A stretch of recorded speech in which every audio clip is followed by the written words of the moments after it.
Today we'll be going back to Forsaken Frontiers.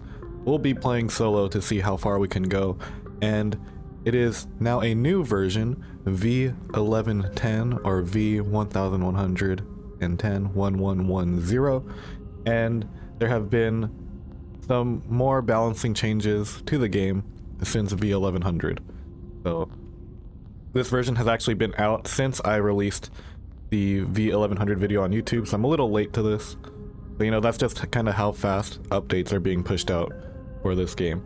So big changes to this game are, one is that the hotel travel fee was reduced from $200 to $150, which we're going to see how that impacts the state of the game. Shamblers on both hotel and metro now spawn in a little earlier. Shamblers spawn in at 10 a.m. on the hotel and 11 a.m. on the metro. The minimum distance for the butcher room spawn has been slightly adjusted. I don't know if that means it was adjusted farther away from the train or toward the train, but I guess we'll find out. The big one for me is that they removed a bar above the metro pitfall that you could hit your head on. So prior to this update, the timing for the jump across and back on the metro pitfall was different because of that bar, and I've died a few times to that bar until I started taking note of it. I'm glad that they took that out. Now the jumps in metro should be a lot more consistent. And what else? Fixes to the speedrun timer, fixes to EMP. There's a temporary solution to where people who would fall out of the world now get teleported back to the train station, which I've seen people using for speedrunning strats currently. But yeah, that's the temporary solution. It's not going to be in the game forever. Surplus got nerfed in that it is now working as intended. So in V1100, Surplus was absolutely maxing out loot. So if loot could spawn in a location, then it would. But that wasn't the intended functionality either. So Surplus should still be pretty fantastic, but it's not going to be 100% chance of loot at every spot. The bug where you can visit the Pentagon more than once is fixed. An issue where grabbing equipment at the same time as another player could duplicate items is fixed. And more changes have been made to try and address black screen of death, which has been a bug that's caused by many different things, I guess. But when you play solo, you don't have to worry about black screen of death. You only have to worry about keeping the run going as the only person in there. So we're gonna do that. We are gonna play in endless mode, since I will be doing a high cycle run with Royru, Nico, and some others this Saturday. We haven't finalized our group yet, but it's gonna be for the new speedrunning category of 6-man high cycle. We're gonna see how far we can go for that. It's gonna be endless. The reason why I would play Nightmare is because there is now a solo Nightmare world record to beat set by Vors. Vors played solo Nightmare over the past couple days, and he completed, I think, up to day 115 as a solo player. I repeat, that is day 115 as a solo player on Nightmare. So solo Nightmare, the record to beat is day 115. I don't think I'm good enough at the game yet to do just that, or have the time today to go for that. So we're gonna play endless, and we're gonna play a bit more aggressive than I played before in my last solo one, because the last solo run was to kind of show that you can play a bit safe to get decently far in the game. But now I think if you want to go the distance and really set some records, you have to be able to play aggressively and fast, and also be a little bit lucky. So that's what we're gonna go for today. But yeah. All right, now that that intro stuff is over, hello Ground Snake, Backflix, Big Weave, Boski, Kiersey, Brief, hello, Harmonica. Just finished my book and I met with a chef stream. Hey, good timing, good timing.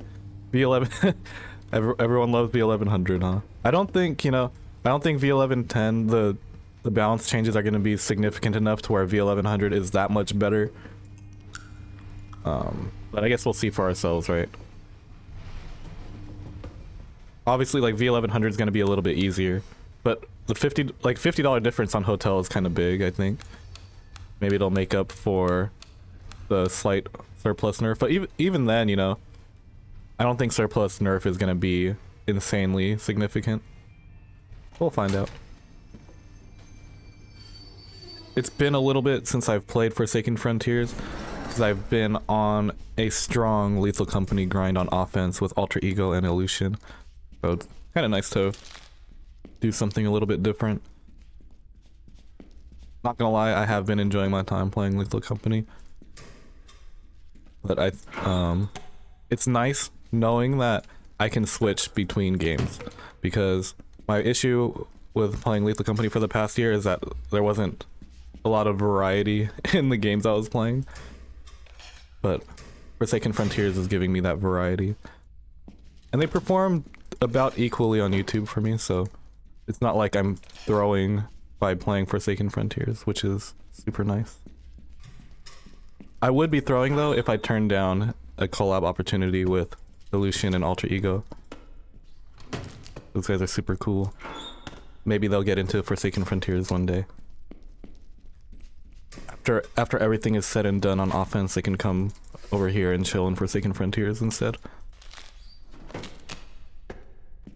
Alter Ego, AI behind the Butcher, or AI behind series for Forsaken Frontiers would go hard.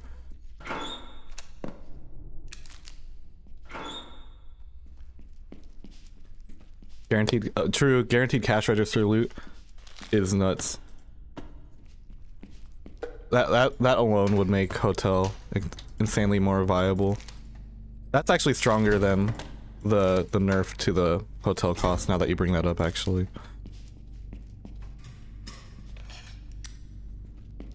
And especially in Nightmare too.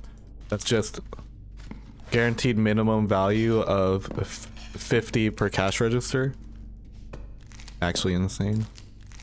And then if you get the cash wallet instead of the credit card, then you're looking pretty golden. Now, I considered having this stream be one where I just try to go for 1,000 loot on Metro solo on day one and just keep resetting for that. I think that would be a bit more chill than trying to go for a high cycle run here. But I don't know how conducive that would, or how good practice that would be for the run with Roy and Nico that I'll be doing on Saturday. I'm gonna need to be able to perform on every map. We're gonna try to play on every map. Especially tunnels, you know, I think the people are coming around to tunnels being worthwhile to go to, especially on surplus, so there's been quite a bit of development in the tunnels strategies for the high-performing teams. It seems like Genki and Roy are kind of pushing the meta. I'm just naming those two since they're the ones usually leading the lobbies. But the teams that are going for high cycle are highly considering tunnels now, because that's going to be what it takes to push to the next level, I'd imagine. Just because if you can perform on tunnels, the loot you can get on tunnels compared to Hotel is, like, the difference is drastic. And with, like, the nerfs to tunnels is absolutely playable. There's no excuse now other than skill issue, really. It is a bit harder to get a competent group out of a public lobby to do tunnels, but if you have like if you have a curated team that all knows what they're doing, then you should be able to do tunnels just fine, in theory at least. We're gonna see if we can put that into practice this weekend and moving forward. How would you advertise Forsaken Frontiers to people who've only played Lethal Company? Want my friend to I made a video that I could just kind of show people. I would say, like, Forsaken Frontiers is for people who want a more faster paced looting experience than Lethal Company, and one that's a little less silly, because I wouldn't say Forsaken Frontiers is a silly horror game. It's kind of just a horror game. And there's something kicking doors behind me. Let me pin that thought while I focus up.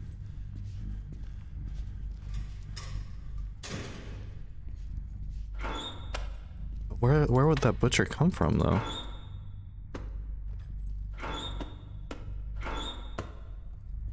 Also, if it's like, you can also play with up to 12 people, which is nice. That's not something that Lethal Company offers without mods. You'd think I'd have my Forsaken Frontiers sales pitch ready right now, but I've kind of switched over from being somewhat... from trying to sell Forsaken Frontiers, and I'm just trying to perform now.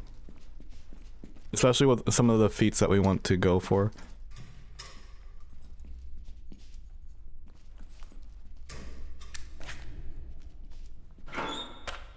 What you can do is just take them to the give them the absolute worst experience ever in Lethal Company.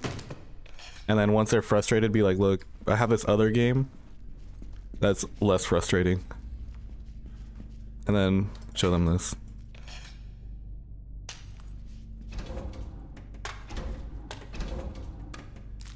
If they lean more towards the try-hard side of gaming also, then this is almost like, you could say this is a bit more try-hard than Lethal Company is.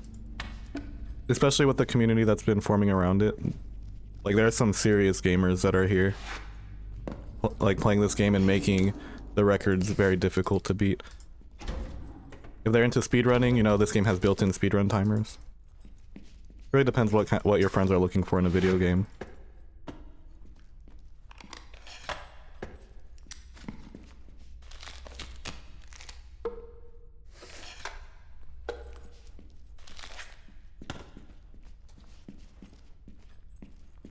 It's like LC but funner, I'm saying.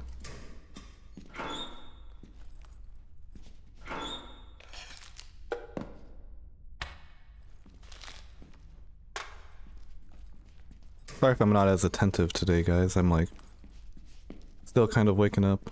I'm also trying to perform real hard. 3 o'clock, we got 500 bucks. Relatively safe, even with the earlier shamblers. This game is pretty beginner friendly now too. I feel like, you know, especially Metro and Hotel have been getting severely nerfed to where, like, at least a few casual people who've chimed in and shared their newfound experiences with the game, they've found it a lot easier to get into. The looting in this game seems to be a very satisfying point for a lot of people. And the counterplay is fun too. You know, one selling point too is that if people ever get tired of running out of stamina in Lethal Company, they can come play Forsaken Frontiers, where by comparison you have infinite stamina.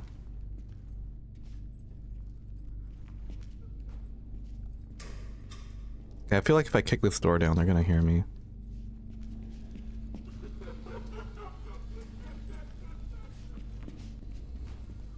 Found the butcher.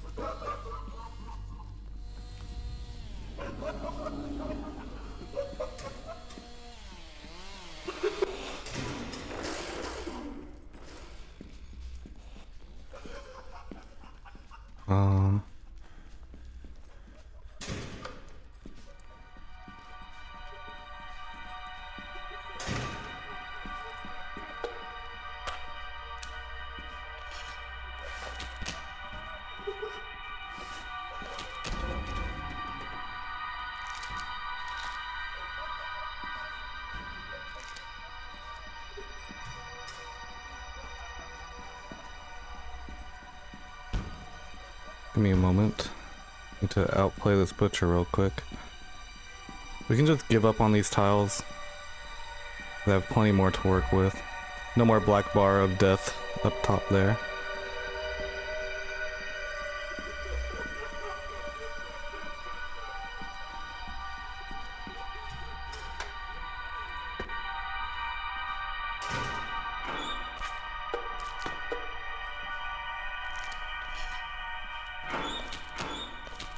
We're gonna have to start considering the Ventress, though. I also haven't found an elevator yet.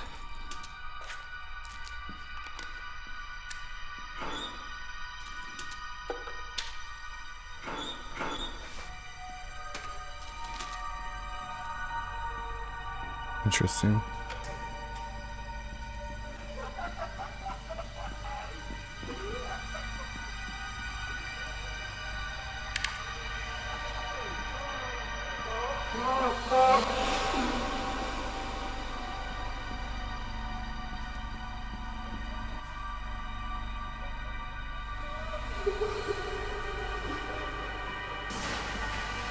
Shit. No.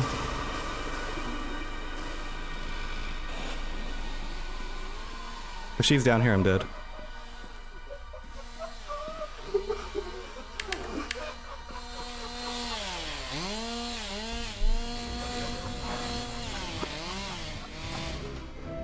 Good morning, Jesus Christ. Okay, I'll say hi to everyone once I'm in the train.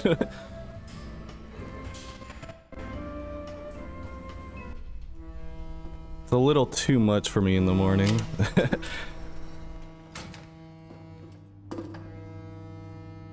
Fast-paced, stealthier, yeah. Hello, Arcbird. Only thing that would change to have a feature to remove the filters on screen and nerf Ventress on solo. I think Ventress is fine. Well, okay, there are talks to nerf the Ventress just as a whole. So we kind of give a sound warning that she is going to pop out of a vent first. So I think having an extra second or two before the Ventress actually pops will be a good enough nerf. Especially considering that she's the fastest entity in the game as well. Other than a healthy player. Because she is faster than you when you're injured. What I think about furry? What do you mean? Still dreaming of fishing. Luckily now that I'm maxed out on web fishing, I can be a little bit less what's it called? Committed to fishing. And now I can be it's kind of a nice chill thing to do to hang out with friends a little bit after. It's a lot more chill than playing Dead by Daylight, that's for sure. So yeah, 700, not bad. And we're gonna go back.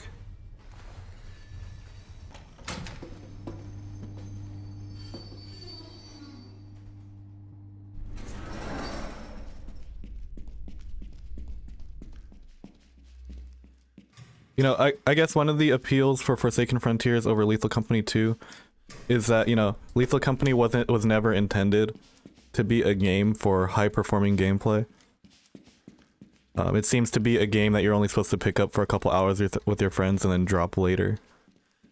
And that's why, like, you know, the stuff that gets added to Lethal Company isn't necessarily in line with what the more high-performing player base would like. And why there's like a lot of cheese and gimmicks that just kind of insta-kill you. Because the whole theme of that game is supposed to be that you are working for a company that has no regard for your safety or whatever. And it's supposed to be kind of pointless to be working for them. And you're not supposed to live all that long. So, whereas in Forsaken Frontiers, it's like, it's being designed for people to be high-performing gamers and see how far they can push things and be a bit more try-hard.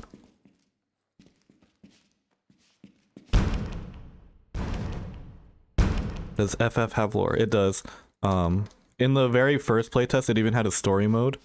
So, like, lore is kind of a big part for the devs, at least. But right now, it doesn't have, like, it's not lore that's just told to you. It's more like the kind of lore that you have to figure out through visual storytelling and or environmental storytelling for now, until they add more concrete stuff. But in a game like this, you know, gameplay matters a lot more than story. That's just kind of the nature of it, which is why even though they have big plans for stories, they've been putting a lot more effort into making sure the game's playable first. Because a story in a game doesn't matter if people aren't going to play it to experience it.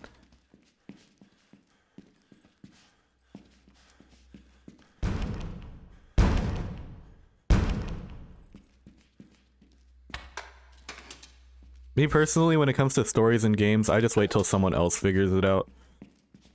Because, like Lethal Company, you know, I have, I guess, 500 hours in the game now. Never once gave a shit about the story of that game. Even though there are literal, like, logs and stuff that give insight into the story. I've only read the bestiary for new enemies just because I thought it would be like a good content angle, but in my head I wasn't retaining any of that info because it doesn't matter to me.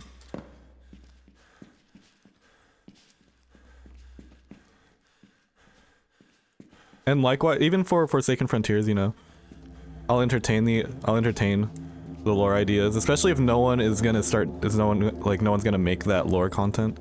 Like storytelling content on YouTube is pretty good. I always thought like if someone, like let's go back to the Lethal Company for example, I feel like if someone borrowed Alter Ego's video format and did the lore behind enemies in Lethal Company, that they would perform well. Obviously it would have to be good coverage, you can't just bullshit it.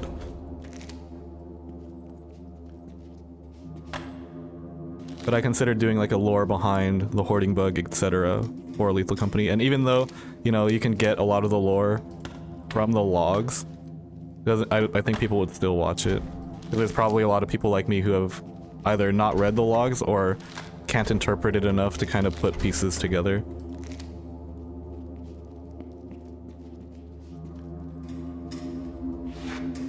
And shit, if no one does it for Forsaken Frontiers to figure out like the story elements that are going on in this game, I'll probably do it eventually.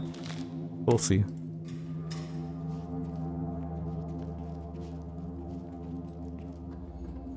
That kind of environmental storytelling I kind of more associate with Dark Souls. But I guess that's because I've never really played Five Nights at Freddy's. But you know, even Dark Souls has like NPCs that you can talk to kind of learn more about stories, so I guess that's not entirely accurate of a comparison.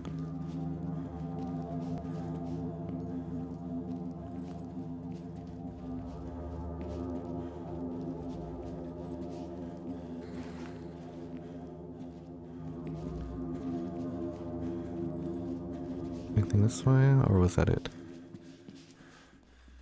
Oh, that was it. Yeah, I've had to kick a few doors down to get here.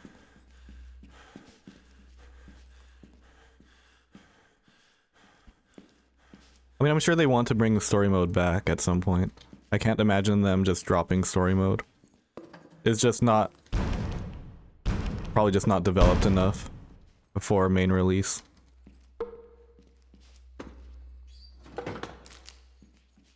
Or not as high priority as making sure like everything else is working. Understandably so too.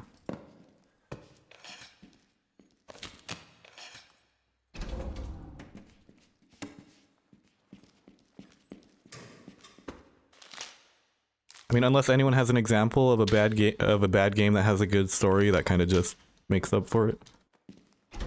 That also isn't just a story-driven game. Like there are some story-driven games whose gameplay isn't very compelling, but it's because their gameplay was never meant to be compelling. You know, Forsaken Frontiers is meant to have compelling gameplay that is enriched by having a story as well. At least that's how I interpret it.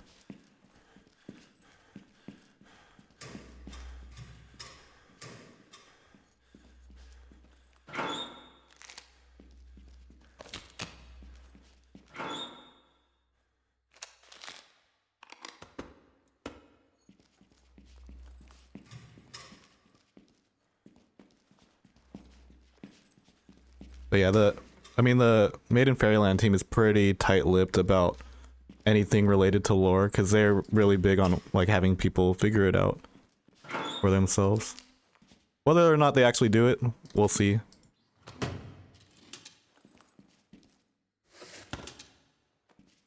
People barely were even willing to figure out how the game worked before it got nerfed, so there's that to consider. But maybe, you know, there's someone out there in the casual player base who's more interested in the lore than the gameplay, and now that the game is more playable at a casual level, there'll be people who can really get into it and lore deep dive in a way that some of these try-hard people like myself can't or won't prioritize. What if I said Silent Hill 2? I wouldn't really have a reaction to that because I've never played the Silent Hill games.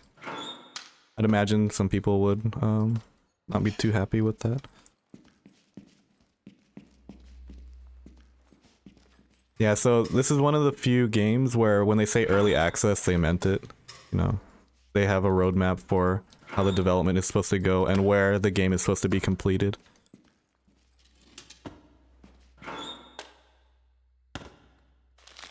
One of the top reviews for the game says that the devs intend on dropping the game, but, you know, that's kind of just a lack of reading comprehension.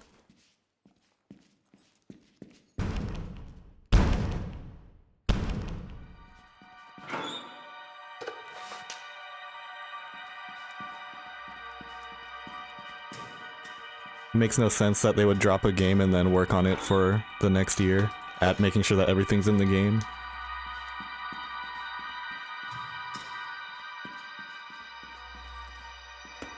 I mean, they definitely intend to complete the game. Complete the game's development. Real shame that that's one of the top reviews, honestly. That guy was just jaded for some reason. That's what I'm saying. But unfortunately, it's like the most read and like interacted with review on Steam. I haven't seen if they changed it because I know that they reached out to that guy. But it seemed like so left field because he was so chill in the Discord. I don't know what happened. 6 p.m. Kinda want to get out of here soon.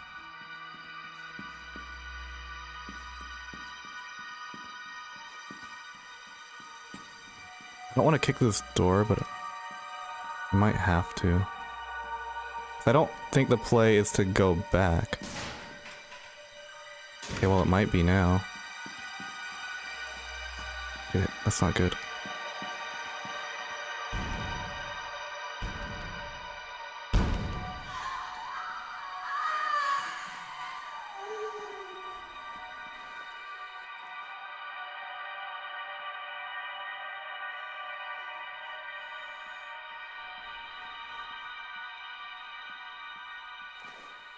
Oh, Ventress is gonna be haunting for 15 seconds.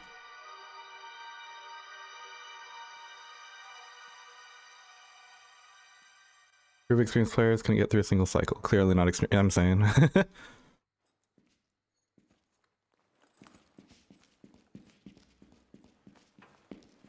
well, we gotta somehow get the hell out of here.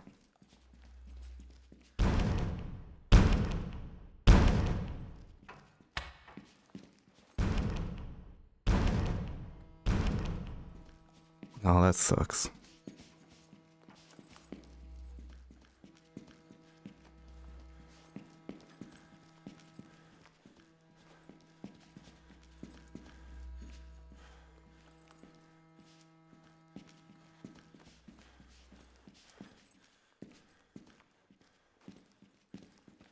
Hey, luckily, you know, with the new navigation tips, I might be able to make it all the way back, no problem.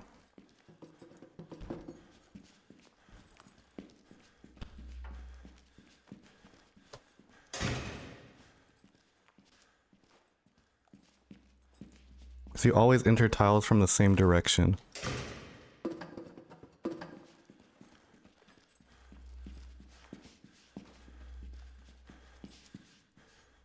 Yeah, we make it all the way back to the train. So if you always enter tiles from the same direction going out, then you can just go back through the entrance, going back. I don't know if that entirely makes sense, but Berkeley Mail put up a guide, a navigation guide on both my Discord and the speedrunning Discord. It's something that he brought up when I played with him and Big Weave and Short Sheriff yesterday morning, and that just proved to be super useful.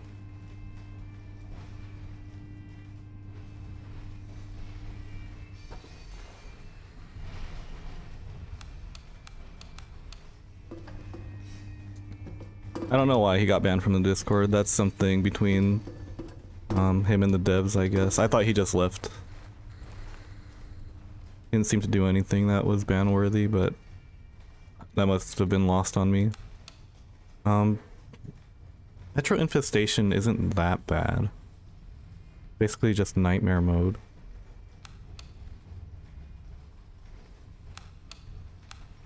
Wonder if it's worth going to still. No, whatever. I'll just leave early if it gets bad.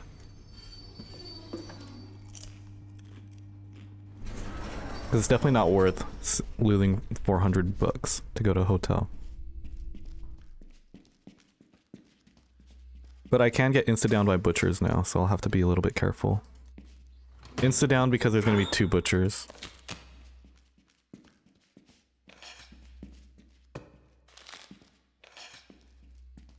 This is the one that I'm not too opposed to leaving early to now.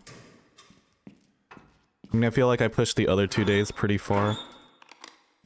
But like 68% metro extra station. I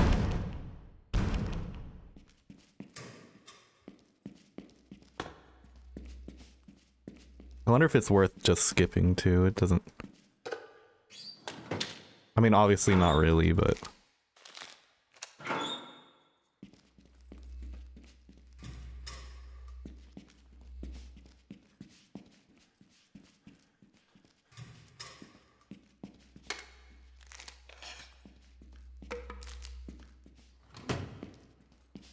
that I should at least never get lost trying to find my way back to the train, which is nice. And based on that last one, I thought I went pretty far into that map, but I guess not. I guess when you're only going for one direction rather than trying to clear every single tile, you can kind of find your way back nicely.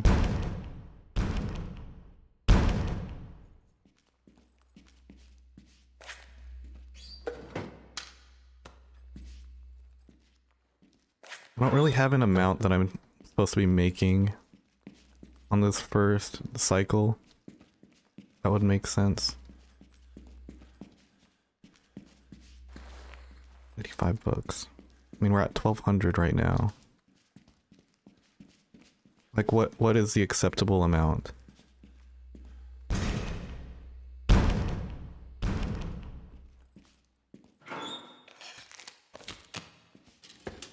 Clear all tiles and pray for an elevator has only failed. Well, it did fail me on my solo run, my last solo run, which is why I like having that run back to the train option, especially with the adventurous nearby. I wasn't entirely keen on wanting to look for an elevator, because one way to almost guarantee your death is to chase enemies deeper into progress. Especially enemies that can down you instantly. Because if you chase an insta-down enemy into a dead end, then you are dead. And the only way you can know that there isn't going to be a dead end is if you run backwards away from progress. Or it's all tiles that you should have cleared and you should know by now. You should keep track of where your dead ends are, or at least where your doors are. But that's not something you can do in parts of the map that you haven't explored yet.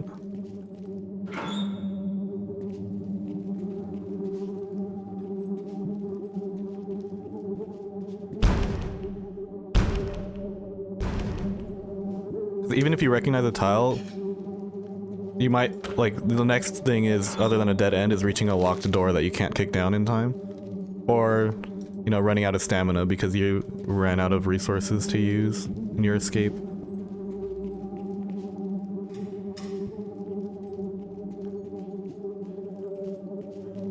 I mean,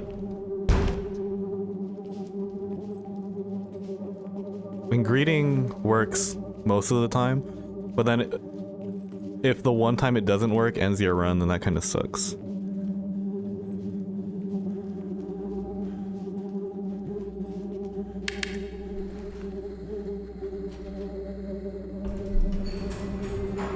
Greedy piggy, I love loot. I'm gonna do the opposite of greed here and go home.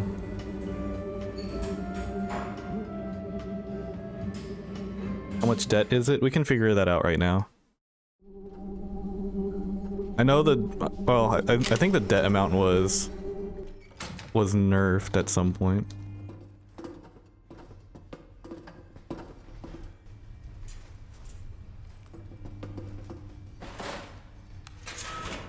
$1,200, kind of a little lighter than I would have liked, but with better RNG I can, well, I mean, I could have still played it, but I'm risking a double butcher down on a 68% metro. I'm not entirely sure if that's worth it, to be honest. Well, okay, well, I guess we can't really see now because I can afford to go everywhere, so. But I want to say it's double the map cost? Or it's more than that, I think.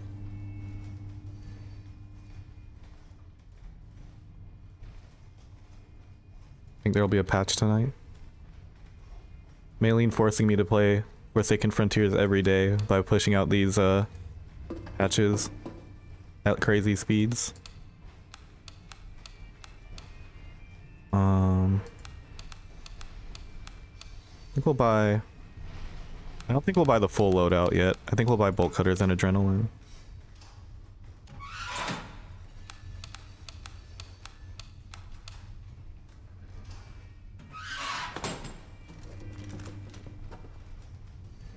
All that girl do is work. For real. I haven't talked to her in like 6 days. But I know she's busy. Hello, Catbutt. FF play for the first time? Definitely hooked. Let's go. Love to hear it. I think now, like, this current version of the game is the one that will hook people. I totally understand that release version was a little too much, but this is like perfect. You know, you can have fun looting on Metro and Hotel, and then when the difficulty spikes, and then when you get slightly better at the game, Hospital becomes a freaking blast.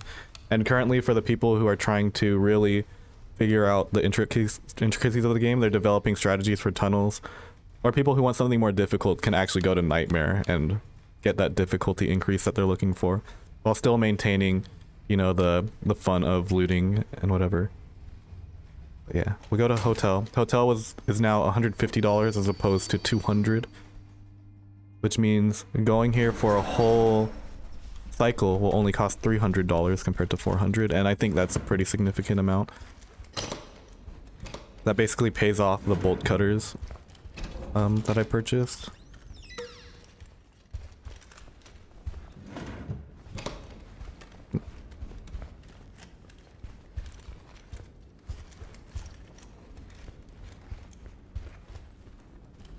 Haven't metroed out of Metro yet. The game's fun regardless of which map you play. Metro was actually one of my least played maps when I was playtesting because we had so many people that we would just kind of skip Metro. But I've been playing it a lot more, and I really like Metro.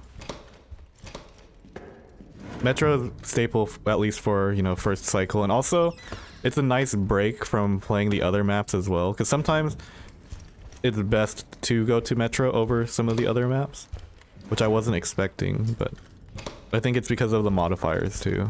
Sometimes you just get not good modifiers, and Metro, playing it safe on Metro is the way to go.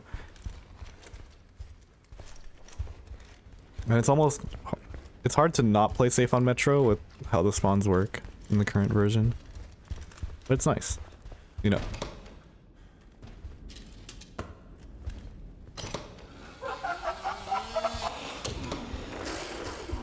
One second.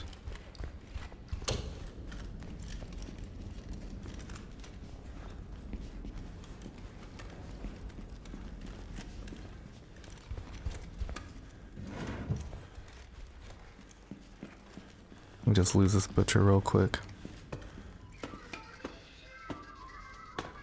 Found the butcher room, so this is where he spawned in.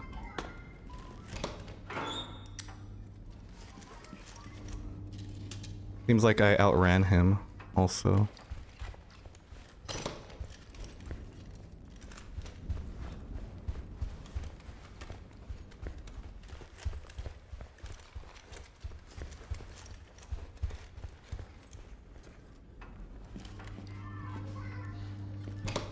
I like tunnels too, I just don't like throwing a run on tunnels. That makes sense. I think I'll like it a lot more when we play with like a dedicated team who's really there trying to push it. I need to go in with a team of people who go in not believing that going to tunnels is a throw immediately, an immediate throw, you know.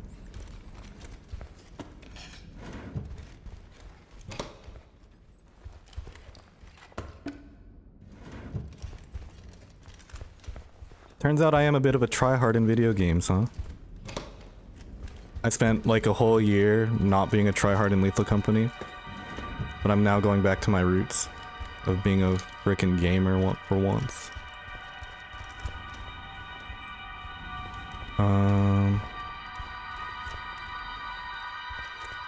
I guess I still got that gamer dog in me somewhere. I gotta train him back up though, because I spent, you know, a whole year being a casual. Gotta go back.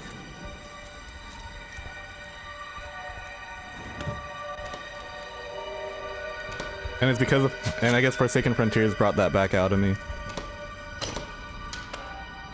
It's kind of hard to be a tryhard in a game as silly as Lethal Company. I mean, obviously, right now in my offense run with Alter Ego and Illusion, I'm trying very hard in that. Especially considering that we've spent 16 hours, like in real time, trying to full clear offense together.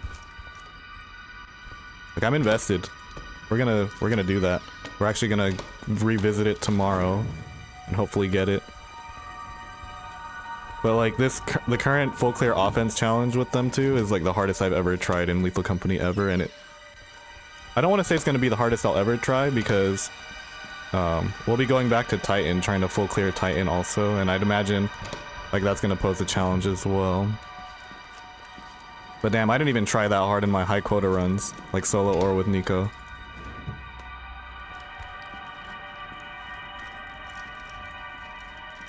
So I considered starting this stream doing the abandoned achievement, because you can do it solo also. You can just abandon yourself, just pull the lever and then run out before the door closes.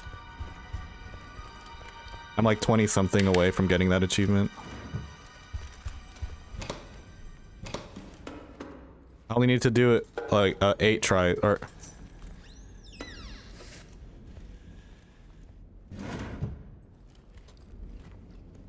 How am I breathing?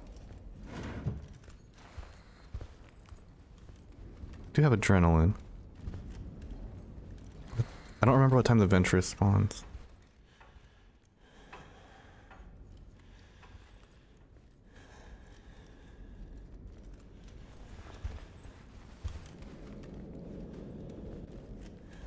It's gotta be a Shambler. Yep.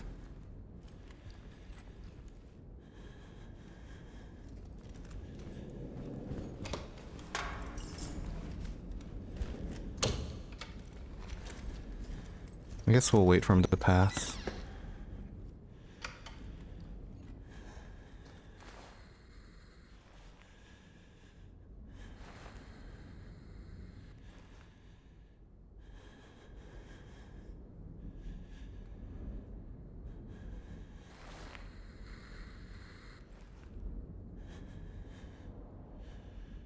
Why you gotta be so slow?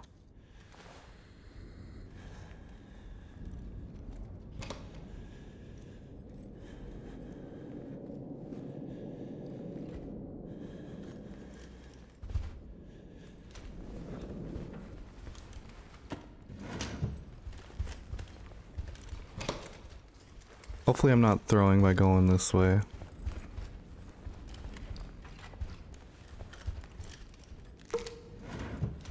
And I do have an adrenaline. I can't say I remember how to get back to the elevator though. I'm gonna kind of pray that I find a new one.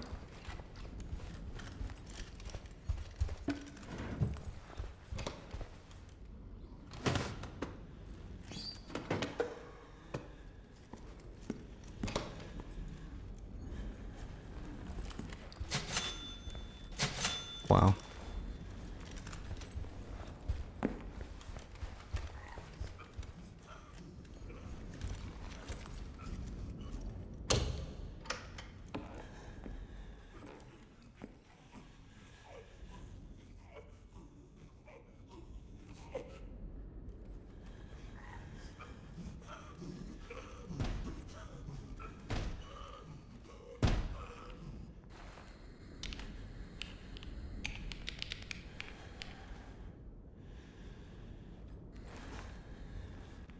Yeah, we can start making our way out, I think.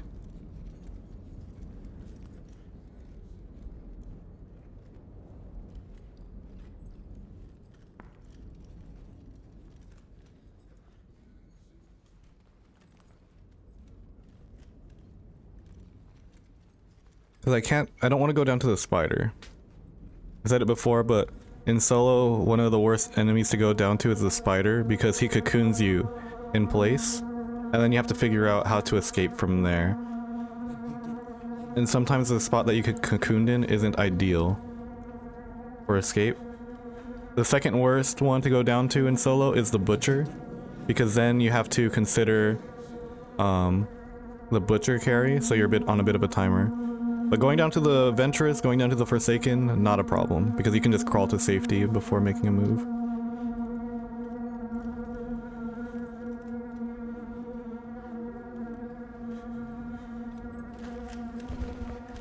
Might not have the luxury of safety here, though.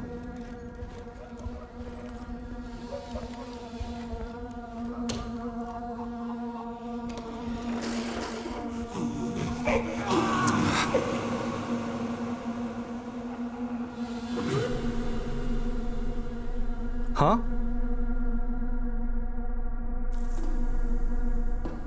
Okay, I changed my mind. Going down to the spider is actually free.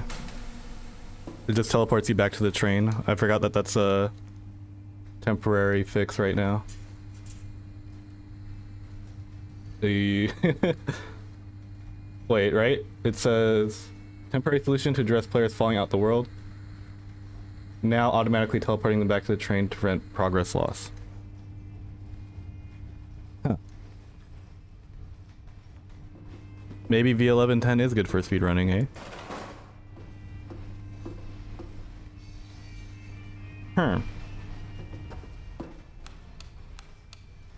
Alright, disregard what I said. Shit. I mean, if I didn't have the adrenaline though, I would have been cooked. I'm gonna buy another one. And then we go again. I don't have as much money as I would have liked though.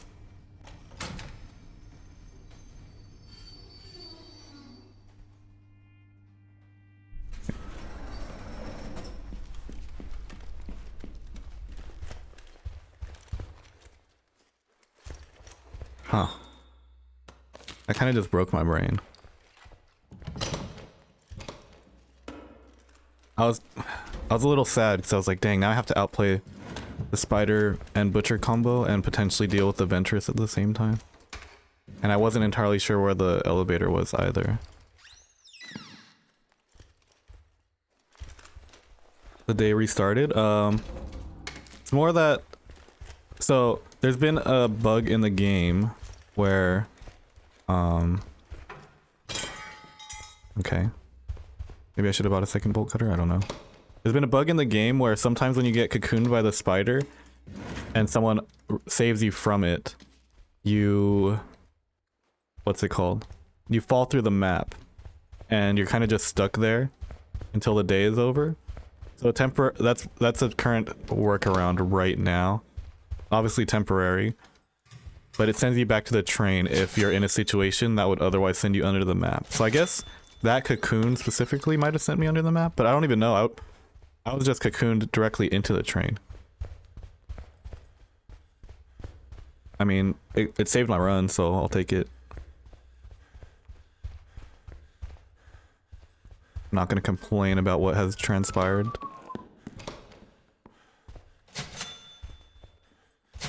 Cash wad. Double cash wad again? Sheesh.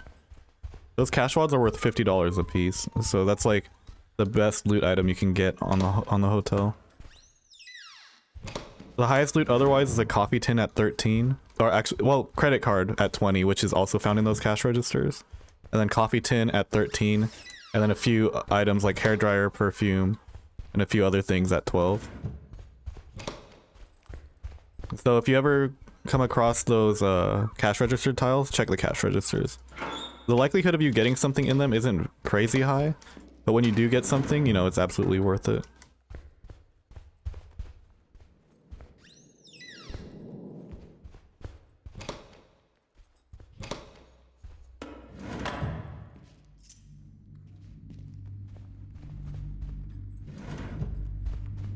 Yeah, big weeb a youngin'.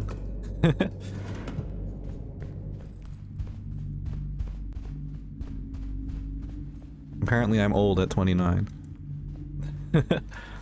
Which is really funny to think about.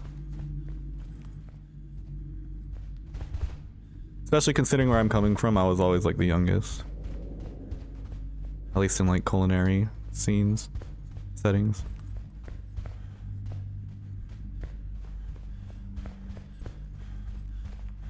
It turns out you can still play video games as you're approaching your 30s, eh?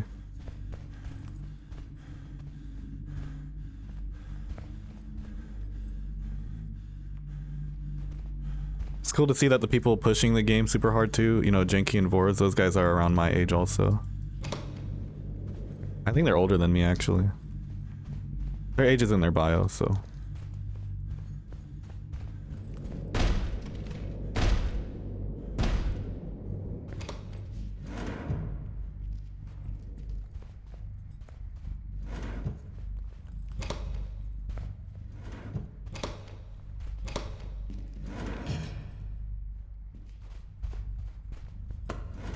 Hair dryer.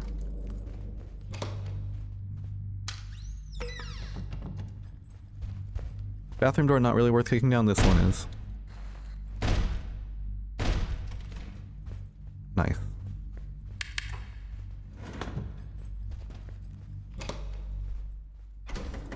Something's kicking doors behind me.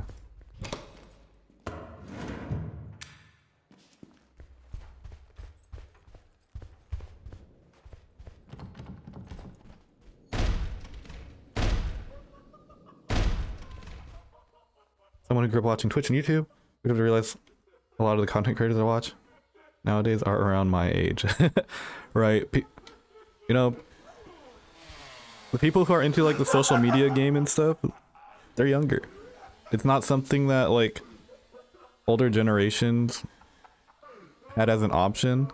And for those that did have it as an option, it was so early that it's not something that was ever really considered as a career choice.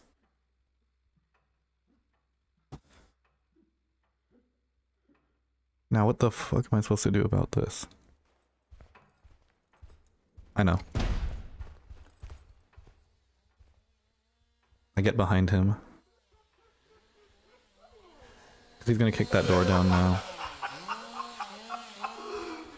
Or not? Okay. He might just come back actually. Maybe I should have used that opportunity to sneak past him.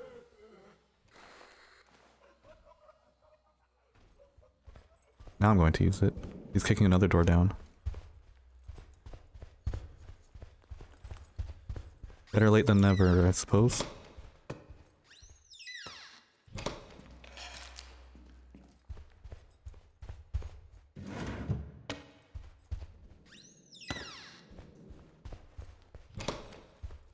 I'm a little less scared of the spider now, but I'm also not going to rely on being sent back to the train every time I get cocooned.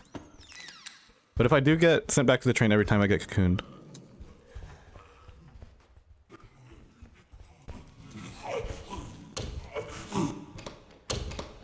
that'll just be something I report to Maylene, I guess.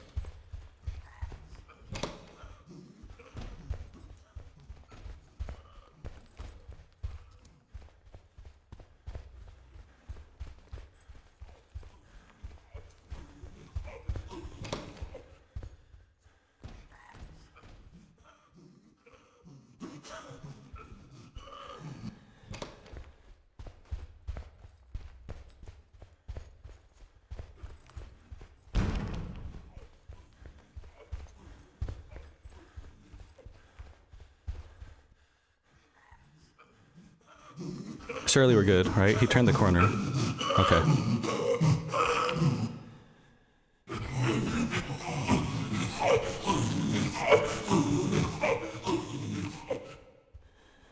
Good.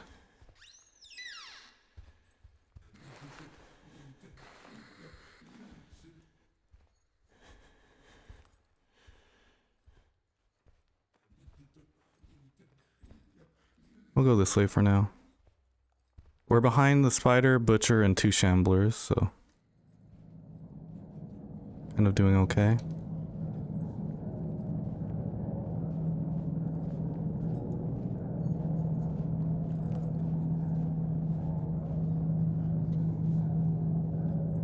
The more demotivating when artists 7 years younger than you.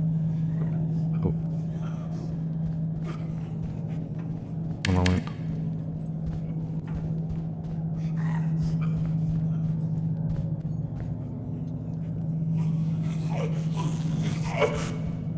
Yikes.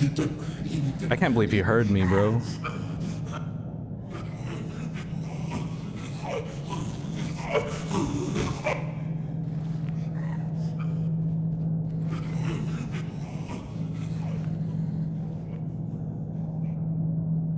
I mean, at least I have an elevator now.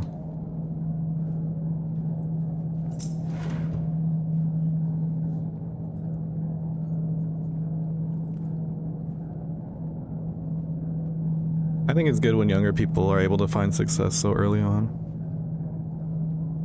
But you know, the people who are like out there publicly succeeding, they're the minority. There's a lot of people who are out there like trying to do their thing that aren't, as you know, vocal about their shortcomings or their struggles.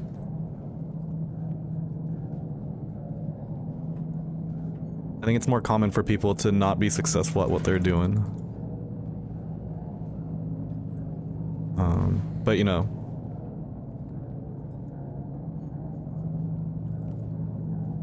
I don't know where that's supposed to go.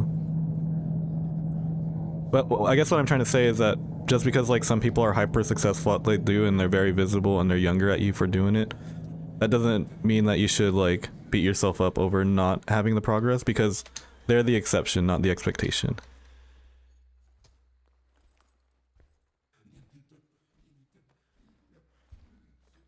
Doesn't mean you can't work for it. And just because like you're older than successful people doesn't mean that you can't find that success for yourself also.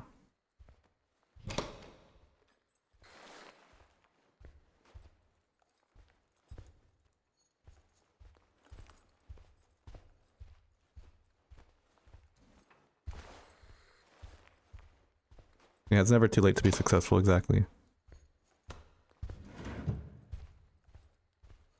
There are people that are like 2 and 3 times our age that find their success in like their 50s, 60s, or whatever. I don't have specific examples at the top of my head. But they exist. And it really puts like my own progress into perspective also. Because if that's how you guys feel about people who are younger than you guys, you know, that's kind of like how I sometimes feel about people your guys' age who are finding more success than I am. But as the saying goes, you know, comparison is the thief of joy, if we want to use like platitudes or whatever. I don't really put too much weight behind them, but comparing like your performance to another person's outside of like a, I guess, a practical business context isn't crazy useful for, and definitely not good for the mental. One moment.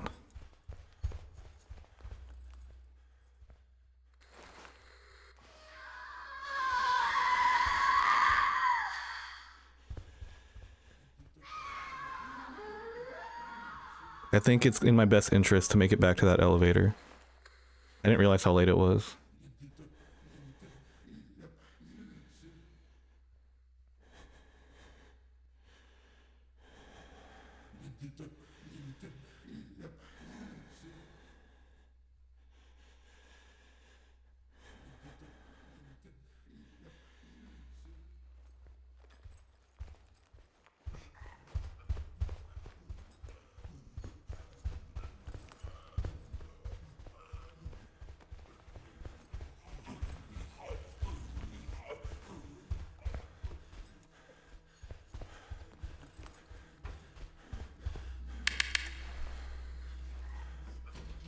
The only thing is that, you know, the people who find that success also are the like, I think it just takes a lot more work and a lot more time to like grind your way to success or whatever.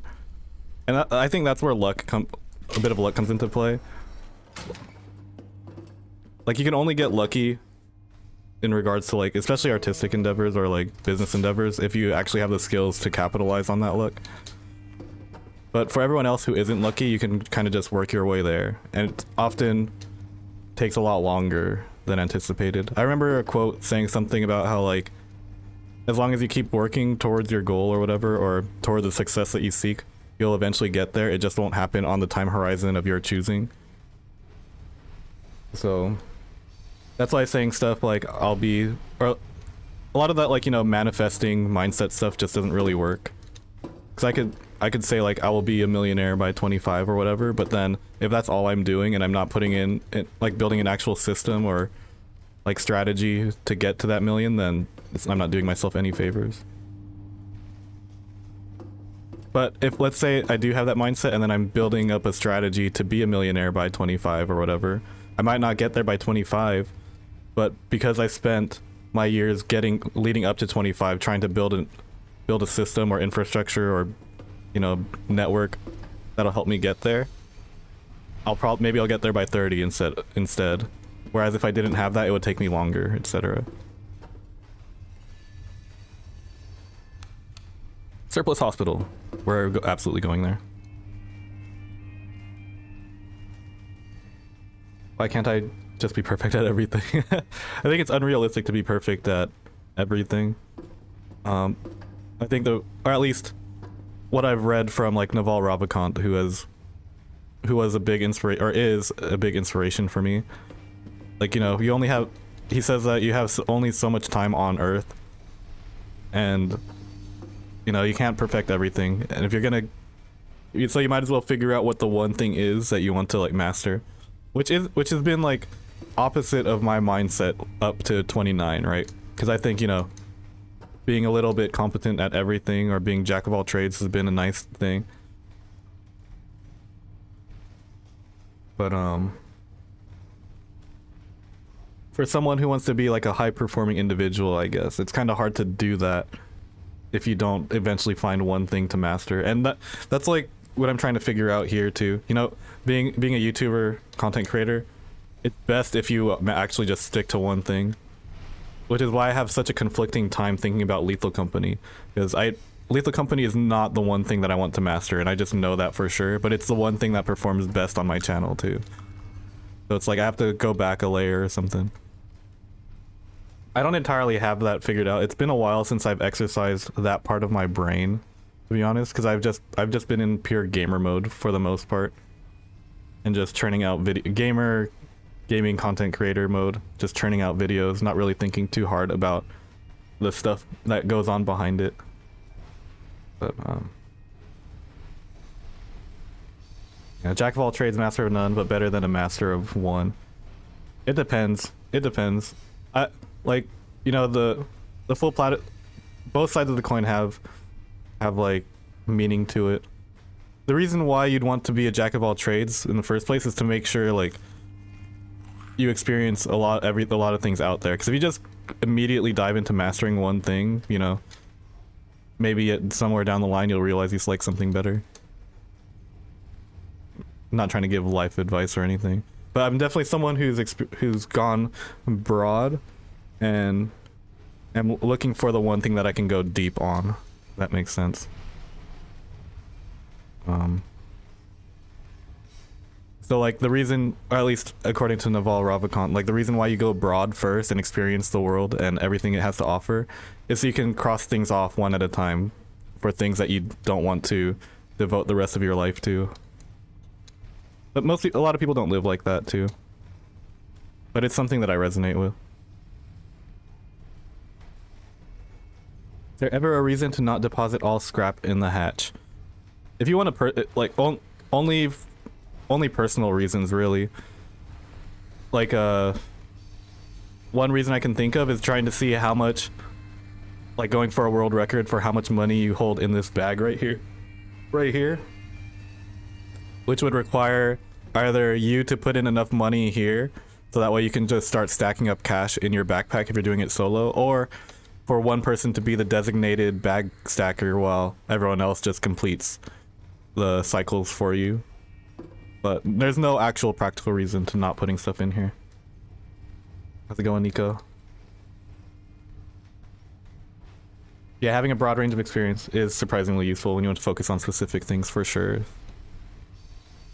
But for anyone who wants to kind of like dive deeper into what I'm trying to get at, go pick up Naval Ravikant's book, or go listen to his podcast on happiness and Shoot, what's his most popular one? If you look up Naval Ravikant on YouTube, it'll come up. His book's free also. Or if you want to go where Naval was inspired by that, then go listen to Jiddu Krishnamurti or something, like Awakening of Intelligence type stuff. Naval kind of translated it to more of like a business, or not just business, but more like a, what's it called? A more accessible way for people to pick up. Whereas Jiddu Krishnamurti kind of takes that concept and applies it to love specifically. But the whole concept of love is a whole different ballpark.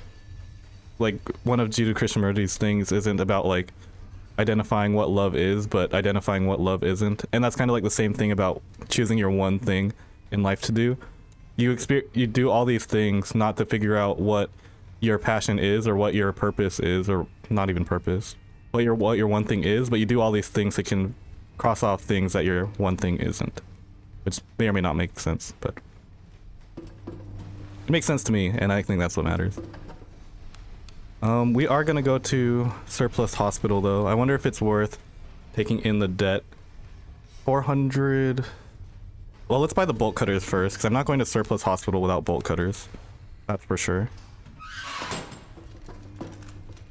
So now it's $852 in debt, whereas I would only be losing 900 here. Well, it would be the 500 plus the 440 that I'm spending here. So I actually lose, well, 850 plus this 216.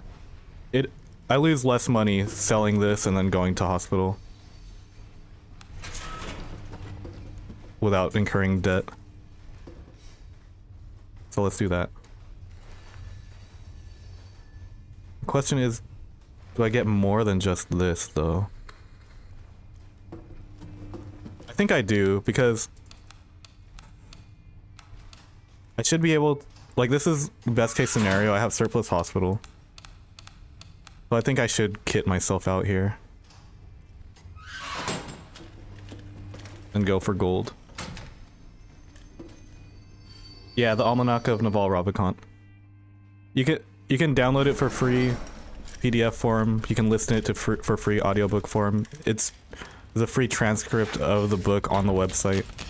I bought a physical copy just because I like having the physical copy, but that's another thing that like I admire about Naval too. All of his like content and stuff is free, because his purpose for creating content isn't to make money off of it, which is, you know, the purpose of 99.9% of content creators. His is out there just for people to have the knowledge. And of course, you know, the personal development content creators say the same thing, and while it is true, they also make a fair chunk of change from doing it, which isn't a bad thing. I don't think it's a bad thing. I think they catch a lot of flack for no reason.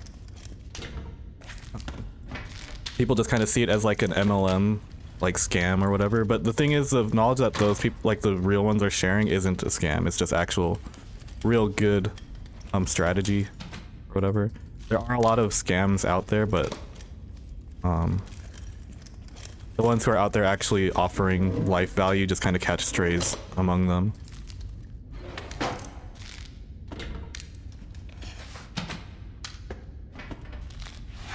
I also have exclamation mark Naval too, because I kind of haven't been putting it in my titles lately. I also have an Amazon store link, and that book is like the only thing I have on there, I think. So I'm doing exactly the opposite of what Naval is doing. But I'm not at that level yet.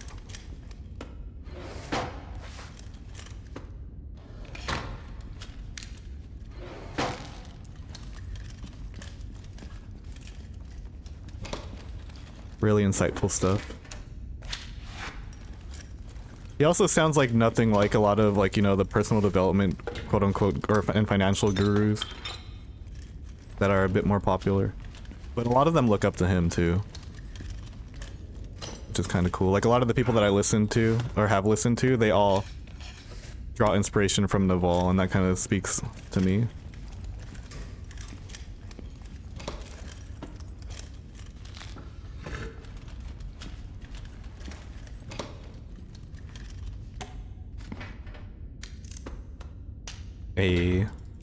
So close to VIP.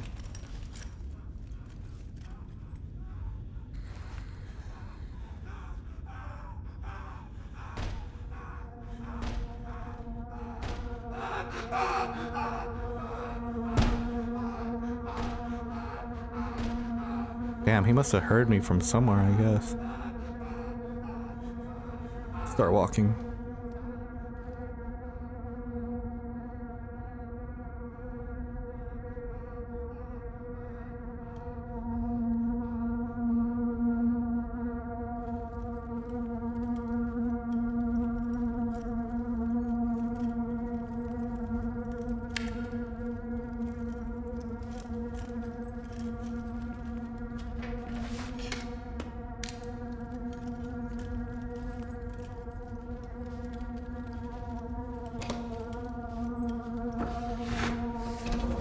Damn, I actually don't remember what time the venture spawns in, but I just know it's early.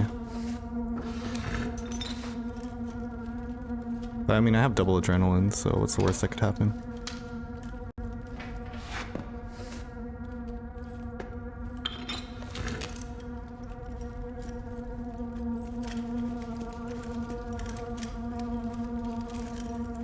We can go through open doors knowing that the Forsaken came from progress.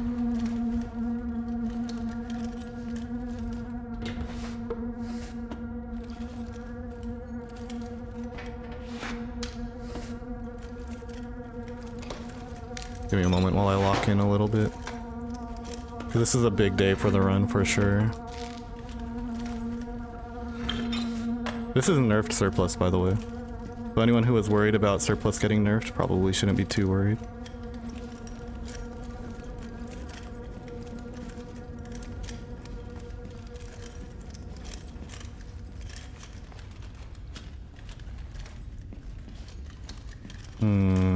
Okay, he must have spawned in here then.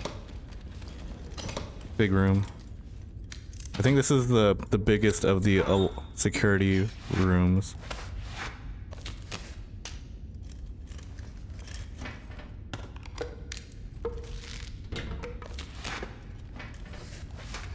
Bum, bum, bum.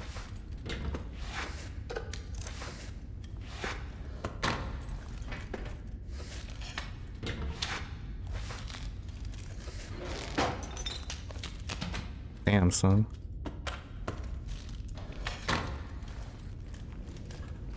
$18.93. Shit.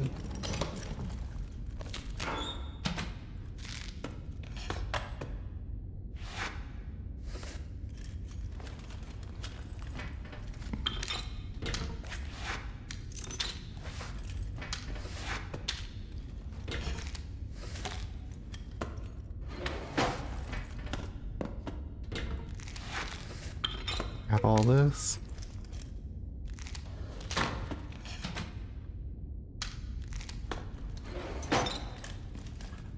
Can't go away with robbery here. Okay, but not for long. I will have to make my way back now.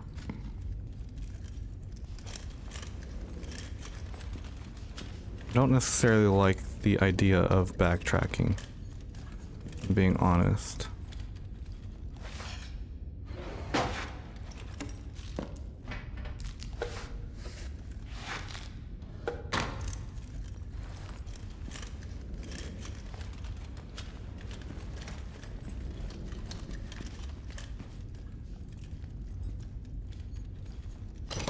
Might as well, because I do have an elevator on the way back eventually, so...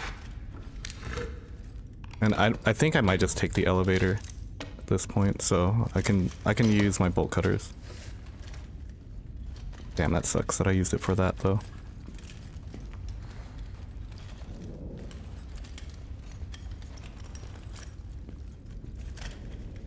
A door opened that way. Not sure what for. Or what from, even.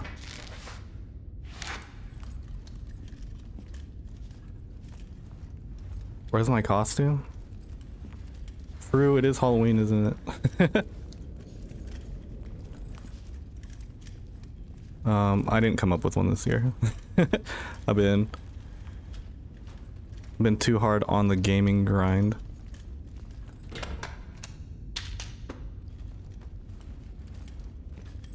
Cosplaying as a Twitch streamer, Chef Austin. True. I'll take the cop-out answer. Okay, hold on. This is an area I haven't explored yet. And this door's kicked out this way, so I'm definitely following something.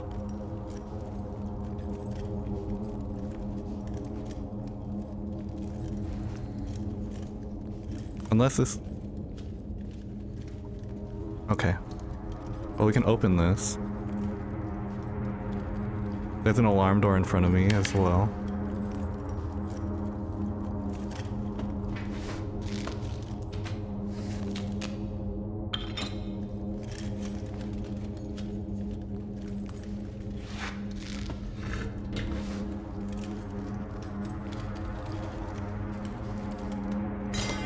Nice. That was good timing on the bolt cutters.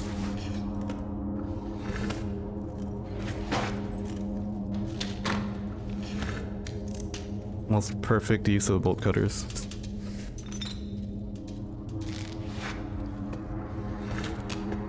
I also didn't have a lot going on for Halloween this year. No Halloween parties or anything from both friends and family side.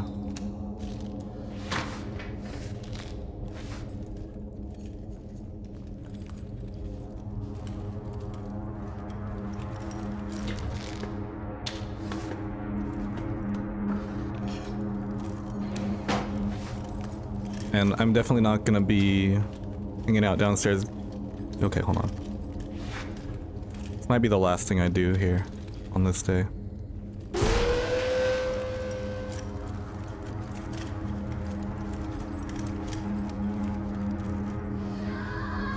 Oh wait, I can't lock that door because it's a security door. Oh, I threw.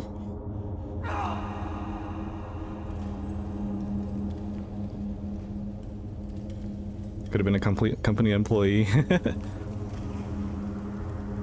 Damn. I'm so glad that I didn't. Okay, well.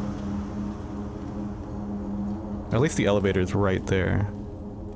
I think I have time to crawl to it, yeah. Got the abandoned achievements, let's go. Find a grind for hooked. That one's a little tougher to do because, well, you'll have to probably get a partner and then run into the butcher on purpose a bunch of times and hope that the butcher room isn't too far. I considered doing it solo, but the only way you can get hooked solo is if you get picked up by the butcher and have an adrenaline. But in order for you to have an adrenaline, you actually have to play out a day to get enough money to buy an adrenaline, and then you get hooked, and that's a lot of times.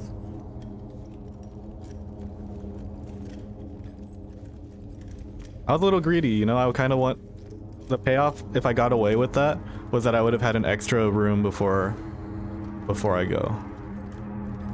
Unfortunately, it's gonna cost me an adrenaline instead, but I think... But hey, that's for the people who say I don't take risks, I guess. This is the last day of the cycle too, wasn't it? So this kind of just made up for my lower performance on hospital, I suppose. Or hotel. One day I'll be able to distinguish those in words.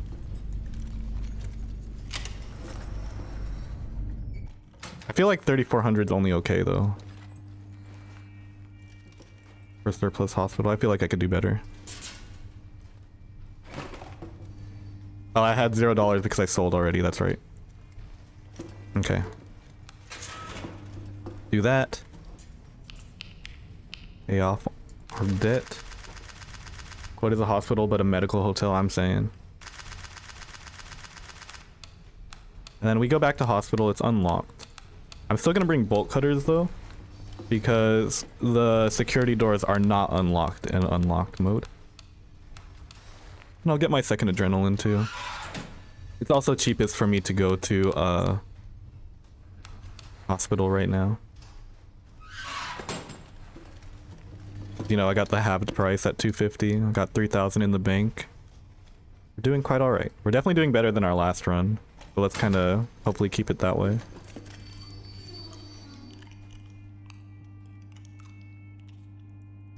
So 80 cells, not the biggest hospital ever. Got double security doors immediately. The only thing about getting surplus on day one is that you're kind of wasting a 100% value day. So like, hospital is now at 81%. because surplus doesn't like, just because you're surplus doesn't mean that your remaining value doesn't go down for the day. So getting surplus on day one isn't ideal per se. I mean, it's obviously good, especially if it was a map that you were going to go to anyway. But it's definitely better to see surplus on a lower remaining value day. Or it's just best to see surplus multiple days in a row and just completely ignore remaining value entirely.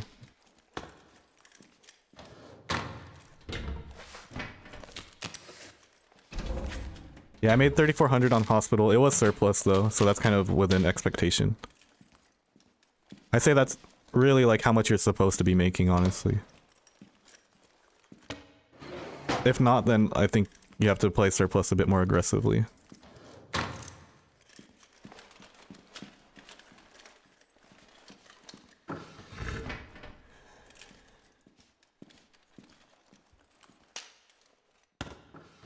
I guess it's not a requirement. I mean, like, what surplus really is that you should be able to perform more than whatever your average is.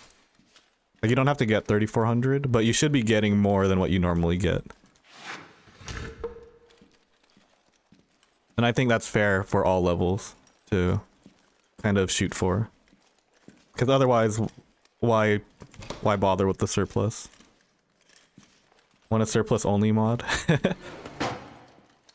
See, I want the opposite. I want some negative modifiers only. Like, give me infestation only nightmare.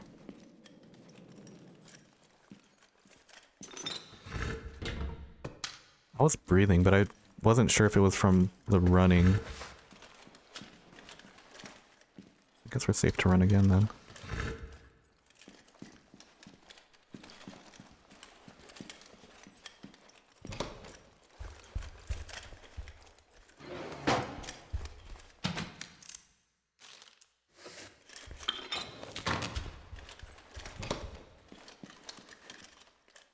Why is this room so dark?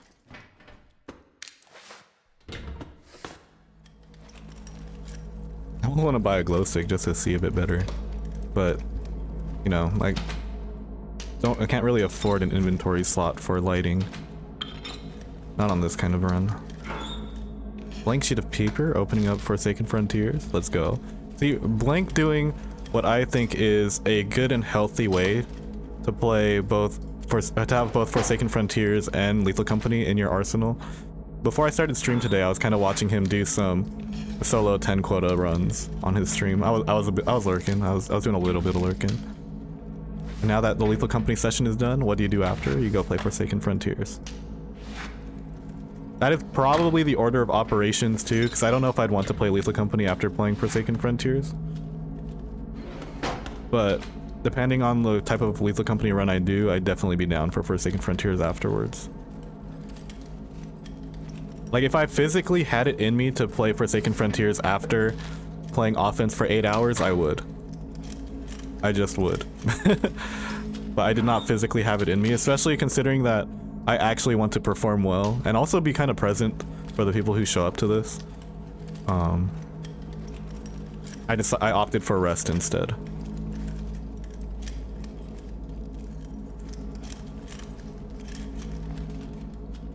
And then I can end the night with exactly right.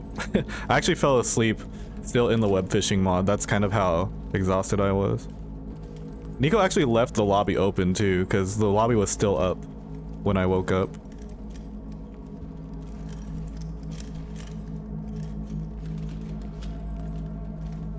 But yeah, I've been gaming a little hard ever since Forsaken Frontiers dropped.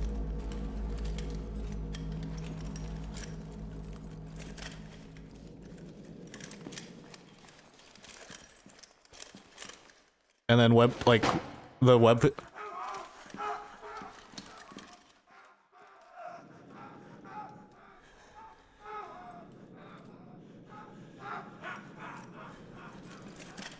I'm chasing into progress, which is the advice that I said to not do.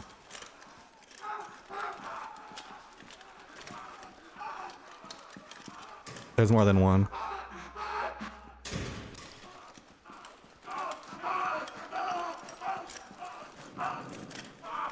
This might be a dead end.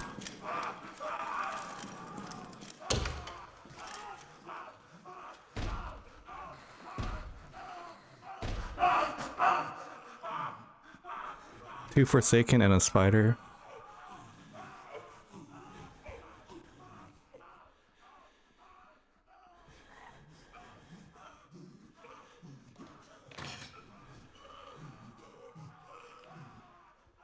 You hold a button to collect multiple items.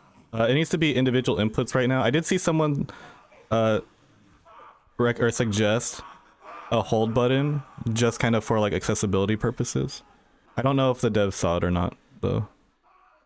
But that would be kind of nice for people who can't, like, who might have a hard time clicking a whole bunch.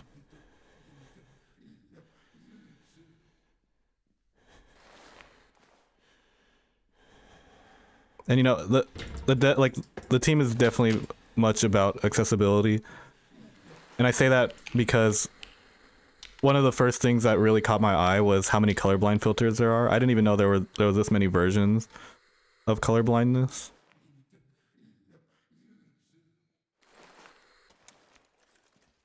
So that's something that impressed me for sure.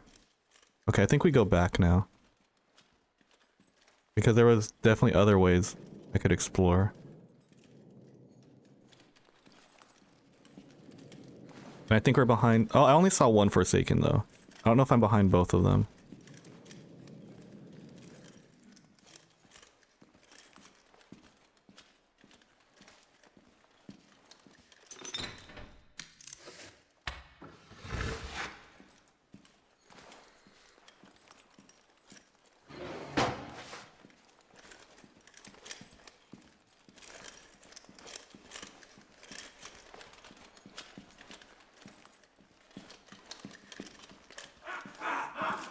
Okay, I'm not behind both of them.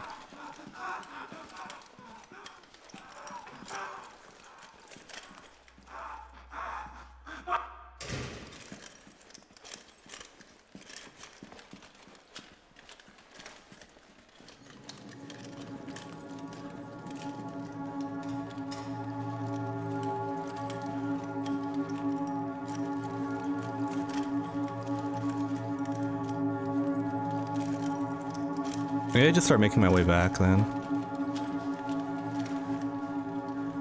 It is a little early, but I have $1,000. Well, it's not that early, it's like 5 o'clock.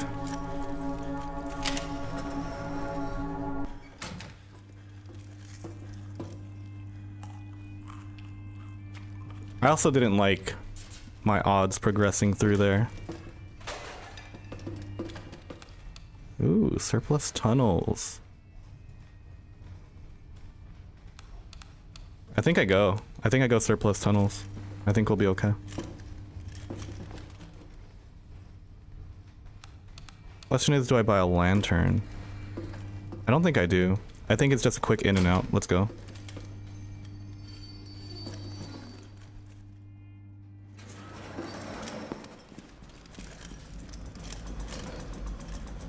Then we turn off the power. Oh no, I do want lantern.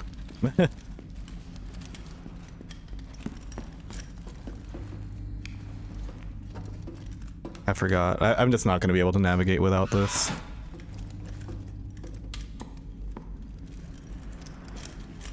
And if I go down, I just come back.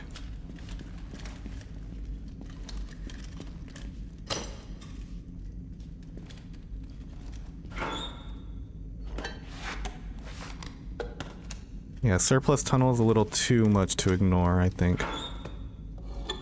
I do have to make it worth my while, though. Currently left hugging.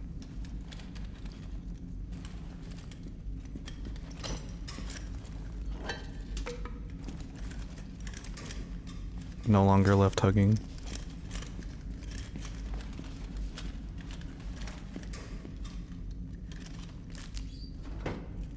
We find a fire barrel though, which is nice.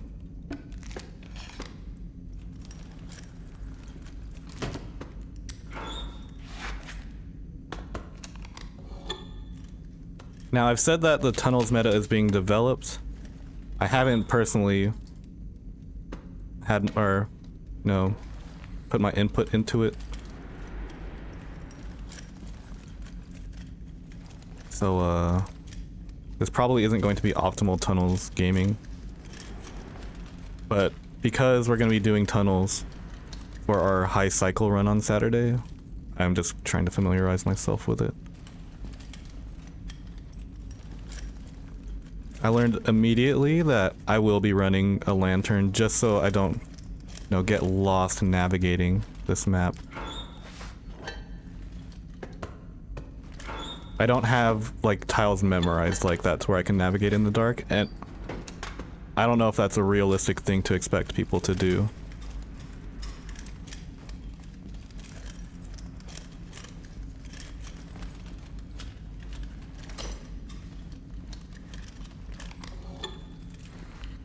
$14.89.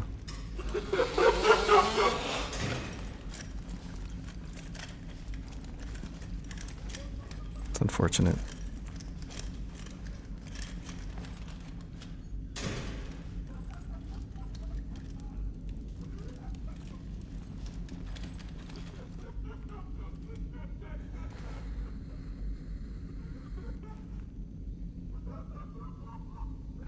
Does glow stick produce light? It does.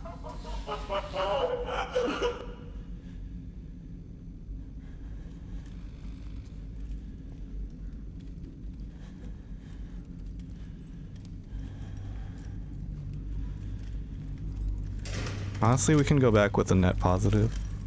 It's kind of early, but I'm not too confident here. I think coming out plus is better than not, so.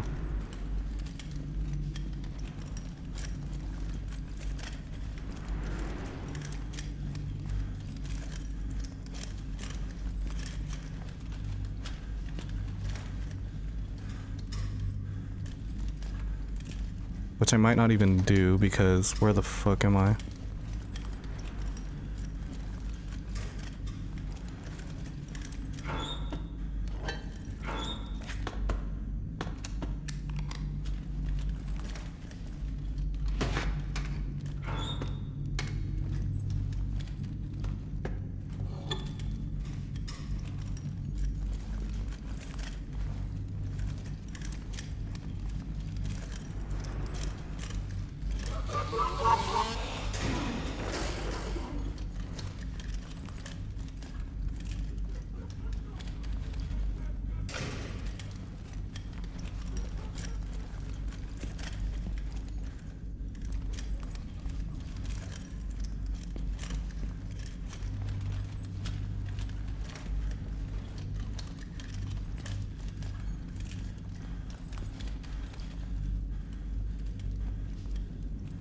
That's what I get for deviating. Right hug, left hug.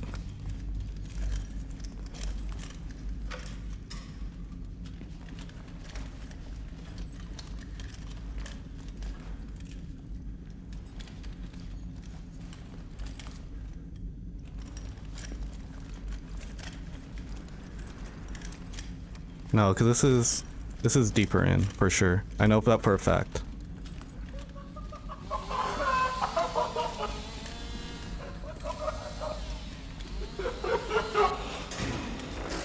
Because you only enter this tile through here, so let's figure this out.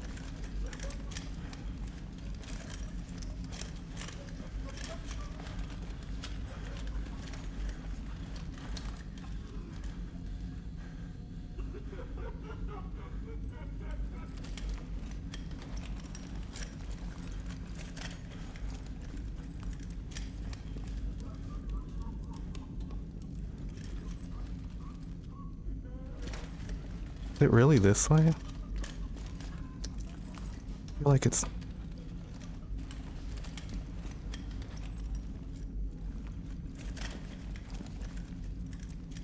No, this is deeper in.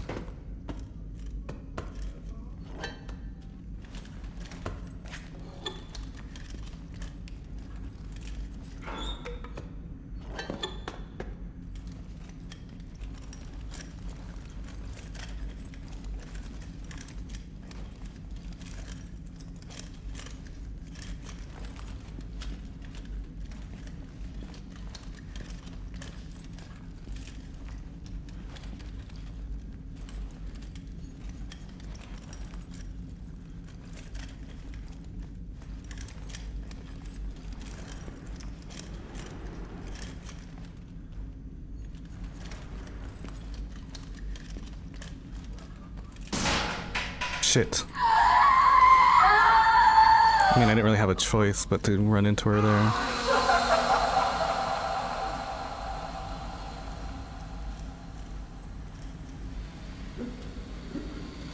I think if I stuck to my left hug, right hug a little bit more religiously, I would have been fine.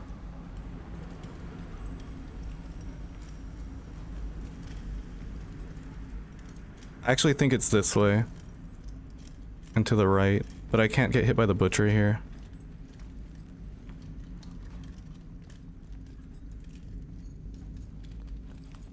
I'm actually very close to the entrance. I just need to be behind him first before I make a break.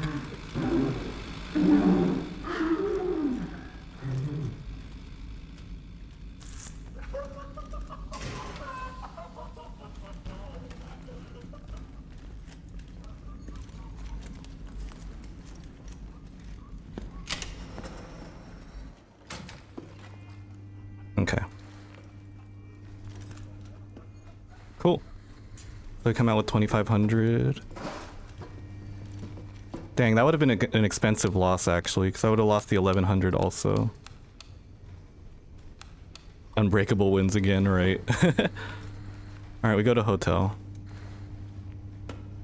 Alright, well that's definitely my most successful tunnels run ever. We double adrenaline up, because if I die here I lose 3,600. And that's not what we want to see. So we can play this one a little chill.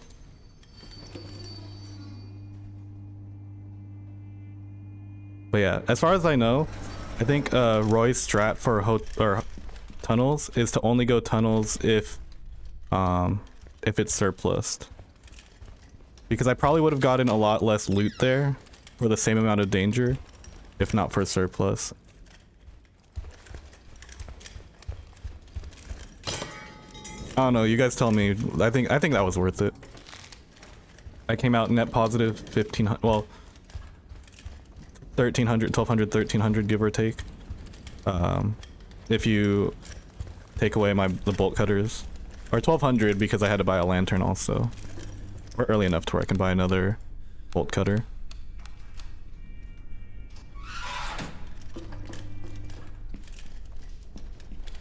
Because that was basically the equivalent of going for a band on Hospital, I think.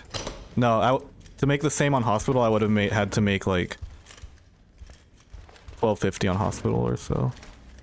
This door's getting kicked down behind me already.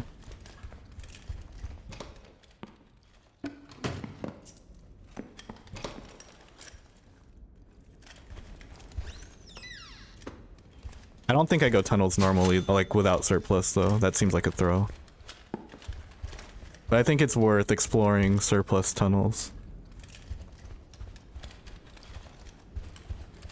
I think if I, like, because that's the only way I'm gonna get familiar with the tiles too, playing more tunnels.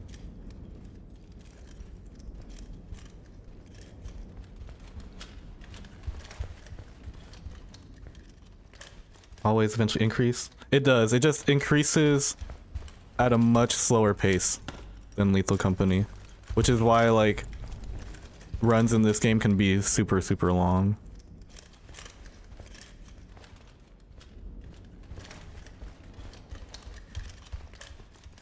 And that's because the cycles in this game have a static increase rather than a dynamic one. So if you're good at this game, you can be playing it for a really long time. Like the squad world record to day 79 was a 33-hour long run. And I don't even know how long Vorza's solo day 115 run was, but for comparison, a 115 day run is the equivalent of, what's that divided by 3? Almost 40 quotas in Lethal Company. And the quotas or the days are a lot longer in Forsaken Frontiers also.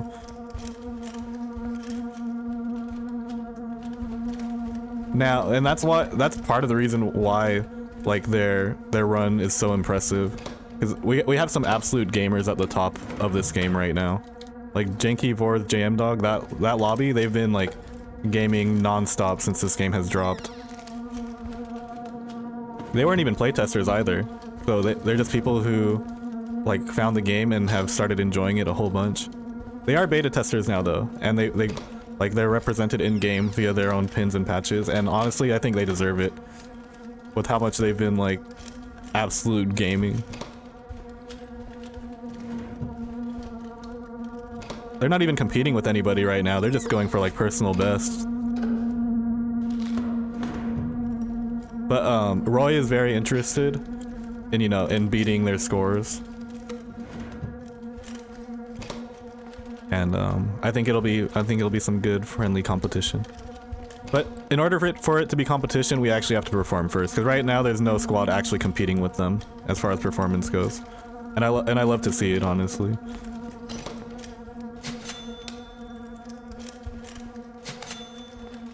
And it's something that I've said about Lethal Company as well, like a lot of the reasons why I was coming up with challenges for Lethal Company is because, not because I wanted to be the best at a challenge of my creation, but because I wanted some gamers to pick it up and see how far they can take it. And as far as Lethal Company goes, you know, Iron Man is now, both Iron Man and Hardcore Iron Man are now official speedrunning categories. You got Costco Man, who is an Iron Man exclusive content creator. Some cool stuff. Even at like the height of Lethal Company, you know, both Brett and Jimmy have done the Iron Man challenge. Insim did the Iron Man challenge on his first try. Psycho Hypnotic still regularly does the Iron Man challenge. And it's cool to see.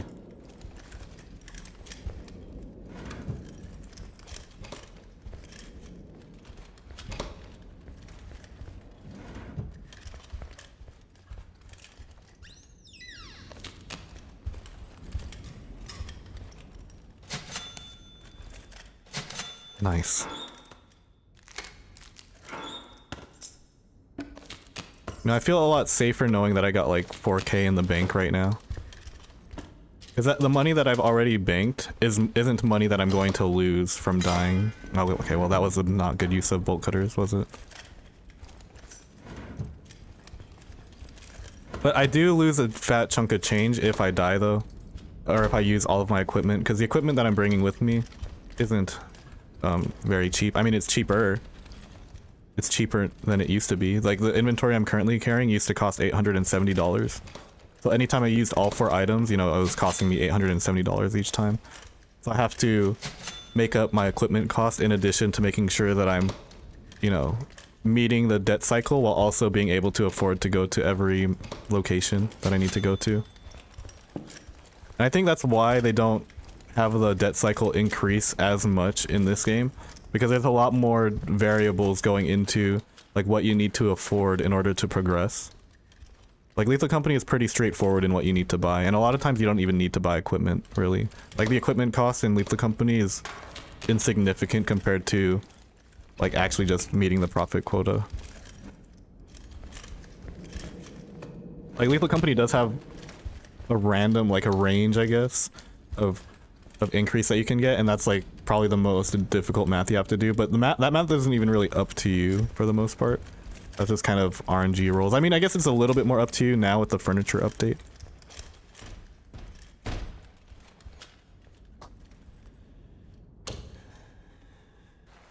$600.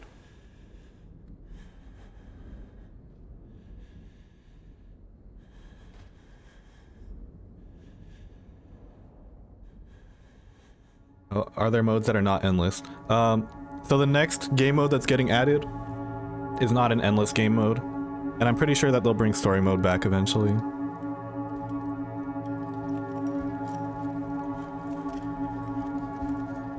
I see. Oh, all 3 enemies are right here.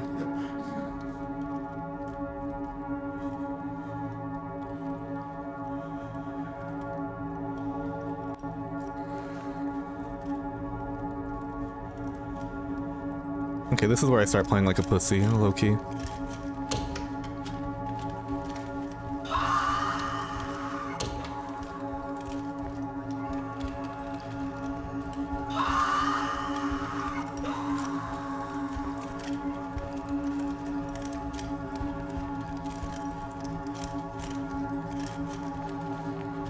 5 o'clock? Yeah, I think we're good.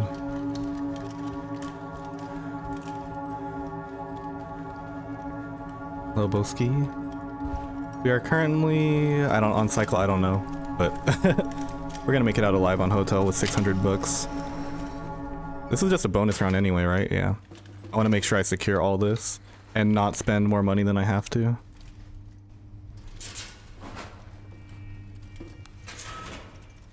About 5,500 in the bank. Still haven't used my Pentagon either.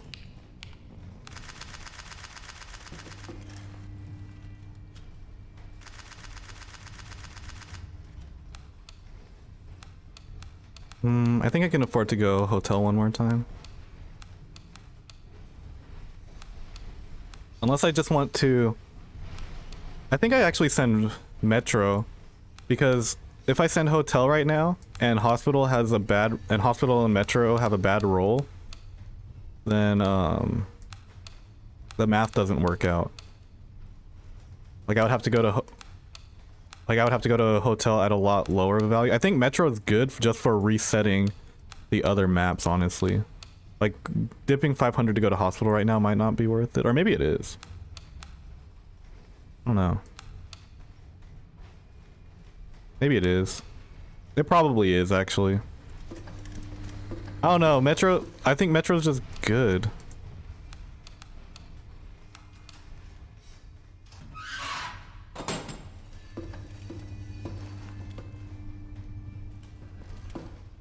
I'll have to talk with Roy to see what's better here. Like, am I supposed to go to hospital at 93 for 500 bucks in the event that I might have to spend a bunch?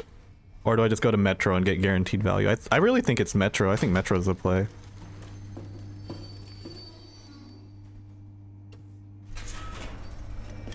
Well, like with how safe Metro is, Metro might be meta. Unless you get like a modifier that tells you to go otherwise. Like, I'm kind of convinced.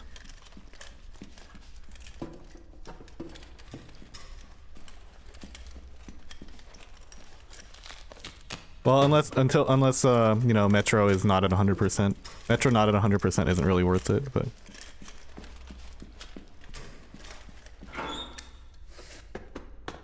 you can pull a decent return on Metro, so.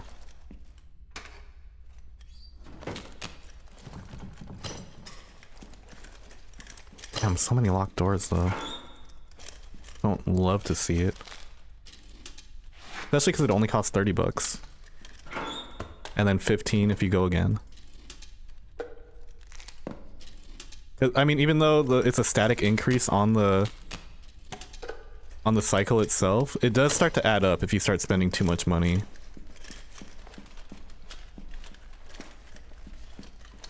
So this is a strategy we're gonna try. We're gonna figure it out in real time if it's worth it or not.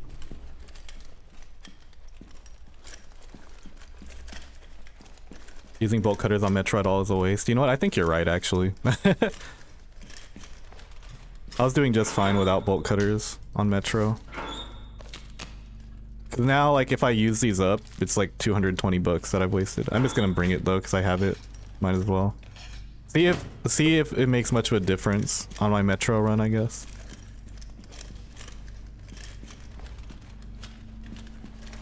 Just because you have money doesn't mean you should use it.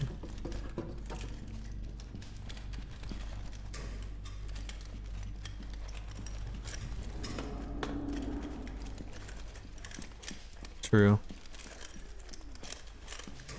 Worst that could happen, Butcher shows up and then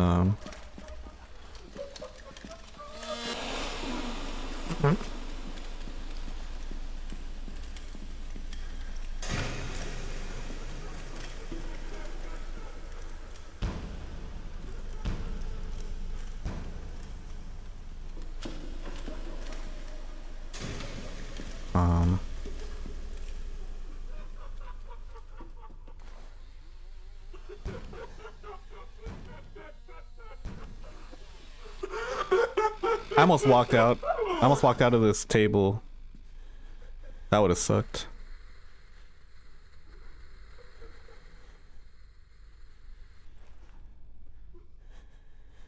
Well, damn. I almost don't want to use the medkit. I will, though. I'd rather use the med kit than be forced to use the adrenaline. And then if I end up having to use both, then it just kind of justifies that I brought these. But damn, that sucks. I thought he was coming from behind the locked door, not from below me.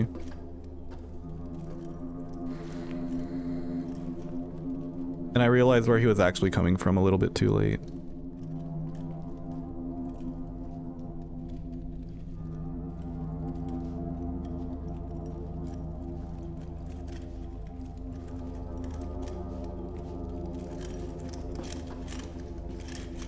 This is back towards the train, isn't it?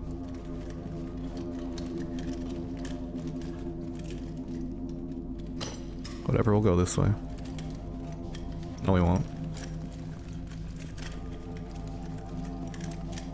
Well, I definitely can't go back now because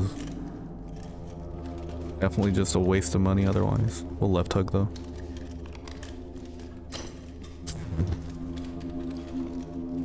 Kind of proving the point that using bolt cutters on Metro is a waste.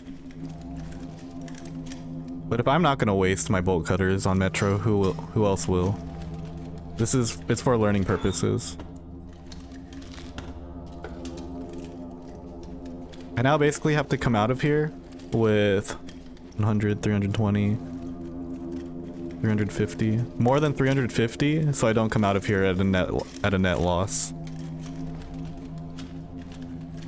I need at least 350 before I get out of here.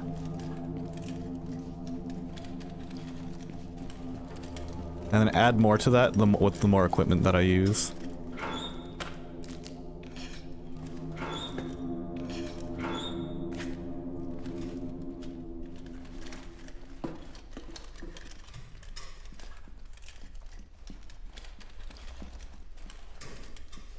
Wow. Honestly though, I'm getting a lot of dead ends for some reason.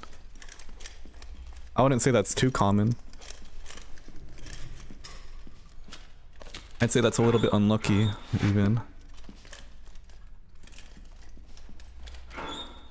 Like, if you're gonna give me a dead end, at least give me a loot room at the end of it. That would be kind of sick.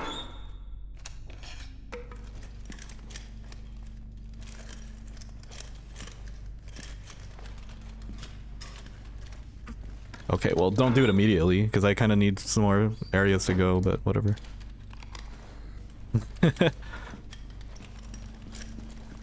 I guess be careful what you ask for. If you ask for something, ask for things specifically.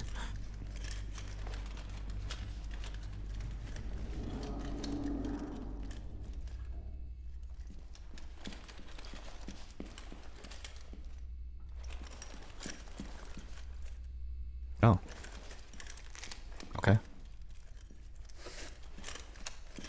Kind of don't know which way I went, but I mean, I know my way back on Metro at least. I'm very familiar with the Metro tiles. I'm not too worried about getting lost here.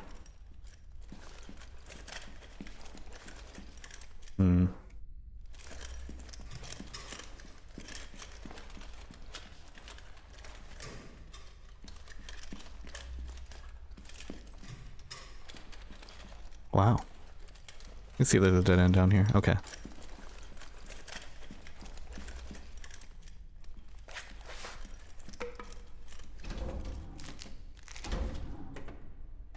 Please?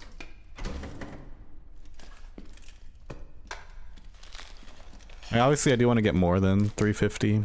Because just being net positive isn't necessarily a good thing. I mean, it's the minimum. Being net positive is the minimum. But if I'm not earning faster than what I have to spend, then what's the point?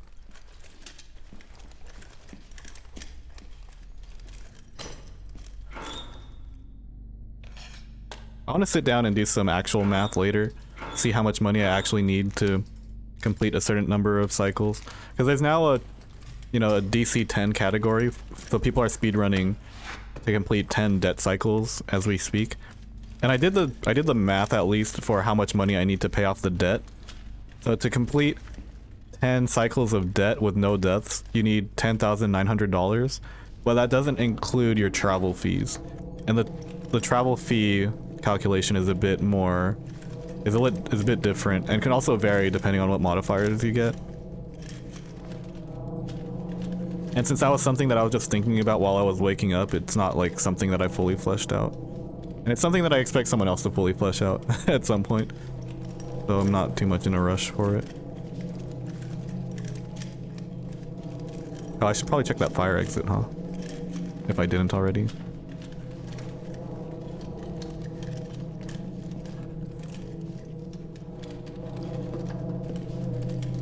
Wherever it was.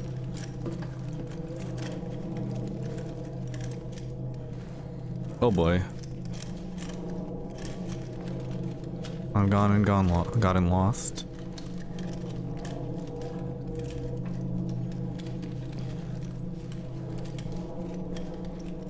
The thing about being too safe. Wow, it's 6 o'clock. Okay, maybe we just cut our losses then.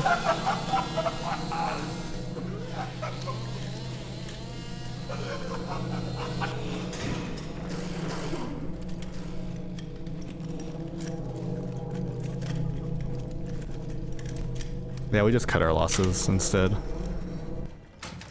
Whatever.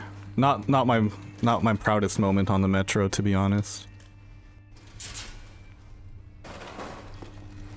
I'd rather just not lose more money.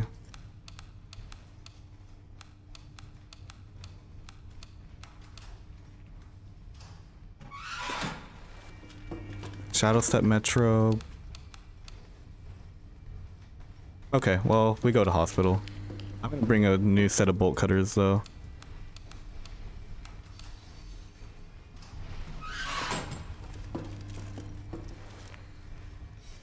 I mean, your $100 is probably better than what I did just now, considering equipment losses.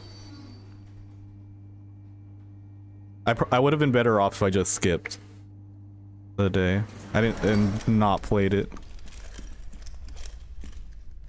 Which is sad. At least now I can go to hospital at 100%. And if I have to go to hospital again, it'll be at 81% instead of lower.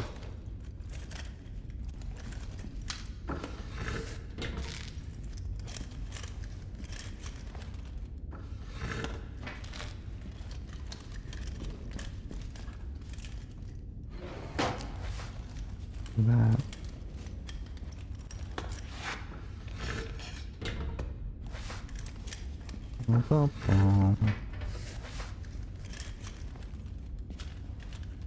Big room there. But we're gonna go this way first. This is a... Oh, never mind. It's not the 4-piece.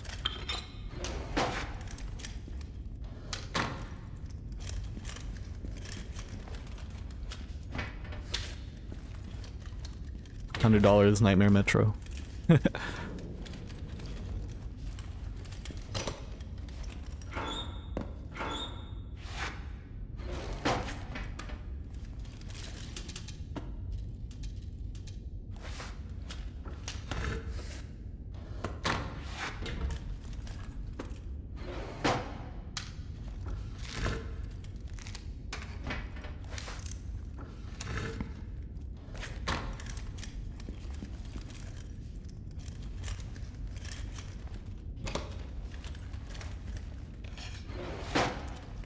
Loot everything. When I go to hospital, I expect to go down at least once. That's just part of it. And I think it's worth it to go down here if it means that you can outloot the cost of an adrenaline. When you start having to start using multiple items, when it starts getting a little bit dicey. But I mean, hospital is just so good that you kind of have to take that risk. And it's like, it's less risky if you have equipment too, so is it even really a risk?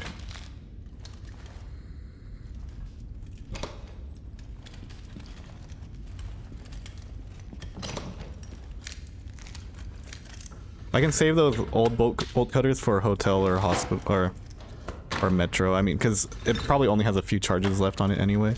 I just wanted to make sure that whenever I go to hospital, I come in with a fresh set of bolt cutters.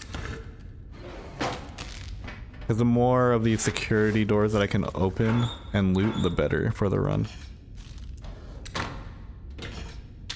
You just get a guaranteed return on your bolt cutter investment every time.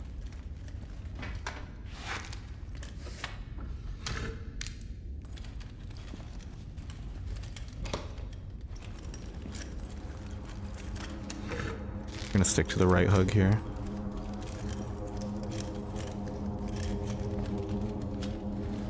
Currently at 950. Which only means I'm only up like 250, right? Because it cost me 500 to get here. And then the, well, never mind. Bolt cutters are now 150. I was still thinking that they were 200 plus. The balancing changes kind of throw off my numbers in my head, so once the numbers become a bit more static, I'll probably commit them to memory a bit better.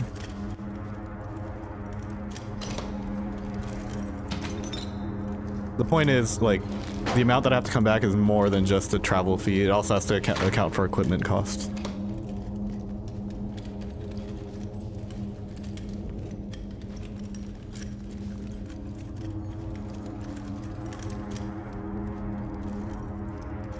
Is that an elevator?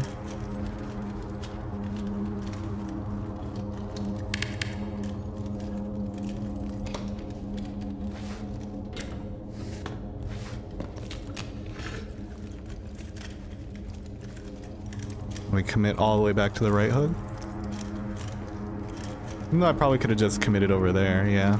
I mean, how was I supposed to know? What if there was like an alarm door or something that I missed here? I'm just gonna skip over that fire exit, to be honest.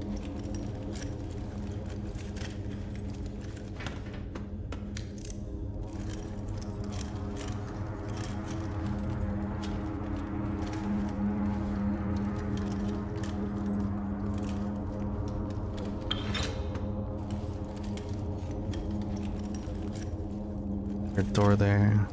Door is really hard to see. Get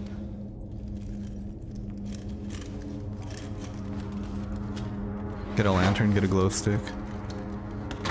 Light up your world.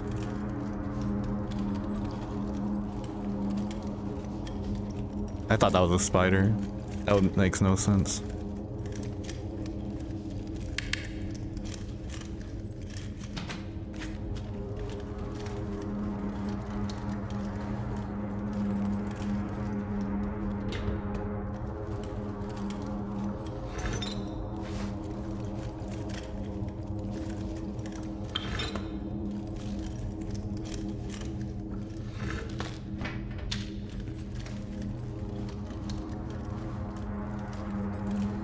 .61 by 2 p.m.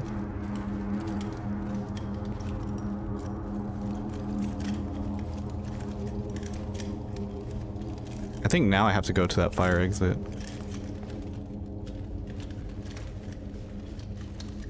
I've cleared everything else.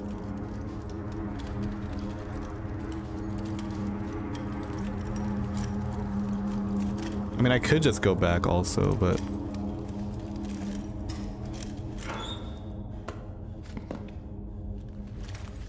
I don't have the math down, but I'm pretty sure, like, you know, maximizing is still the play. Now I think I go back because I feel like I'm backtracking a little too hard now. Can I just roll for better rolls? I remember when a band meant something on Hospital. But this is preserving equipment costs too. If I have to use adrenaline, then all of a sudden I subtract 220 from here. On top of like the 150 I'm gonna have to subtract from the bolt cutters. It seems like playing for surplus might just be kind of meta. Just kind of don't play too safe on non-surplus, but like still go out and get your money. But surplus changes everything. Speaking of, it's to the point where I will buy another bolt cutter to make sure that I have full value out of this.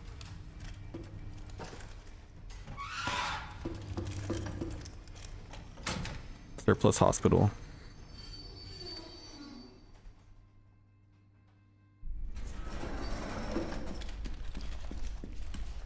long as I don't get bad RNG on the beginning spawns, we're good.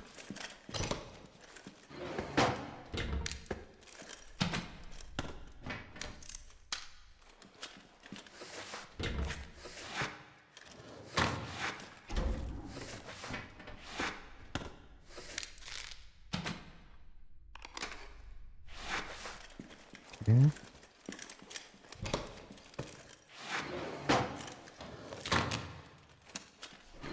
Yeah, this could be huge as long as it, like, if I get the right spawns.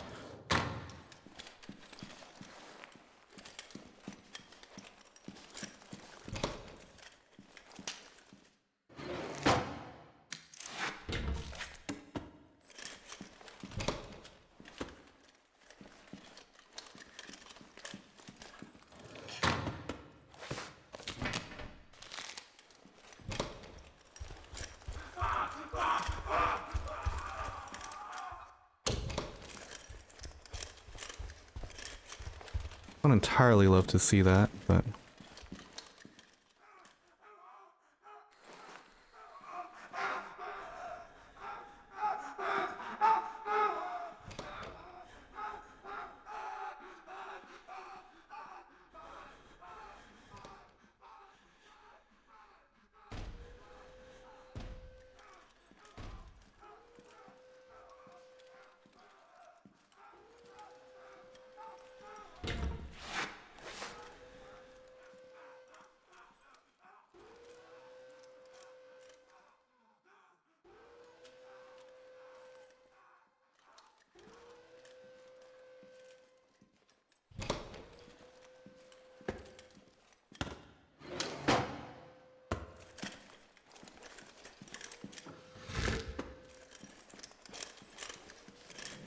As much as I want to go down that way, like...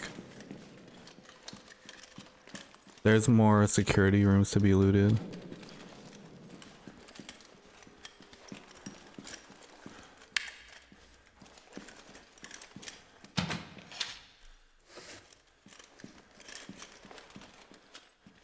For example...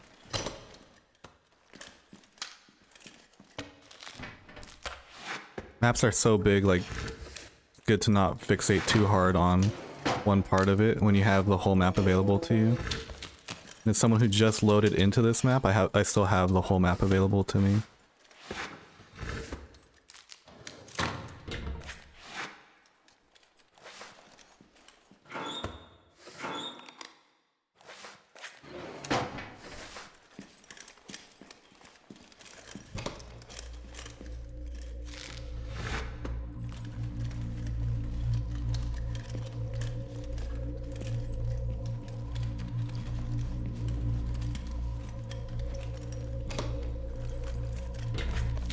Yes, the double cabinet setup is fantastic.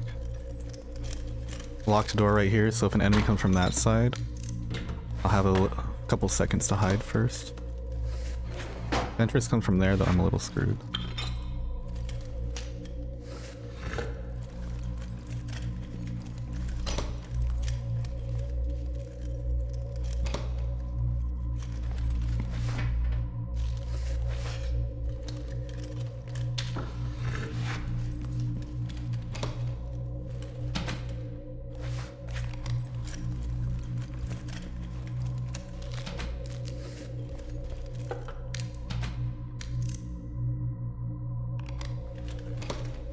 Nice.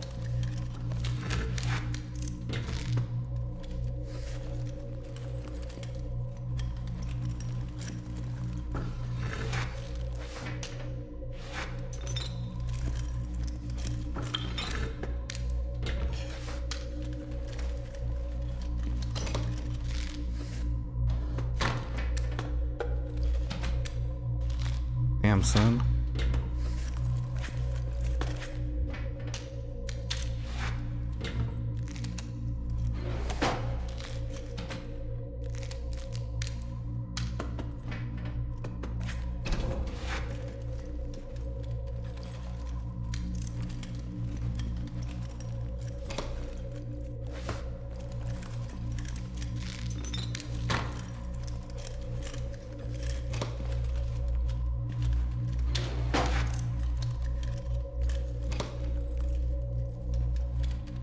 Okay.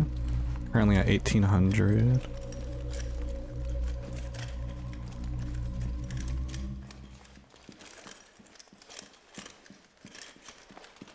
$1,800 on what I would consider not my greatest seed ever.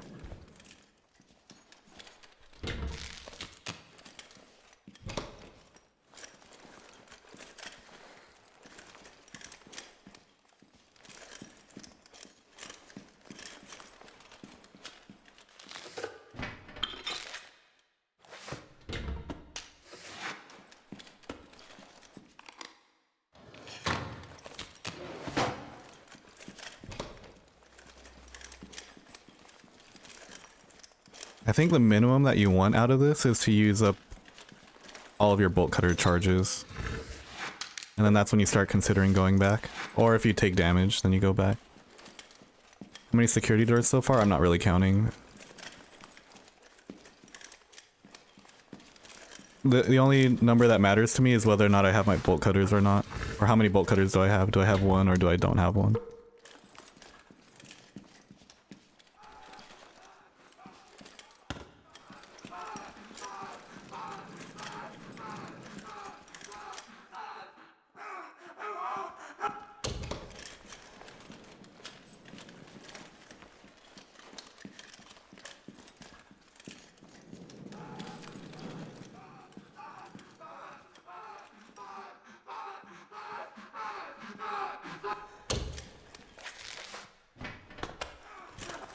Damn it, he hit me.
I don't know if using the medkit was the best play there.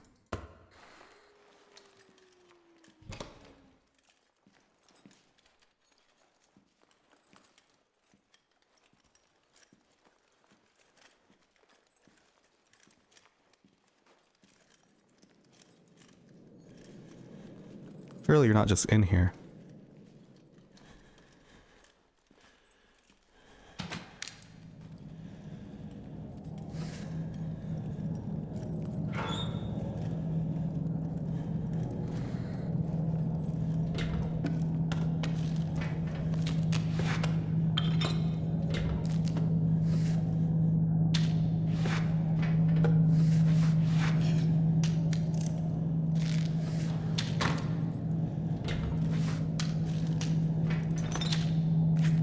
I think after this, I'm going to start running back.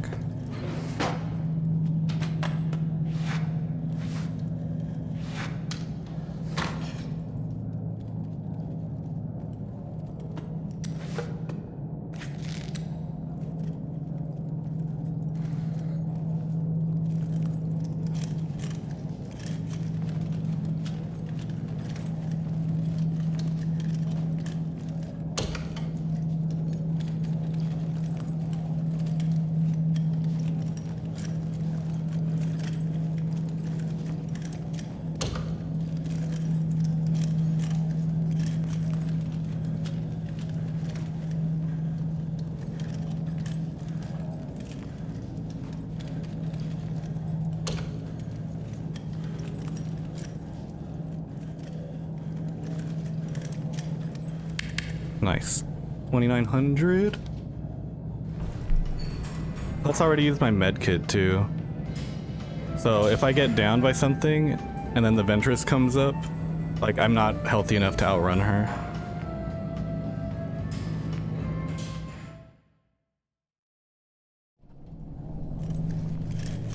I mean, I should have doors to work with, but I mean, I could also just secure it too. Uh-oh. How do I fix this? If I close the game and load back in, right, it fixes it? 'Cause I will need to buy more stuff.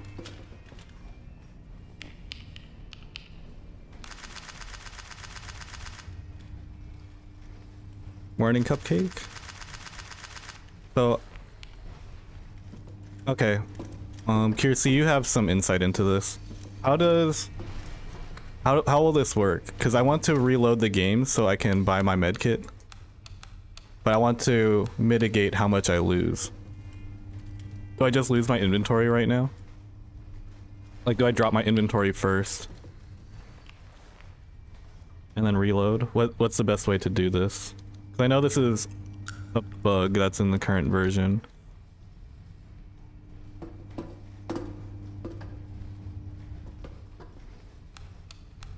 Surplus Metro? I'll go Surplus Metro.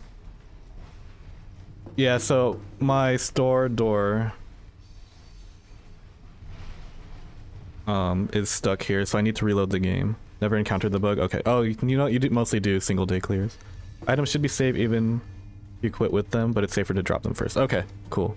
Just making sure, because this is what, 440, 740, 890, $965 on the floor. I'd be losing over, or almost $1,000. But yeah, we'll disconnect here. Also, hi Maylene.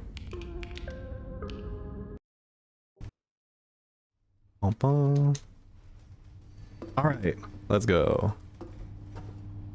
These are also, I mean, these bolt cutters aren't crazy useful. I mean, I'm gonna bring one. I'm gonna bring one to the metro just because I have it. And we'll bring this. We'll get our med kit.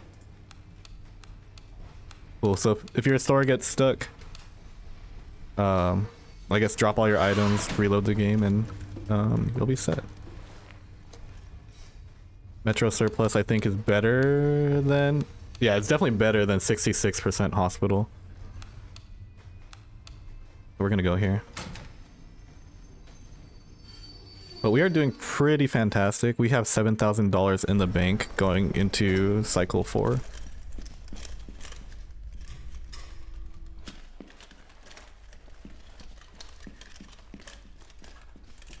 And we have surplus metro, which can be huge. But Austin, why are you going with the full loadout again, even though we just talked about bolt cutters not being crazy valuable on Metro? It's because I have all of these half-used bolt cutters that I'm going to bring with me anyway. Because I'm not bringing a half-used bolt cutter into hospital, that's for sure. I'll save the half-used bolt cutters for Metro and hotel. Just because I think maybe double medkit, double adrenaline is a little excessive. That just means that I'm committing to going down twice. But I'd rather not commit to go down twice. Those are expensive downs if I do. If I go down... Well, if I go down the second time, I shouldn't need to be healthy to get back. I should already be making my way back after going down once. And the second time is more just to preserve the run, if anything, I think. That's kind of like how I approach it anyway. I haven't reached the point where I have to be aggro enough to absolutely need both downs. Maybe that's something I'll need later on, but I'm gonna see what that upper limit is first.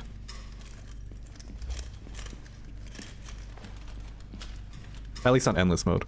If we want to see an upper limit, current upper limit for solo nightmare, then we go watch Vorz's 115-day run.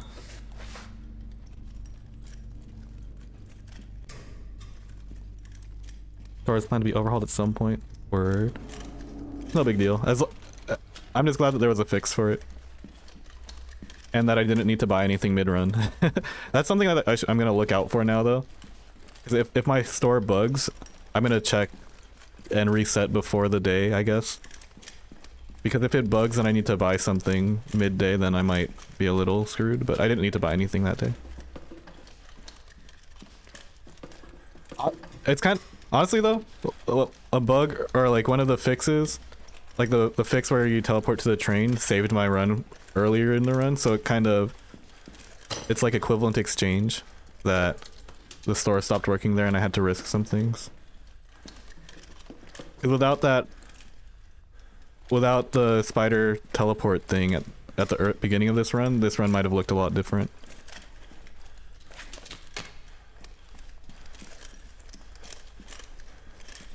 I don't know if that was intended, but on like day 2 or 3 or whatever of cycle 2, whenever I went to the hotel, the spider cocooned me and it immediately sent me to the train. I know that's like a fix for people falling through the map, but I didn't even have to use my adrenaline yet to potentially fall through the map. It just cocooned me and I got sent to the train. I think someone clipped it here too. I don't think I got cocooned under a desk or anything either.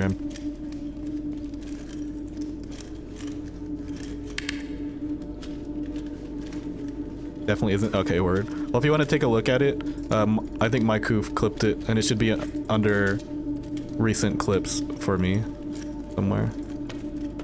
It was definitely a little silly. I was happy it happened though, because I would have had to uncocoon next to a Shambler, Butcher, and Spider, and I wasn't entirely sure where the elevator was. So the run was flashing before my eyes until I saw the interior of a train.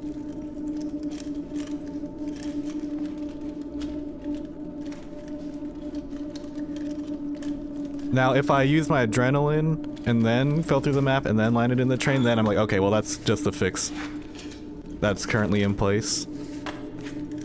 But that was definitely not what I was looking at.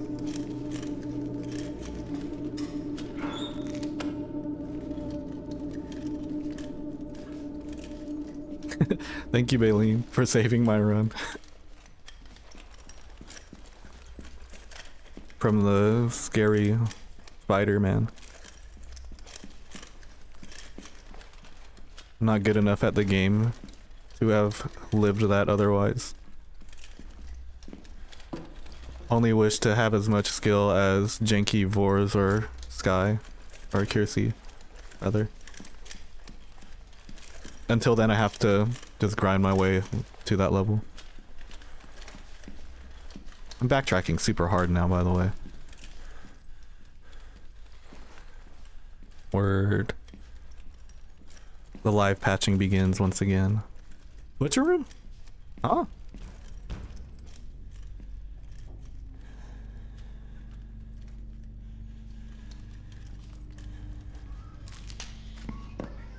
Surplus butcher room, by the way. I guess I should be seeing if I can get 1000 on surplus metro, huh? I mean, my original stream idea was gonna be me just kind of grinding single day clears on metro, trying to get a band. But because there were changes for not metro, I wanted to just play it out. Also practice for high cycle this weekend.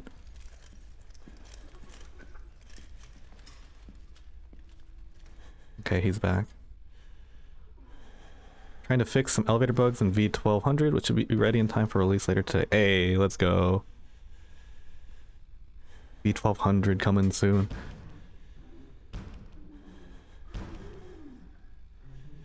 And I think that, you know, the patches are working, because you went that way. There's another way. Because I've been getting people who are saying like their more casual playthroughs have been more fun with the changes that have been getting implemented. They are insanely fast. The releases are coming out faster than I can put videos out for YouTube. My V1100 one just went out yesterday. I thought I'd have more time, honestly, between updates. And then V1110 dropped, and I'm like, oh man, my 1100 one isn't even out yet. Oops. Anyone who's getting information from this video is gonna be a little bit behind. But imagine not being in the Discord and just getting the updates in real time. So really, it's not my fault. No breaks, more content, right? I gotta match Maylene's pace, it seems. Or I actually have to be ahead a little bit, so that way when it drops, I'll be ready to film at a moment's notice. Yeah, this is supposed to be my 1110 video, but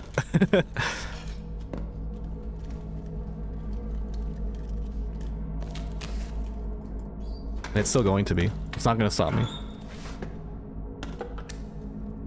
I'll be like that one guy, the Dead by Daylight guy, who uploaded a video on patch like 8.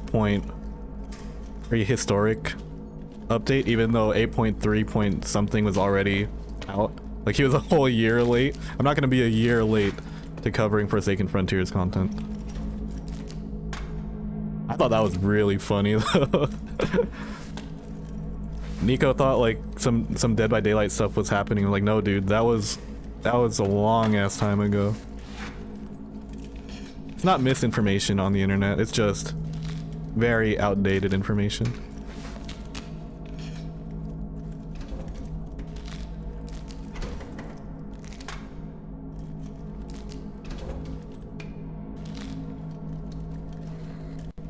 $6.55. Yeah, Nico got, and it was super funny.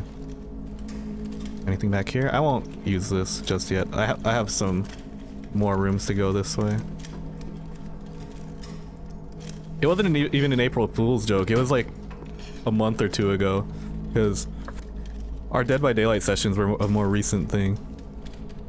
So this guy just dropped a patch notes video a year late, and not even as a prank.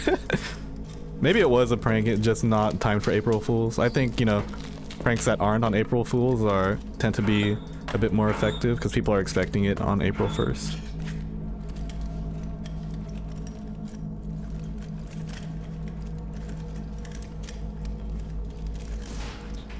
Really?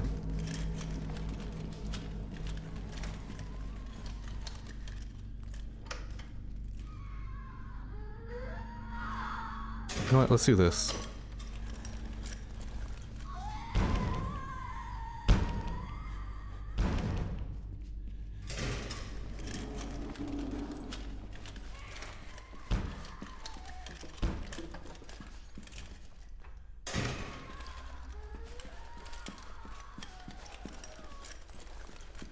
I don't have a desk to hide under.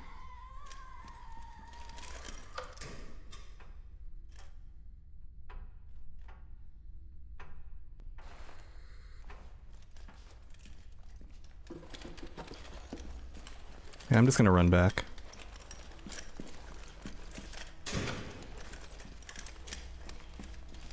I know my tiles well enough to run back.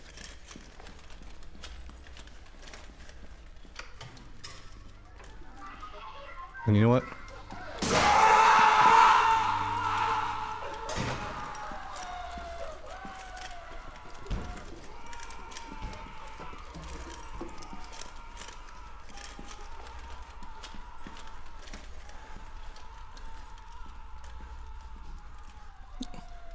How's it going, Clover? Give me a moment while I outrun this problem that I've created for myself.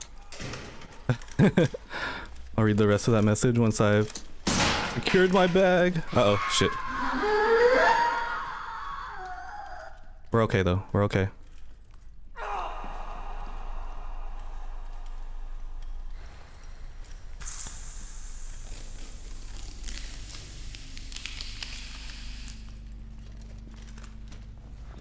Damn. Apparently didn't know my tile's entirely good enough.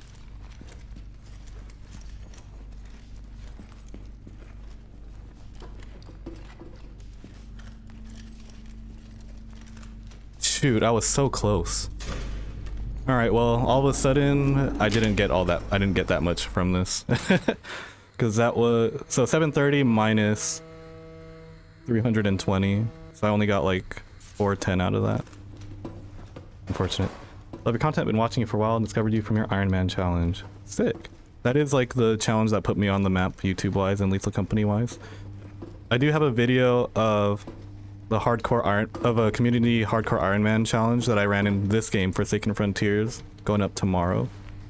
But yeah, if you're not familiar with this game, Forsaken Frontiers, very similar gameplay loop to Lethal Company, but a lot more conducive to high performance gameplay, which I and a bunch of other Lethal Company speedrunners and stuff have been enjoying quite a bit.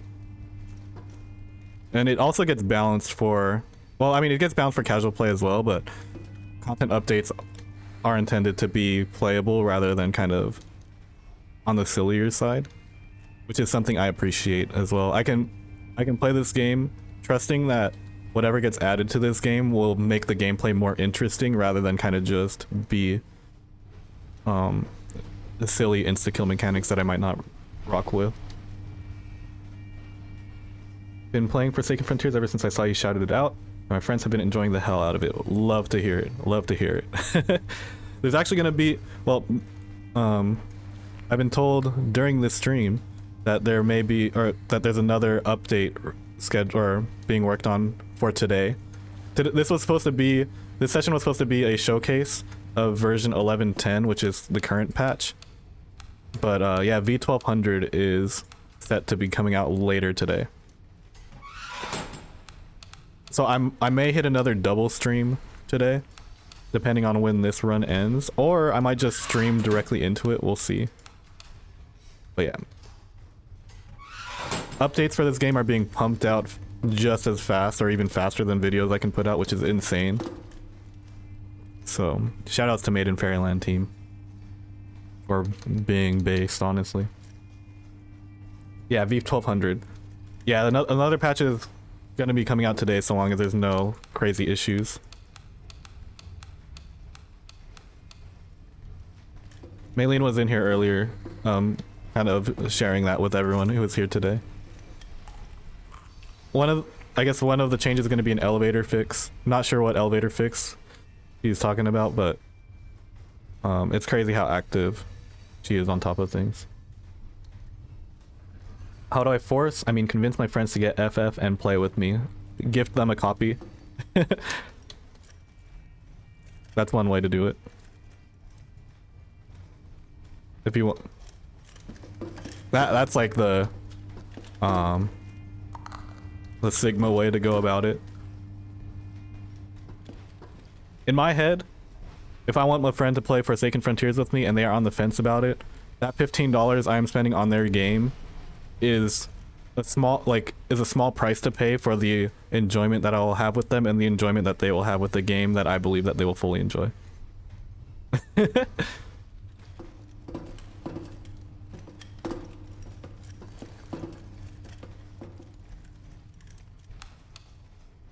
If that's not an option, then make them buy it and then tell them to refund it before the 2-hour mark if they really don't like it. But it's really hard to not like it once you pick it up, in my opinion. Especially in the current state of the game, too. I think I am going to go back to Metro, by the way. Did I buy another... Guys, did I buy another bolt cutter? Or is this the same bolt cutter as previously? $15 like a movie ticket in my mind. Even if it's one time, it's a bit worth... I'm saying...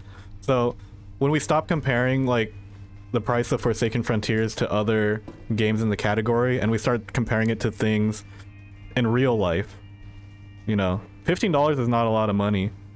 I spent more money on a meal the other day than I spent on Forsaken Frontiers. And that meal did not last me more than, like, you know, I enjoyed it, eating it for like 10 minutes, and it kept me full for like 3 or 4 hours. That's only 4 hours of value. Forsaken Frontiers, I spent $15 and I passed 100 hours.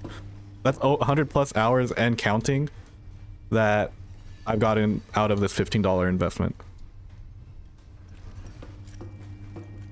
I'm not paying attention to have so many bolt cutters. It's unfortunate. I mean, if I use new bolt cutters on Metro, it is what it is. I'm gonna go back to Metro.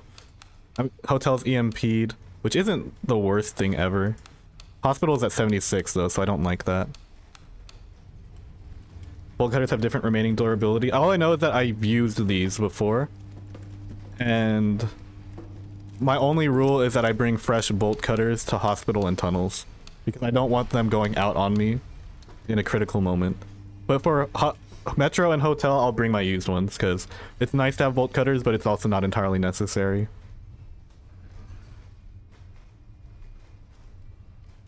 Pursuit is temporary, Forsaken Frontiers is forever. Hey, I like this line of thinking. $15 to basically put in a horror movie. $15 to spend time with your friend who's enjoying something, you know? Whenever my friends are enjoying something and they, you know, invite me to enjoy that thing with them, I like to indulge in that. 'Cause, you know, it meant enough to them to where they want to share that experience with me. Or they want me to experience it for myself as well.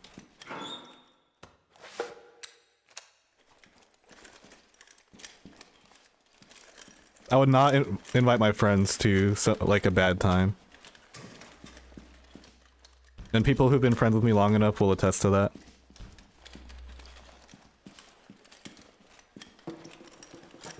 Especially in the food realm, like I will not invite people to go eat shitty food. I will not recommend shitty food places. Actually, the only times I've ever invited friends to eat shitty food is if a place made it onto my radar and it didn't live up to the expectations and we ate out at a place together. But, you know, that's a shared experience also. We now have that shared experience of trying a new place out and it not living up to snuff.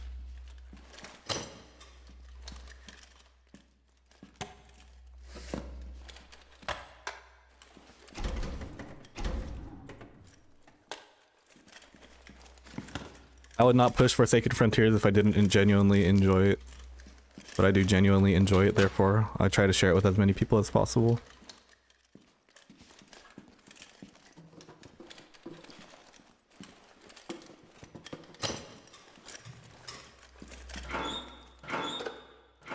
I do think it's funny though that some people think that I'm just pushing my own game whenever I push Forsaken Frontiers.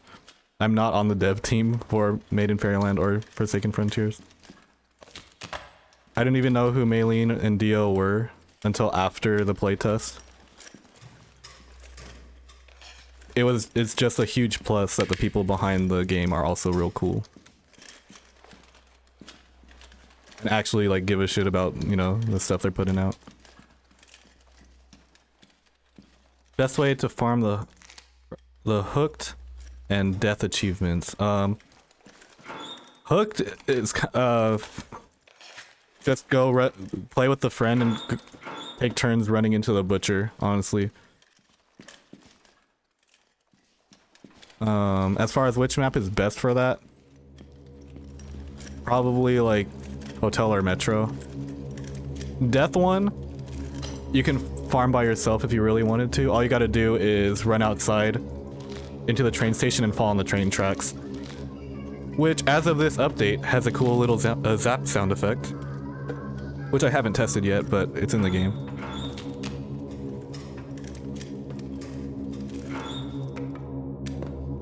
But you could also do the abandoned one at the same time while farming the death one. What you do is you go into the train and pull the lever and run out the door before the train takes off. You can just abandon yourself. I think it counts. I haven't tested it.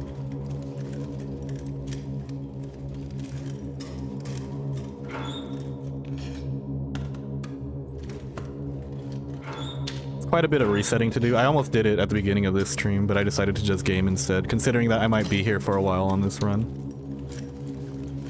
Like, I'm already almost 3 hours in, and I'm not even close to being dead. As long as you get a good start, you know, you can kind of go a little bit far on these runs. But man, for anyone who is worried about this game being viable solo, I'm afraid to say that in the current state of the game, it is just absolutely a skill issue, and there's no other reason for it, for solo not being viable. The game is currently at its most viable for solo play. I even thought the game was viable on release, including Nightmare. It was just a little bit of a differently paced game. Because if you watched like my solo gameplay before the changes, I played a lot slower than this. Because it was really hard to progress without, you know, having all your gear in order. But It's way, way, way possible now. To the point where I didn't even use Pentagon immediately, which is something that I was considering like meta for solo play back then.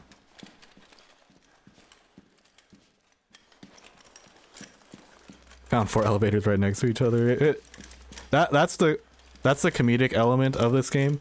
You know, I say that like Forsaken Frontiers doesn't have comedy elements built into it like Lethal Company does, but I don't think it needs it. I think finding 4 elevators in a row is hilarious without taking away from like the atmosphere that it's trying to build.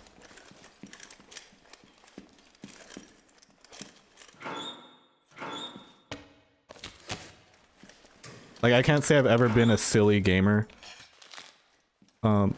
personality-wise. The silliness comes from just, like funny things that happen in the game. Like timing stuff. Even in this run, I would say something like, as long as I don't run into the butcher and then immediately turn the corner and get chainsawed. Like, that's not inherent, like, getting chainsawed by the butcher isn't inherently funny, but because we had that little dialogue beforehand, it becomes funny. That's like the more humor that I'm into when it comes to gaming. You know, situation-based humor rather than like the game itself trying to be funny, if that makes sense.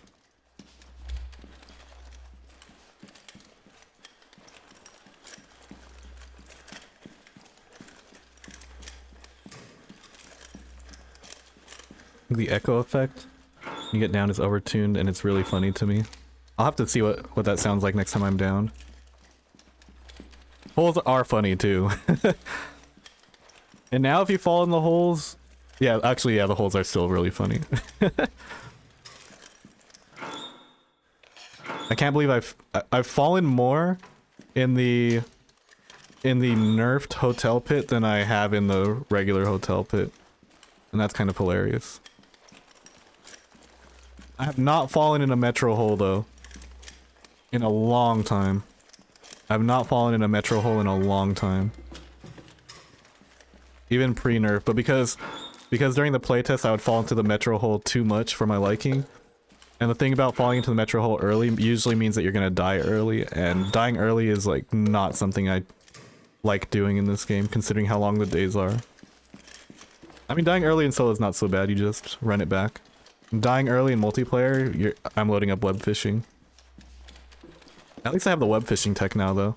I didn't have web fishing tech during the playtest. Am I doing predictions today? I don't know if any mods are here to run them. I don't personally run the predictions anymore because I'm just focusing on the game now. And I found that when I'm trying to run predictions, I focus less on the game and more on the prediction. 400 books. 5th elevator. Don't let anyone tell you there's no elevators on the map.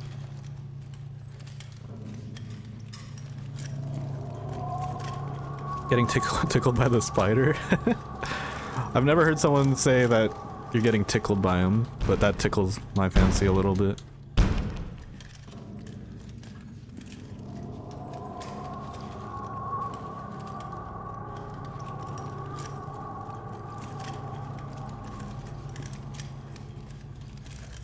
Gunning for a VIP.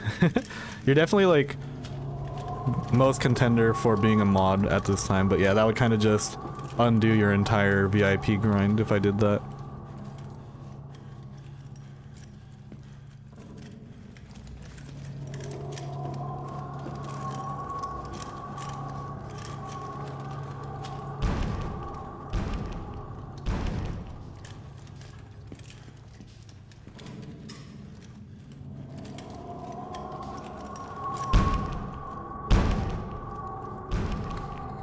O'clock. I have to be careful now for the Ventress.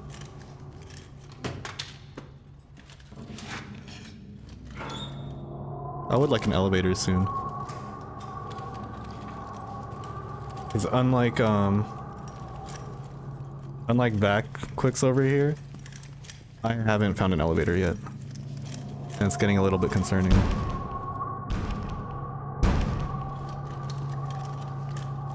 Does mod get VIP automatically? I think mods can't earn channel points or something.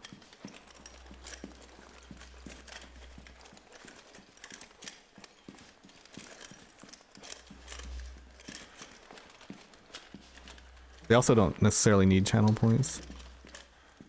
Okay, I'm just running back, I guess.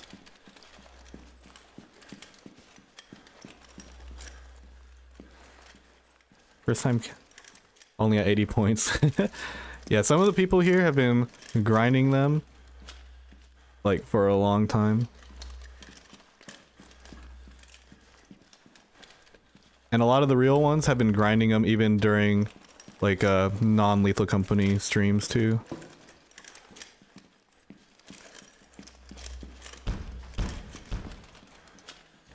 Let's not let the Shambler locate me.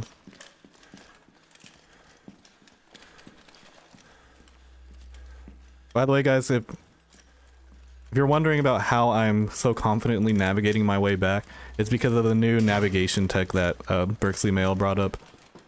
I'm very confident in my navigation here. And it's that you always, when you're going out into the map, you always enter the tile from the same direction. So if you're familiar with tiles, all you have to do is just run back through that door, and eventually you'll make it back to the train, or you'll make it back to an elevator just in time before Adventurous pops on you.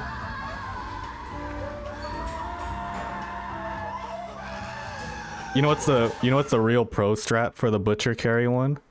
Go down patch to pre V1100 or pre Butcher nerf and go get insta butchered or something.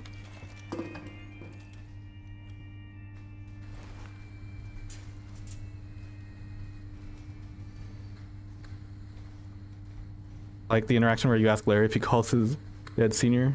Call him my dad. Oh man, shout out to Larry. Hopefully we can get him to play Forsaken Frontiers sometime. I haven't talked to that guy in a while though. Does Shambler alert every monster on the map? They have to be within range of it screaming. As far as I can tell. But it's not every enemy on the map. I've had Shamblers scream and not notify anything.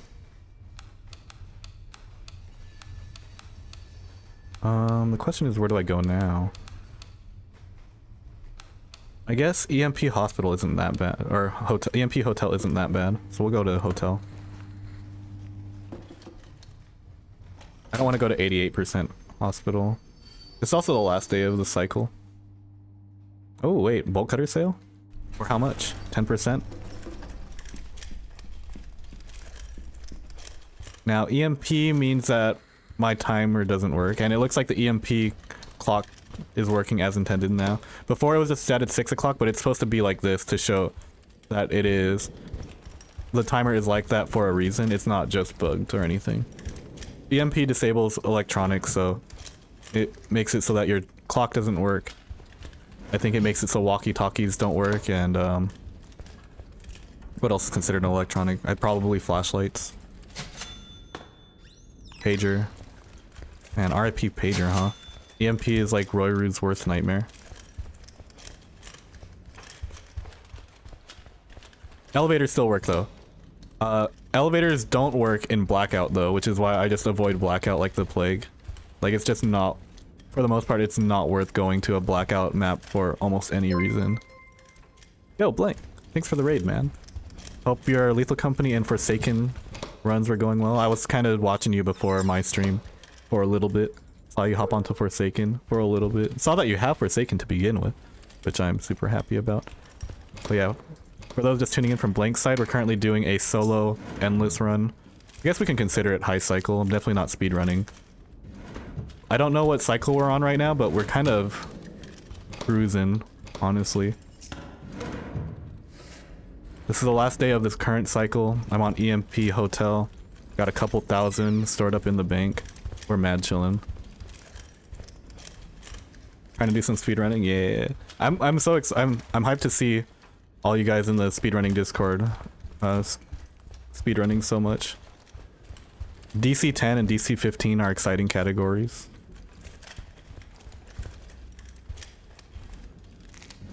But I'm trying to get my fundamentals down a bit more because I'm gonna be doing a high cycle run with Roy and Nico and I think Okles and +2 on Saturday.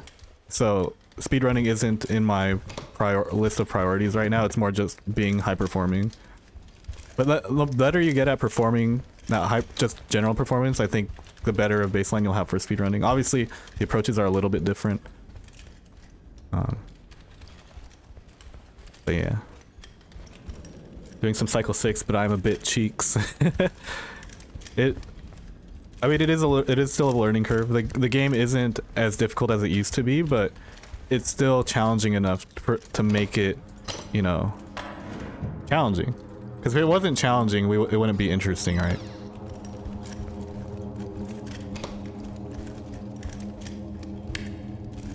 And I feel like with speedrunning too, you play with a lot less safety than in a regular run. Like you might not be fully kitted out like I am right now. And that scares me a little bit. But I mean, that's part of speedrunning, right? Like you kind of just have to reset a bunch of times until you get what you're looking for. I'm trying to just one-shot this thing. This is still my warm-up round.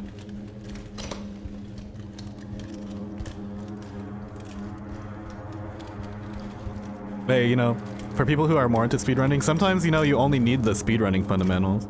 Like, why do you need high cycle fundamentals if you're gonna mostly speedrun in the first place? The fundamentals slightly vary depending on what your goals are.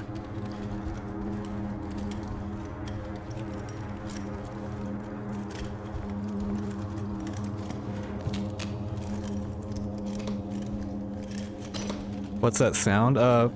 There's a sound because I'm carrying bolt cutters. Oh, the ambient sound? I think that's just an ambient sound.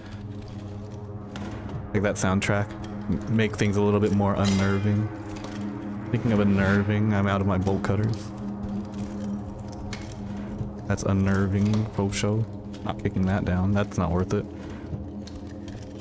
I remember in like the very first playtest that I played, someone used bolt cutters on the bathroom, and Maylene said something like, dude, why did you use bolt cutters on the bathroom? And ever since then, I've stopped using bolt cutters on the bathroom, or stopped thinking about doing it, and now that I understand the game a bit better, I see why. Like, the value you get out of a bathroom usually is not worth it, especially when you can use a bolt cutter for a more valuable tile, like reaching these cash registers, for example.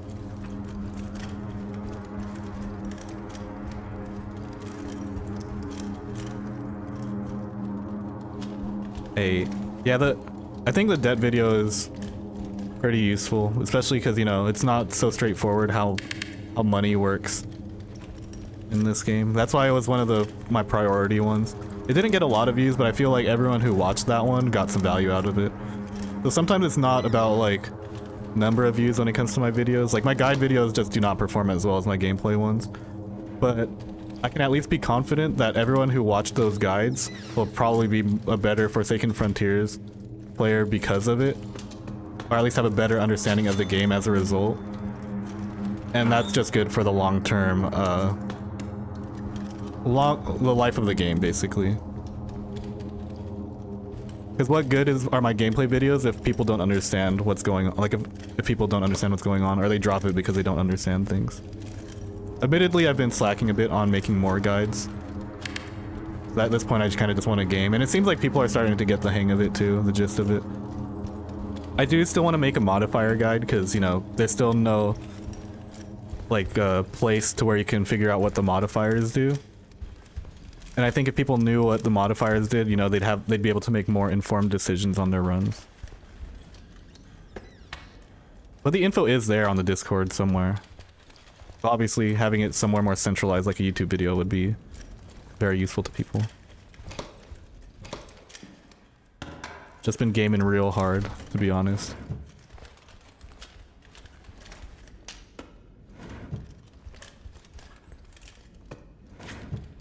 The guides also take like 10 times more effort.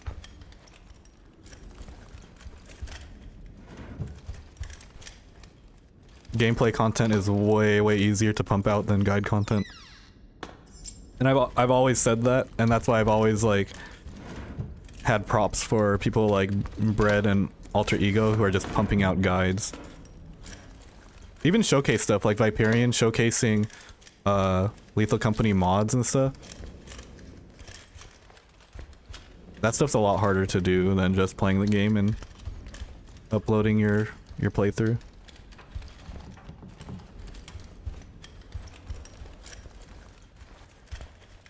Yeah, it seems like Black Screen of Death has been a pretty elusive bug. But you know, that's been a thorn for pretty much the life of this game so far.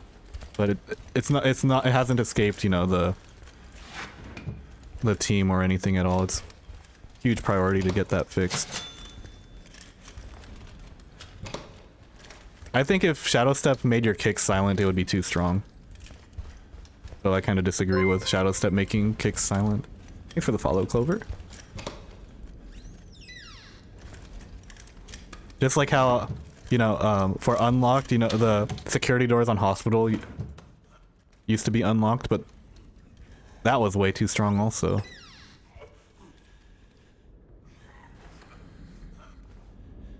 I might make a return here. Alter Ego play FF. Hopefully once he's done with his full clear series, but we're kind of at an impasse with this full clear offense.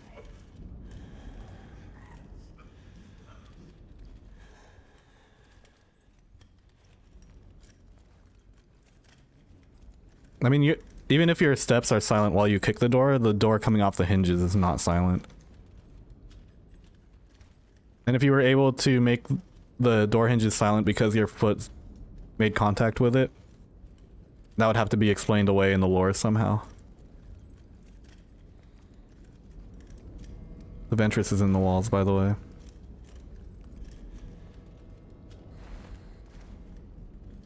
I'm running.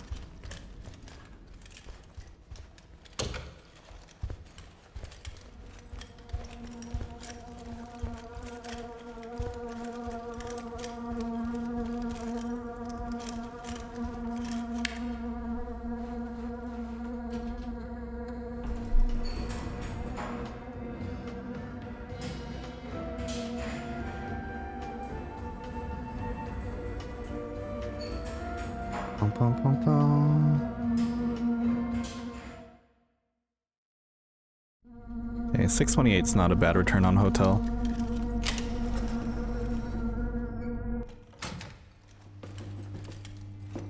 This is kind of a strange return though for a full cycle. But I mean, I guess I went to Metro twice.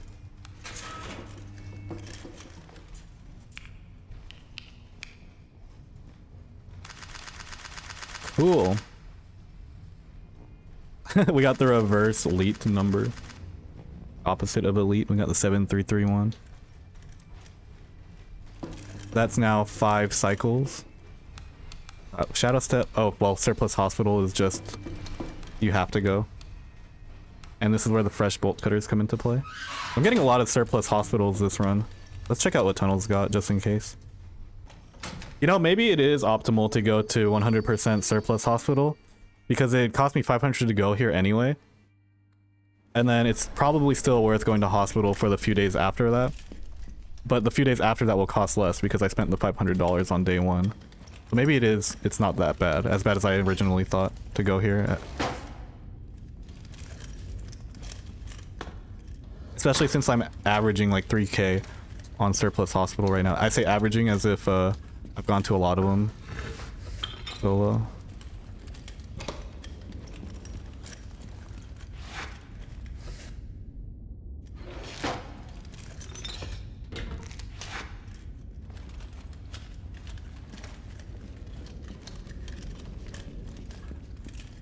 Yeah, Nico's web fishing lobby has been up all night. I woke up and saw that I was still in there because I fell asleep while web fishing.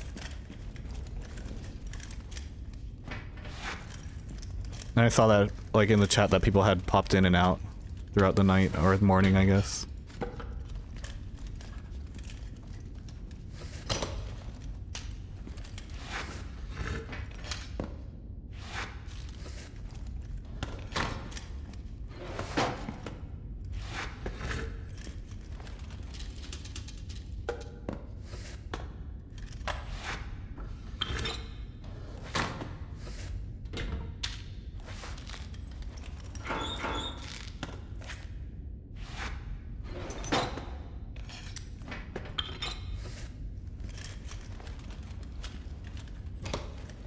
All of a sudden, us not performing like crazy on Metro and Hotel, making up for it in one surplus hospital.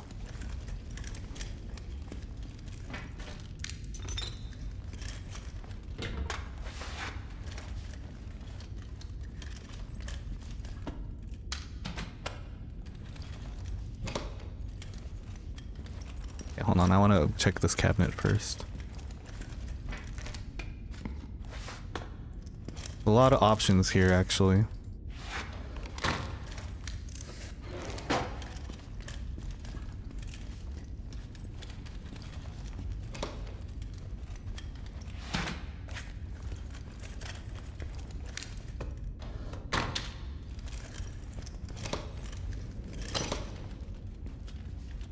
Wait, do my sounds just not work anymore?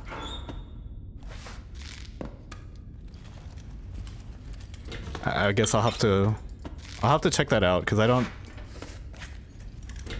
they just haven't worked whenever I'm in my Forsaken Frontiers scene. Because I have different scenes for Lethal Company and Forsaken Frontiers, so I must be missing something. I thought I fixed it since the last time. Damn. But I do intend to add Forsaken Frontiers sounds at some point, so it'll be more worth to do that, and I'll have to make sure that it works actually before, you know, people continue to spend money on it. So I guess for now, don't spend more money on sound effects. It's not worth it. Yeah, vent pop is a good one. That's probably gonna be like the equivalent of like the coil head sound effect, honestly. It's the most believable one too. Vent pop is the most believable one.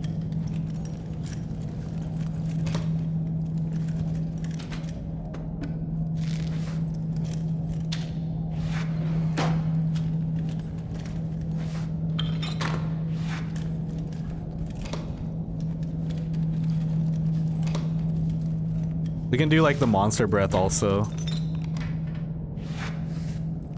Spider in the distance. Forsaken in the distance. That's one of the plus sides of recording your voice separate from game audio, because we can just kind of go through our game or our recordings and extract those sounds.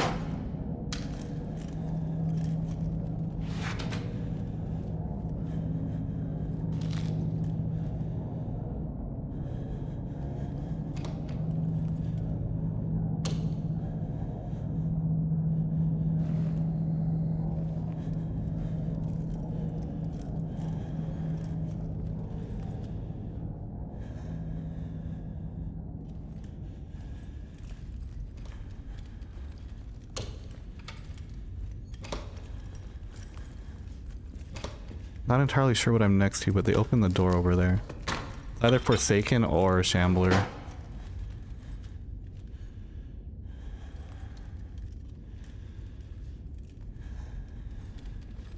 can find out for myself. The Forsaken.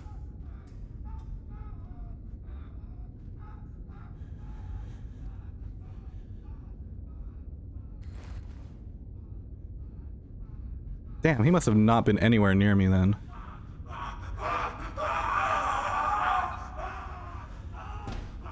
I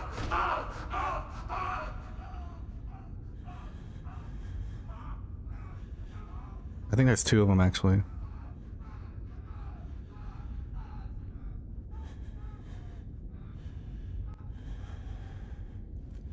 I'm gonna move now that I know that I'm behind two of them.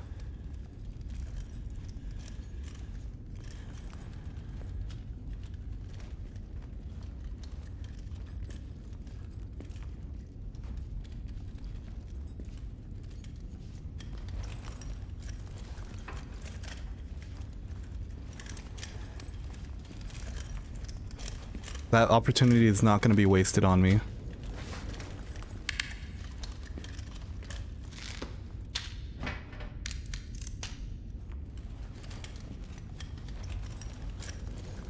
What's the story with Kenny Coin? It was named after my friend Kenny, who I used to play Super Smash Brothers Melee with. That's it. Now where the fuck did you just come out of?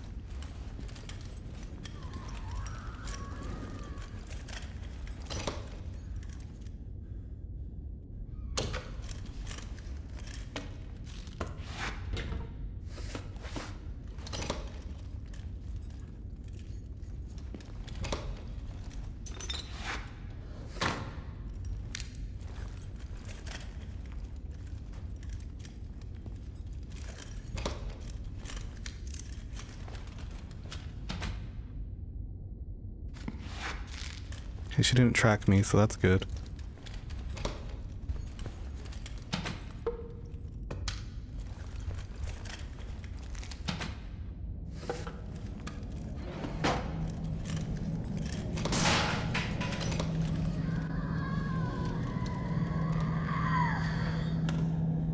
I was worried about her coming out of that vent.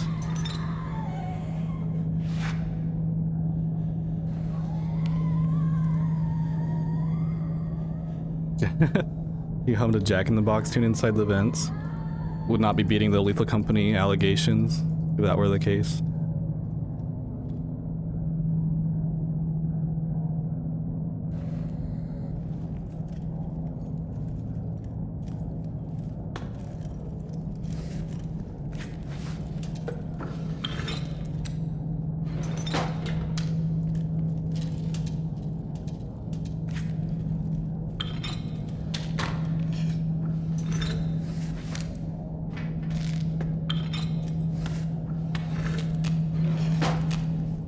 Okay, this might be good enough, honestly.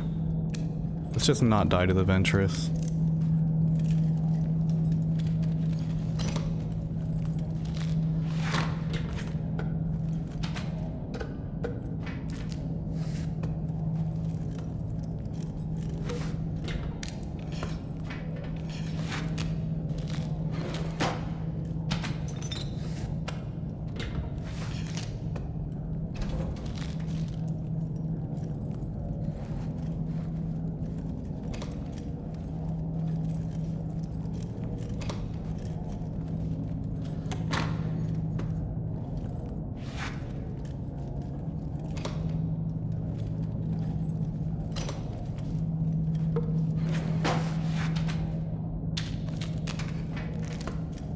Let me lock in for a second.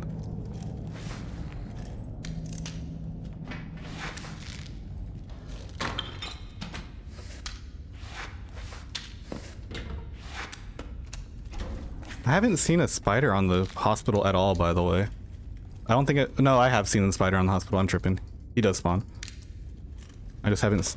You know what? And you know what? I'm just not going to manifest that for me right now.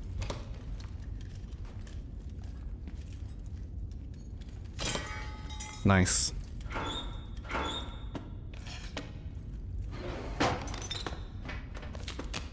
And that is my cue to leave.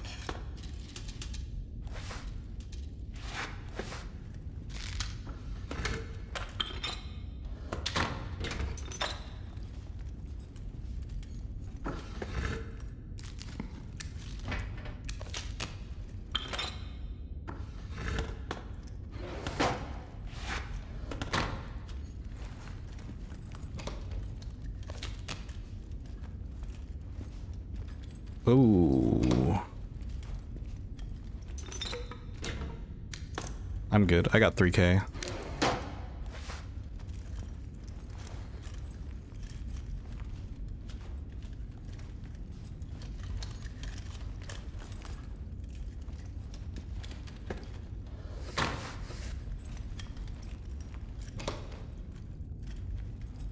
Is that a laundry room?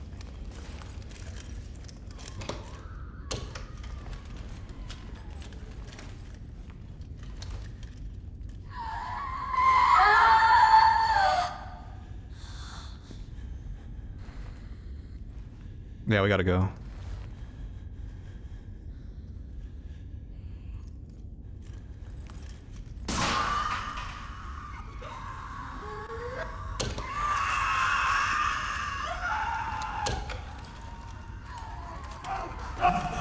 No.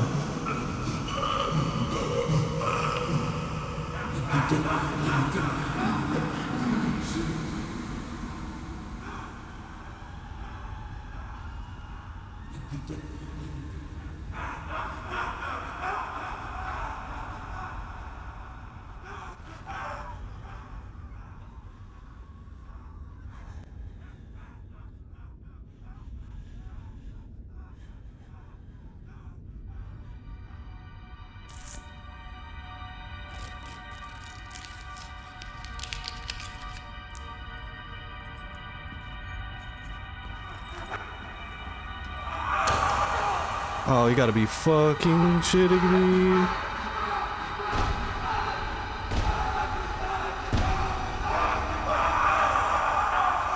Turn around, please.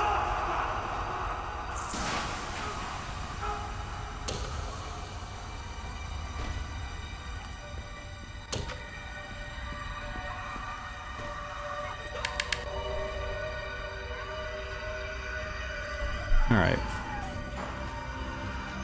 I think we make it. All the enemies are over here, so they shouldn't be by the train. How's it going, Dio? Well, that was full value out of my inventory, by the way. That's literally why I bring that inventory specifically.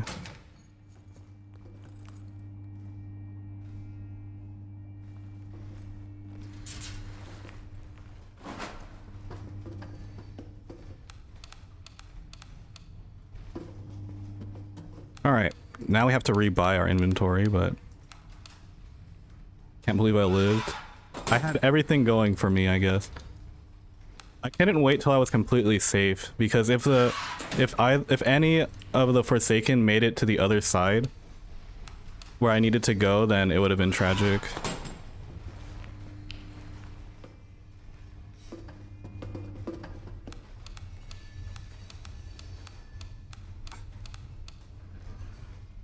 The question is, where do I go now?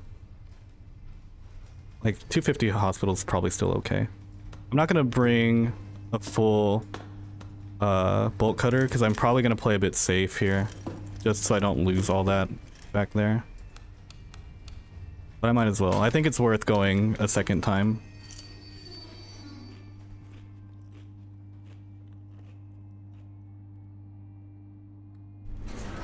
If I would only play one game, what would I choose? If I didn't have to make money off of it, probably chess.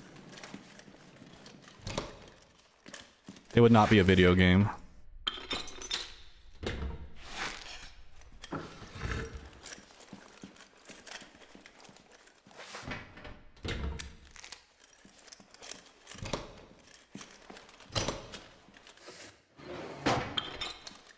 But I don't see myself becoming a chess content creator anytime soon.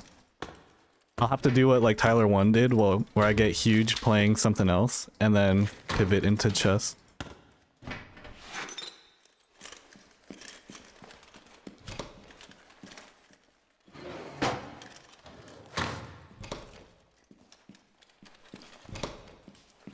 If I had to pick between Lethal Company and Forsaken Frontiers, it's Forsaken Frontiers for sure.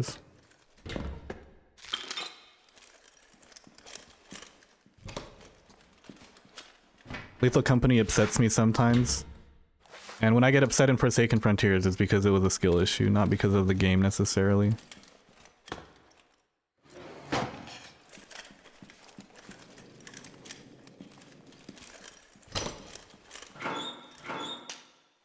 God, non-surplus hospital. Going from surplus hospital to non-surplus hospital at 81%.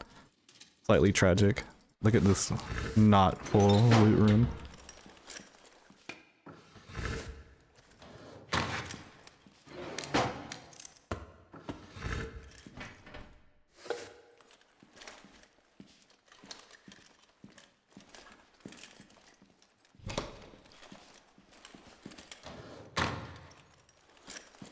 Forsaken, especially because Forsaken Frontiers, I actually want to like push myself in this game too. I don't really have as much of an incentive to push myself in Lethal Company. I mean, I did. I was doing like duo, or Nico and I were doing solo and duo high quota, which I think was fun and a lot easier to coordinate than squad high quota. But both Nico and I, like, if we do duo stuff, we might as well just do duo Forsaken Frontiers at this point. And Nico and I like the game enough to where we're even, like, getting... I mean, we're not necessarily coordinating the squad for High Cycle, but we said yes to a High Cycle squad, which is not something that we've necessarily done for High Quota Lethal Company. Shoot, Nico and I haven't even played Forsaken Frontiers together in a while. We've been independently doing our own thing independently. Whereas with Lethal Company, I feel like it's a lot more fun when he's around, at least. But the fact that Nico's solo gaming and staying on top of content uploads for Forsaken Frontiers kind of speaks volumes. Speaks more than what I've been doing, at least.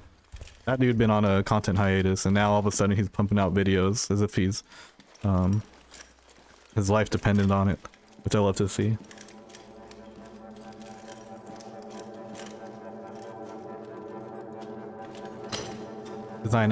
Philosophy of FF respects my time some more.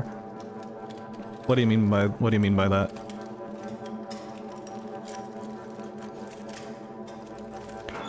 It is easy to make a video when the game's good and when we're like in it, right? Because we had no problem pumping out Lethal Company content in the beginning. You know, when we were still excited about it, we just not as excited about it anymore.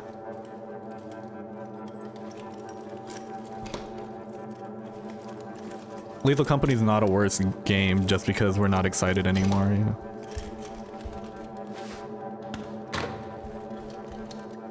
It's not like I dislike Lethal Company. I literally played like 12 hours of Lethal Company this week, and I'll be playing more tomorrow with Ego and Illusion.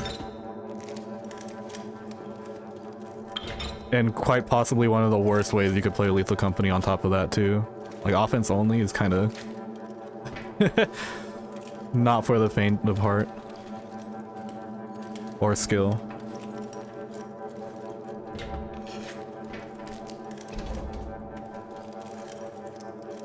People who are worried about Forsaken Frontiers being too hard clearly haven't tried to full clear offense with 3 people on a mine shaft.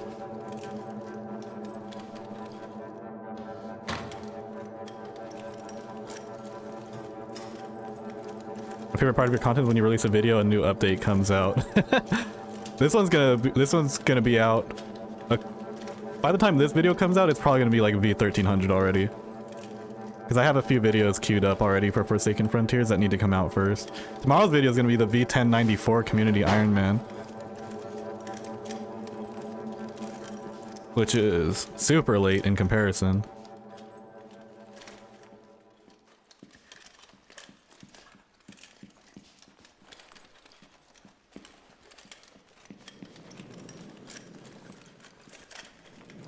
Oh wow.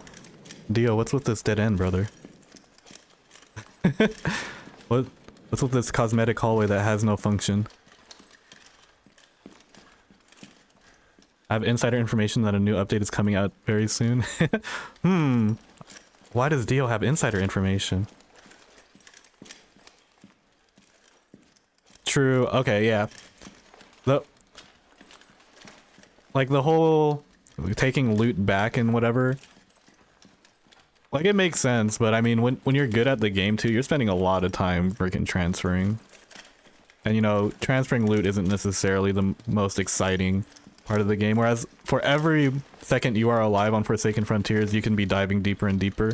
And that was one of the core design philosophies, or like core differentiators between Forsaken Frontiers and Lethal Company. You don't have to worry so much about making it back to the train, because there's no way to get back faster. Like, the whole elevator mechanic is like top-notch decision. Now, whether or not you're able to find one is a whole different thing, but being able to like learning how to navigate back too, like, is proving to be a good skill. I think it's helping me preserve this run a bit, because I think if I was just trying to RNG into elevators the whole time, this run would probably be over already, or not in as good of a spot. But the fact that that's not what I'm relying on, or have to be reliant on, is super awesome. Like, even when I was doing like the offense only with Ego and Illusion, I spent a lot of that kind of just like, bringing loot back. I mean, it wasn't always my responsibility, but there was always one person in the trio whose responsibility was to start bringing loot back. And it was for the entire day, too.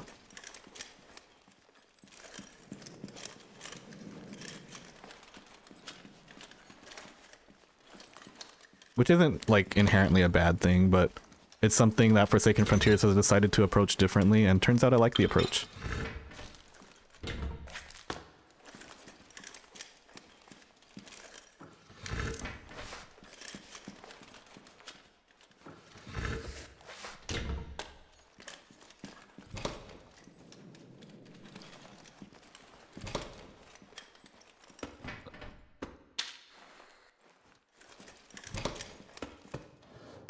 Sorry, Nico, I'm trying to read your comment, but I'm at the same time, I'm also already starting my elevator grind here. Playing for elevator and gambling has saved me from going to the casino and spend millions. True! You could either spend $15 on Forsaken Frontiers and $5 on web fishing for a total of $20 and have a great time, or you can go to the casino in real life and find yourself paying off debt in real life. You tell me which one's the better outcome.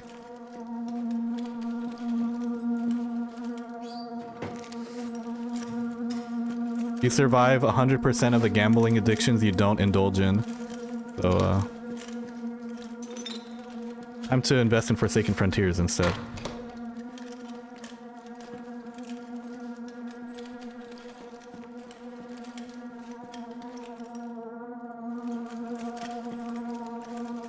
I'm 12k in debt in real life.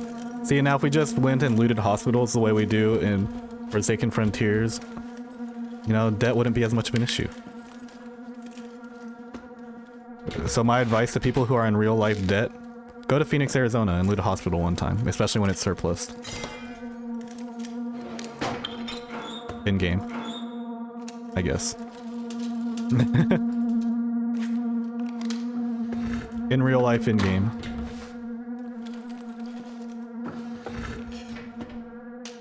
If you tell the judge that you only looted the hospital because Chef Austin said loot maxing the hospital was the only way to pay off your debt, you might not win that in court.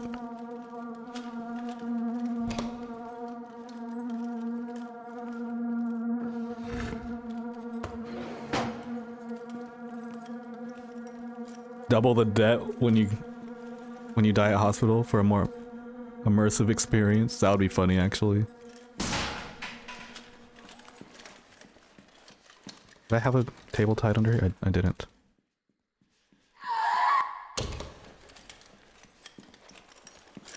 You hoe.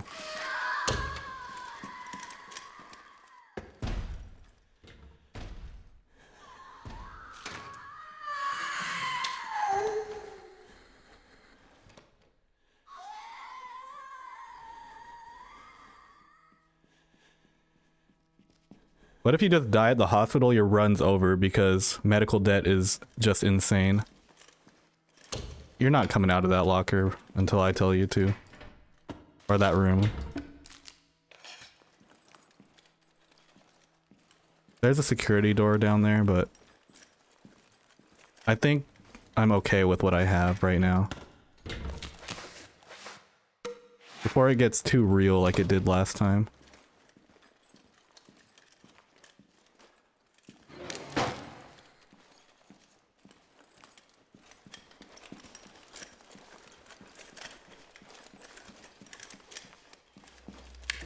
We get a cool 1800 on an 81% hospital.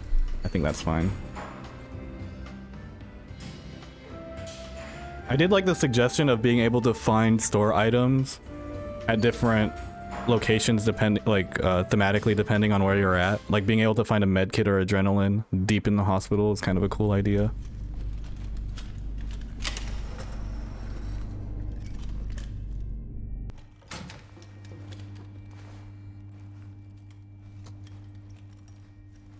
When's the inhaler item? Why use an inhaler when you can use an adrenaline aggressively instead? Shadow Step Hotel is not bad. Is it the play though? I guess. It's better than... Is it better than Metro Dread though? Well, I think this will set us up in case Hotel ends up being nice next time. We'll pick this up. I'm not too drawn to Shadow Step here. It's more like, is it worth the money? I mean, Hotel's nerfed now down to 150 instead of 200, so I guess it's okay. Lots of cool content coming in the next 2 big updates. Word. You guys heard it here, folks. Not sure if you heard it here first, but you definitely heard it here now.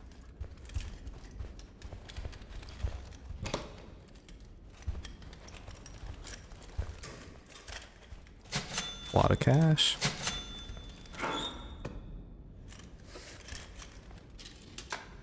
Yeah, these devs not only pumping out updates like crazy, but they also be showing up to streams and stuff too. Like to everyone's streams. This guy's upstairs.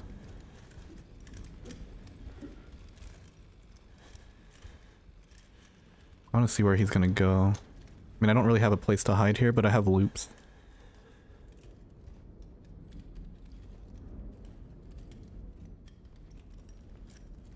Let's see if he hears this.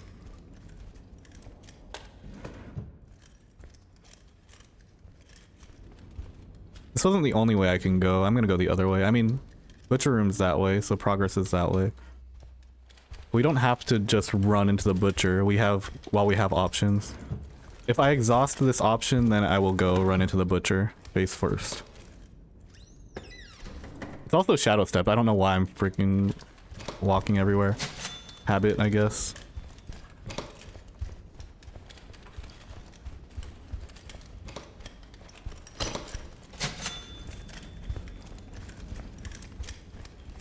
Kinda wish there was an indicator on like the data deck for what modifier I was on. I say that every time I'm on Shadow Step because it's the one that I usually forget.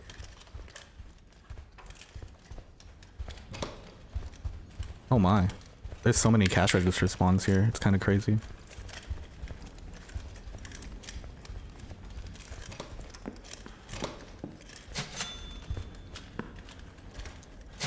Okay. 219. I mean, so long as I don't die, this is kind of just a bonus round, so... Not too pressed about maxing out here.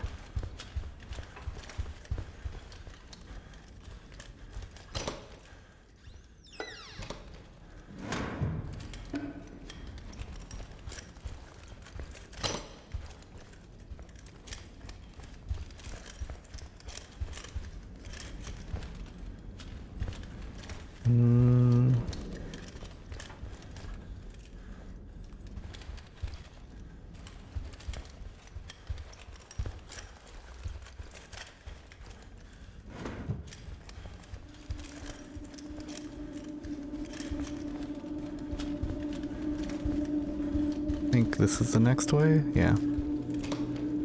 Ooh, gap.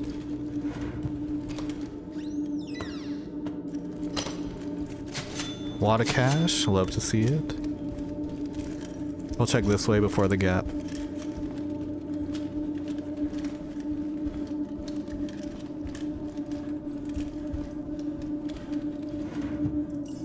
Didn't?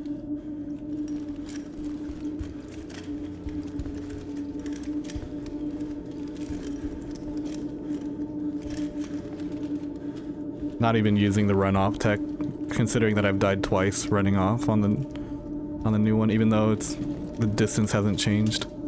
Might as well use the feature that was built in here. Oh, I failed to open the door with my bolt cutters that time. Which is a good thing, because I kind of just opened the door out of habit, not thinking about my bolt cutters. So I guess it saved me a charge there. Thank you.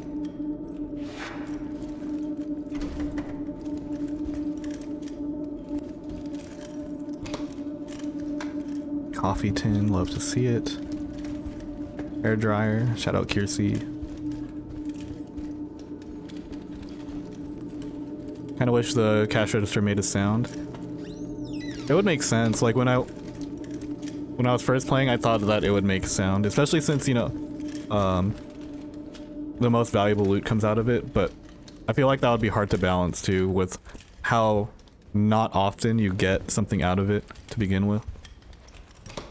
Because you could just be popping cash registers and alerting the entire map for no reward. It's just a chance of a reward. I think if it made noise, I just wouldn't check the cash registers. Unless it was guaranteed. But then if you guarantee 20 to 50 per cash drop, then it gets a little difficult too. I think that's stronger, like a sound with guaranteed cash drop than no sound with no guarantee for a cash drop.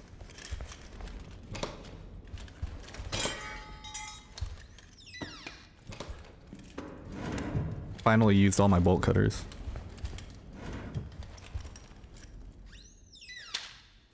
You know, for used bolt cutters, I kind of got a lot of value out of them. I thought they would break a lot sooner. We'll take it.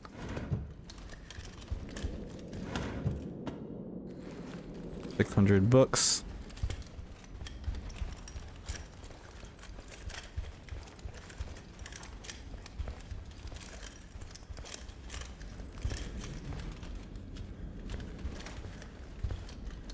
I don't think I've gone up here yet.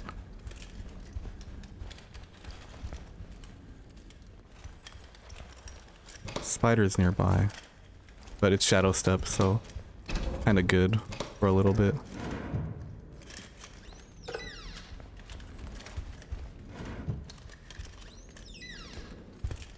Until the shambler spots me, then I'm no longer good.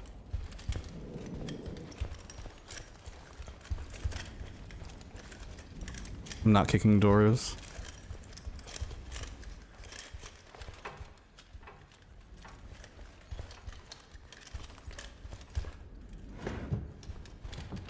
Not even to get cash, unfortunately.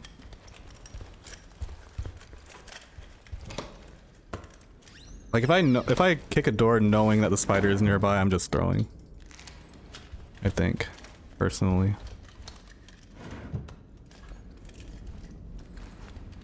Like 690 is pretty decent for hospital or hotel anyway. It is not decent for hospital. You only have 690 on hospital, go back in, soldier.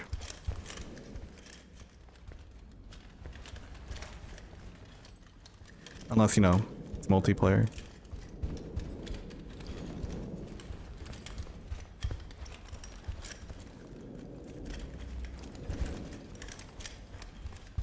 We can start making our way back. 690 is a respectable amount before anything bad happens.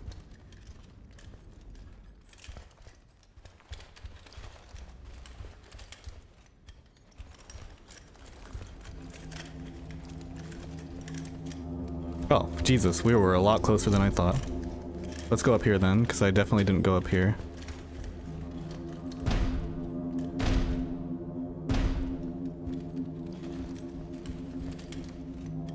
Yeah, this is hotel.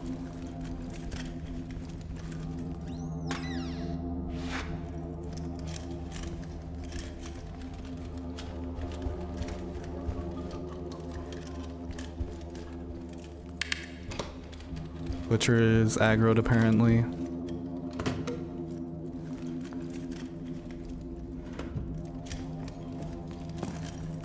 But he's also kind of dumb, so I don't expect him to actually be here.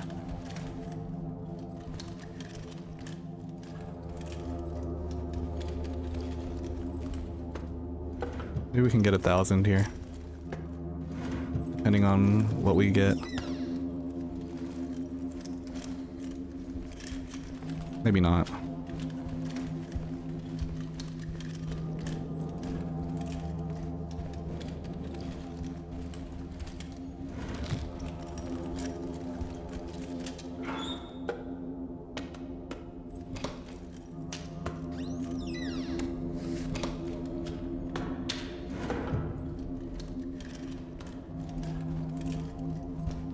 Oh wait, I have shadow steps, so he can't even hear my footsteps.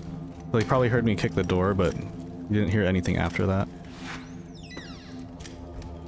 Probably why I haven't gotten a Ventress yet, because the Ventress has to physically see me for her to pop out on shadow step. We can take the elevator back now. I think we're good here.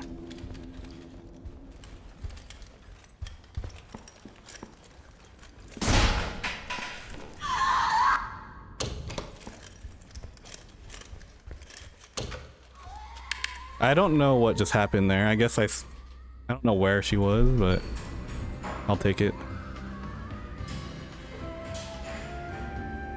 Just want to leave Twitch playing my TV. Look, there's a long list of raids that will end me up on a hot tub streamer. I didn't go here. I ended up here.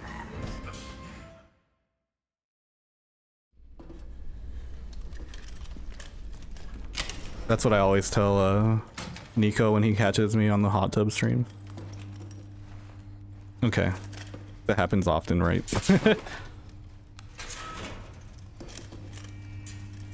He slammed her before she even got out of the vent. I did see the vent right there, I just didn't see her. We pay this, and we still have 10,000 in the bank too. Should have hot tub stream win. I do have a jacuzzi. Maybe when I get another 0 in the bank account, I'll consider it.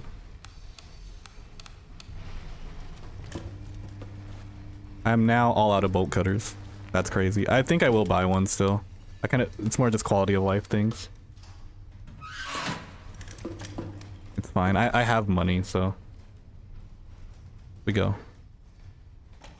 Hotel's fine. 81% is fine.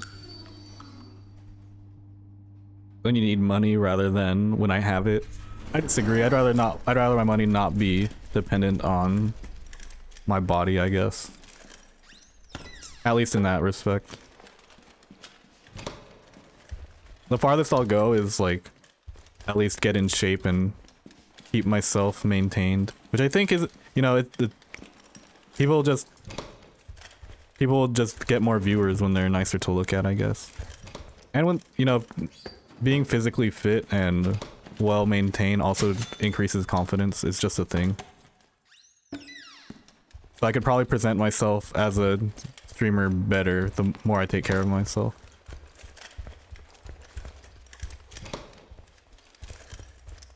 I don't think I have to go as far as doing hot tub streams or anything like that.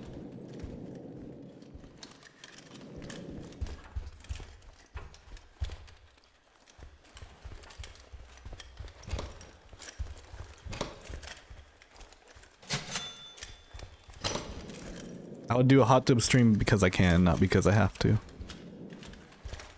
Playing FF in my hot tub, now we're talking. No, forsake this tub.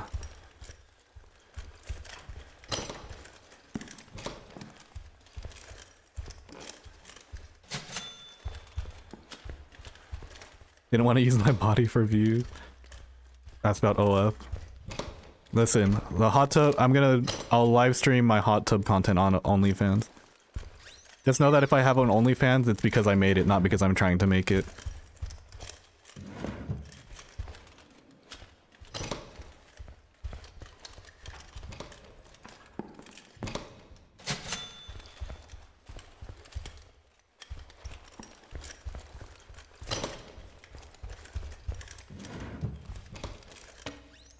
This is why YouTube doesn't recommend me to age-restricted profiles, because I'm talking about starting an OnlyFans over a video game. That is one of the upsides to making guide content, at least. You know, my guide content shows up on my channel regardless if you have restricted mode on or not. A lot of my videos don't show up on restricted mode, unfortunately. But, I mean, that hasn't stopped me from getting views, I guess.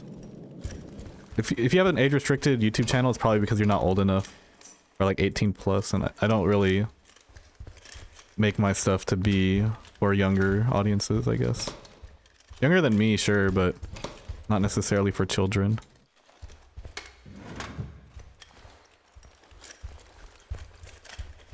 There was a time, though, when Nico, Larry, and I were very adamant about not using any profanity in our speech.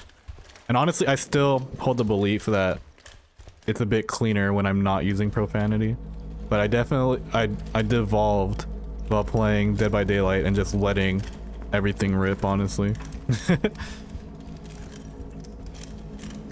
I just think it sounds nicer. And that's not just from a streamer perspective, but it's also because when I was, you know, head chef at my last place, anytime I would talk to somebody, I was representing the business, and I didn't want to just be like the face and have like a very profane personality or voice of speech.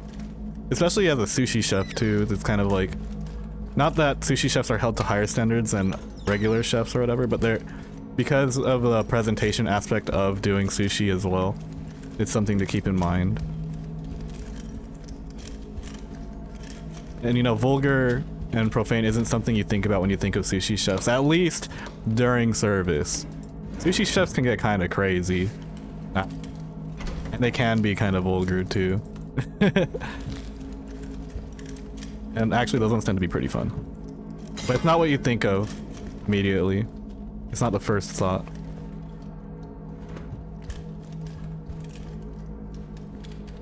And you know, maybe it was when I started cussing in my videos again that YouTube decided to not show it to age-restricted channels or whatever.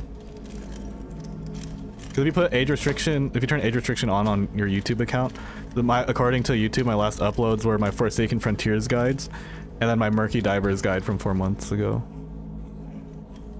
Am I not on Shadow Step anymore? I don't think I am.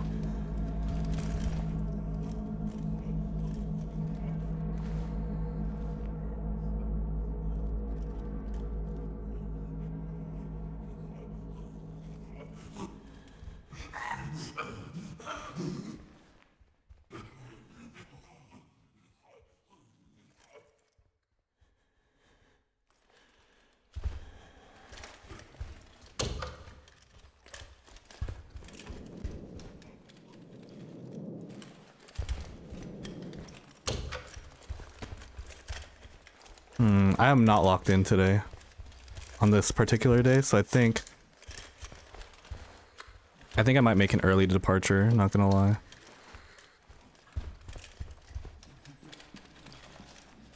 I think I can afford this. Back of house a little different. Back of house a little different. Back of house, I had to be careful about some of the stuff that we were saying in back of house because we were just a little stall, and if we were a little too loud you could hear us from the front, and that's not good. Back of house goes kind of crazy. To regain back my media training, right? we undid our media training during the Dead by Daylight arc, which is why I couldn't stream it. And why I had to curate the videos.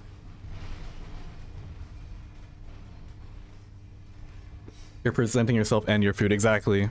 I mean, streaming goes the same way too. You're not just presenting the gameplay, you're also presenting yourself. And if you want to present yourself as someone who's a bit more vulgar in the way they speak, like, all the power to you. But as someone who has done, as Nico called it, the media training, you start to notice how much certain people curse once you stop doing it, and it's like, damn, that actually doesn't sound crazy good. And also when you take that out of your vocabulary, also you have to be a bit more expressive with the words you choose. And I think that, like, finding different ways to express yourself can also help differentiate you from other streamers, content creators, etc. You're like forced to use words or facial expressions or something other than just like the easy curse word to express the way you're feeling. And I think that's a good thing.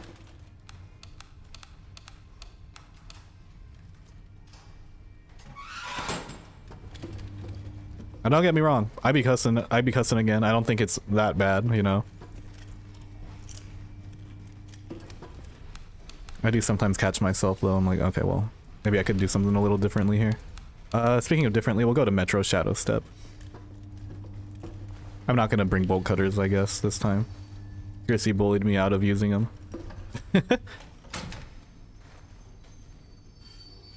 Behind the scenes of DBD, it's just a lot of literally just a lot of cussing, and you gotta be fucking shitting me. No. Speaking of media training, hello, good morning.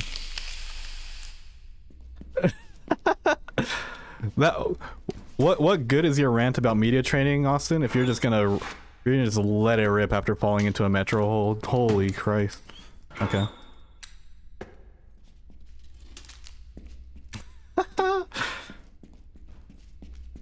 We are not impervious. All of a sudden, Metro is costing me a lot of money. That's crazy.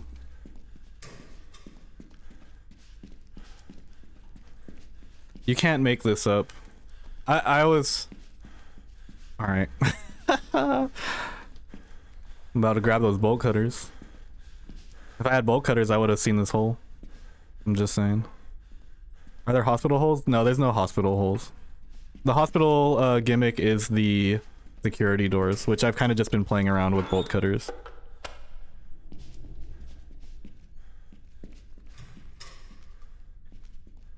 So the thing about hospital is that you have to opt in to your incidents. Metro and hotel, you have to deal with pits as they come. Hospital, you're either prepared for the incident or you're not. If you don't have bolt cutters, you're either going to be missing out on the loot from the security doors, or you're going to be risking alerting all the enemies on the map by kicking them down. And it's really up to you how you decide to play that. In bigger lobbies, it's less punishing when you kick open a security door because there's only a certain amount of enemies on the map. So as long as it's not aggroing on you, you know, it's not that bad.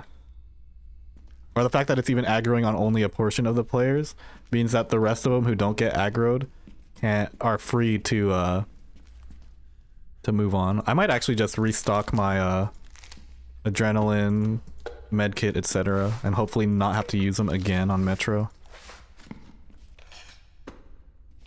Or maybe it's better to just die, I don't know. I probably...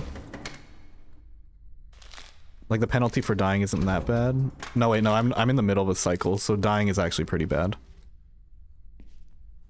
I'm gonna go resupply, I guess. 161.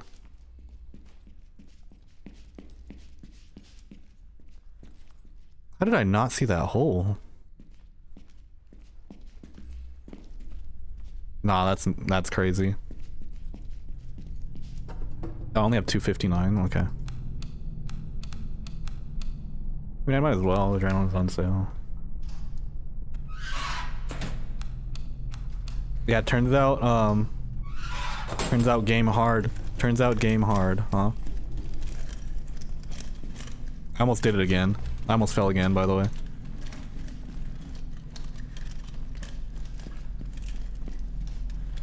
I'm not even lying. I almost forgot to jump. That would have been amazing.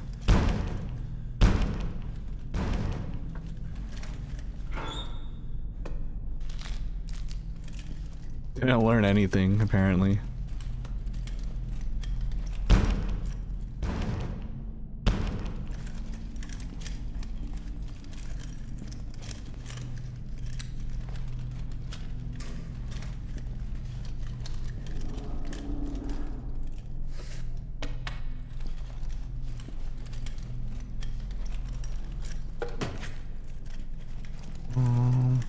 Okay, we're gonna go through the not locked door first.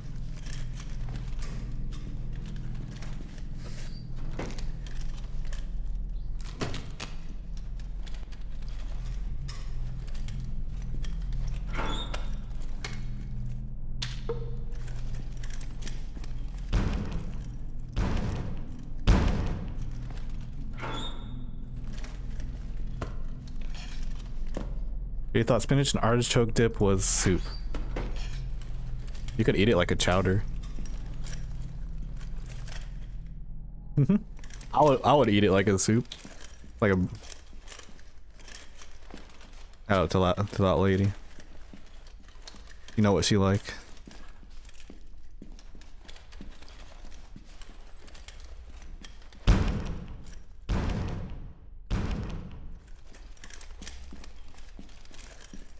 What now? Pray tell, what has opened this door before me?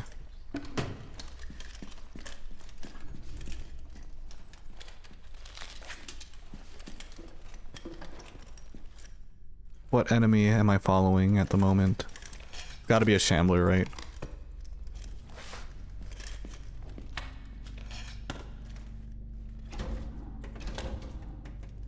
But I guess the question is, which direction did it go in? Am I following behind it, or am I actually behind it?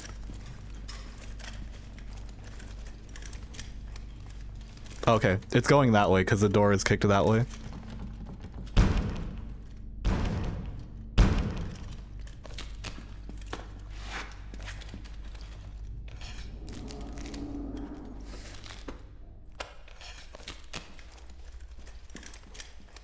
Good info.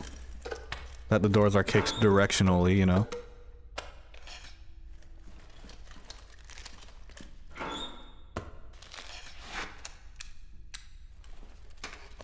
So I'm now behind the butcher and at least one shambler.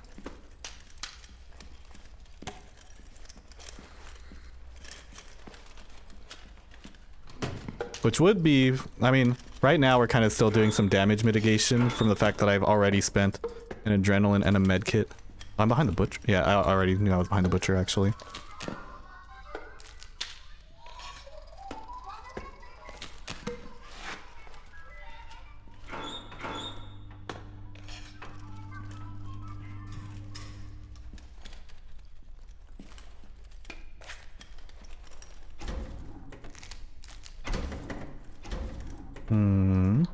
Oh.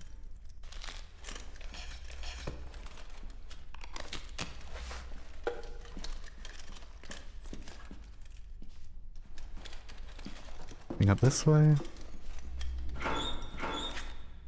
How much loot?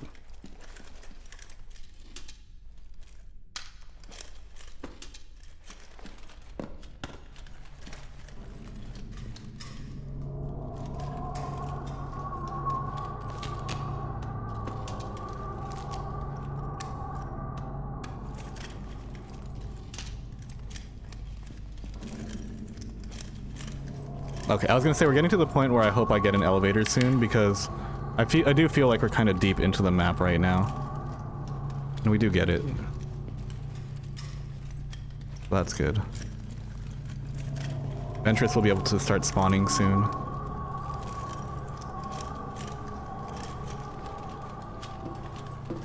Actually, let's kick this before she does.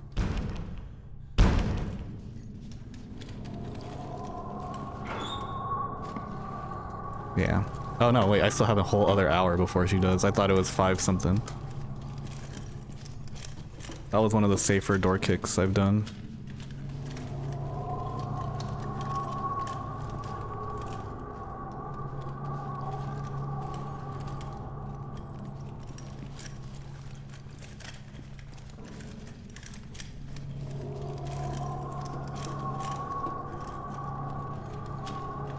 Go this way now.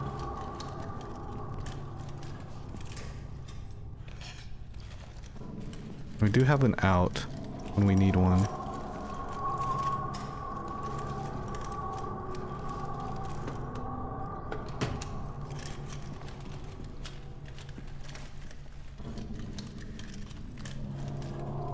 So long as I remember how to get there.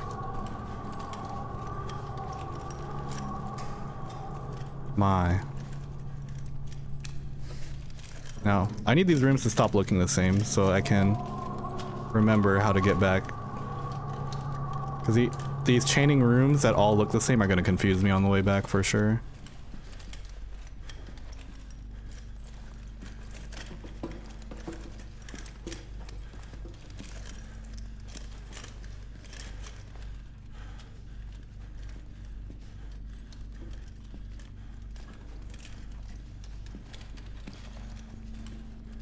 Karma's been a mod for a while.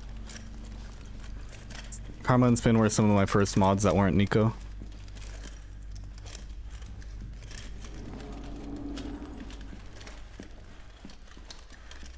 Okay, I think we're good. Let's just go back then.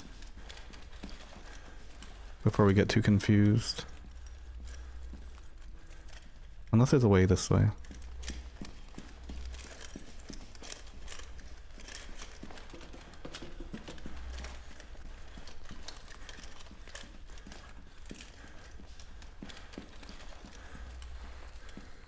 Yeah, this is fine. Respectable metro.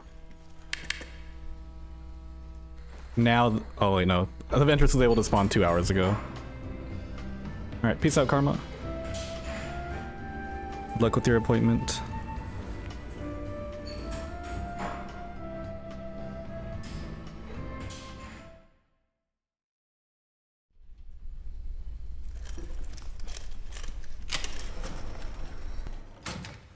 Ah, Shadow Step. I forgot.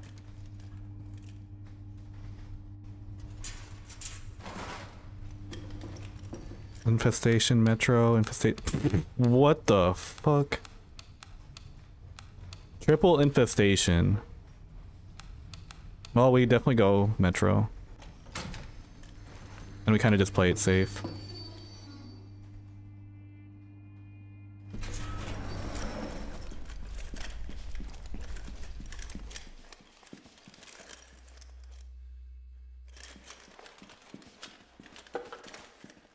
I mean, it's not that bad. It's just think of it as nightmare mode, but without the loot values. And I do think nightmare mode is playable.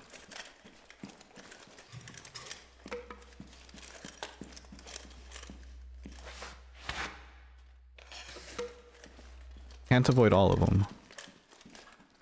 Sometimes you have to play. Ever meant to look something up but sent it to a friend instead? Probably.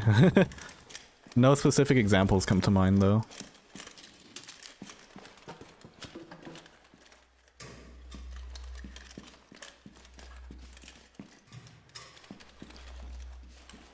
Wow. Elevator.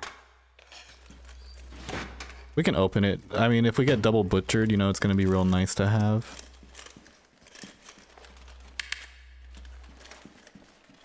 The only thing about double butcher is that I cannot get butcher carried away. Getting butcher carried away would be very bad for the run. I mean, I guess I don't lose that much, but it doesn't help the run at all if I get carried away. You know, I didn't even see the butcher, I don't think. Or no, I heard the butcher when I fell, which is why I didn't go in that direction, and then I never saw him.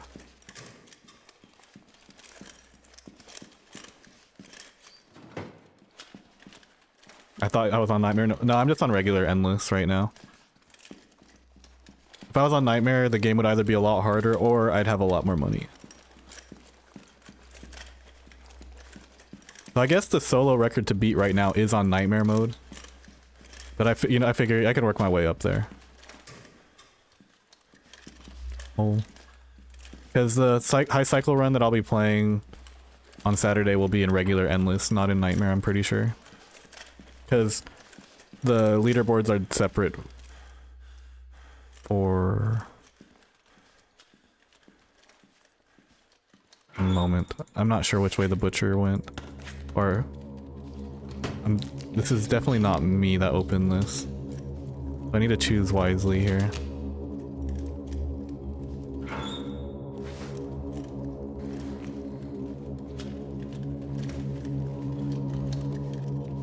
Oh, okay.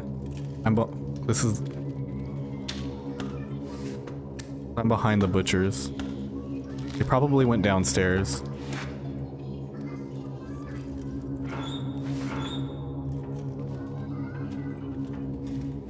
Nice. That's super good because I'm gonna loot the butcher room on the way out.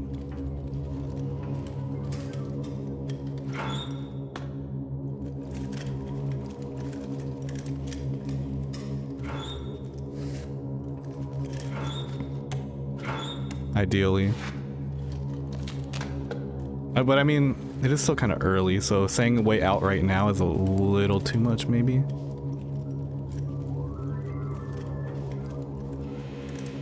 But I have that option available to me now.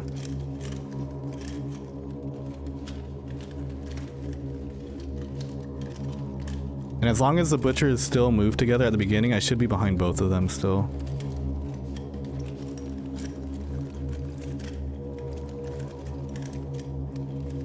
Oh wow.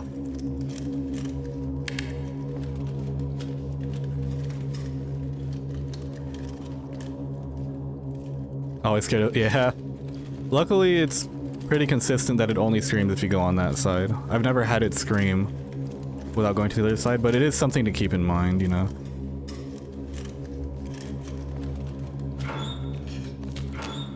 Just in case. Kind of like when I play Lethal Company and I'm always wary of indoor lightning until proven otherwise. I think like extra caution is not a bad thing.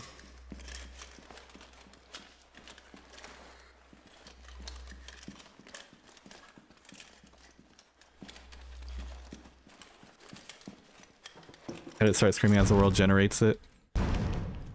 At least that doesn't impact the gameplay too much because the butchers will just be in the room. So if anything, they might just get out. Well, I guess they could get out of the room a little bit faster. But they shouldn't aggro on you as a result. Unless they path into you.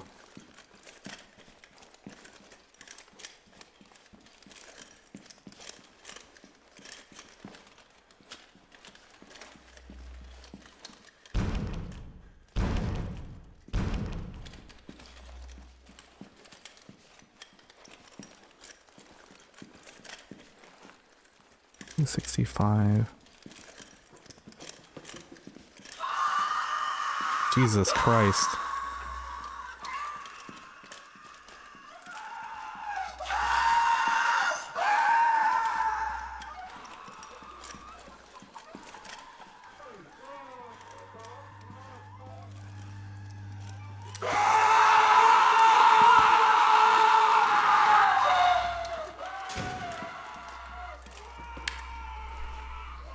Well,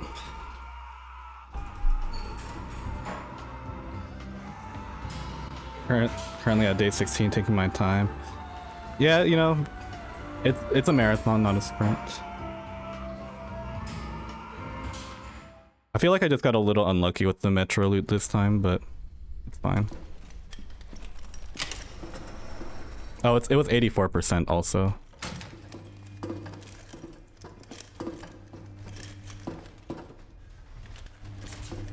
Hey. I mean, considering how poorly that started, it could have been worse.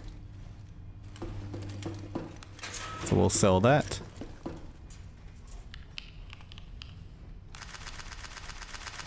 Unfortunately, not a net positive on that one, but, you know, the right kind of modifiers can kind of set us up once again. I'd probably just go to hospital now. 100% hospital. With fresh, or no, these are fresh bolt cutters because I didn't use them. I bought them, but I didn't use them on Metro. Cool. Now we're going into day 21 here. Foggy hospital. It's more just a visual thing. Hopefully it doesn't kill me.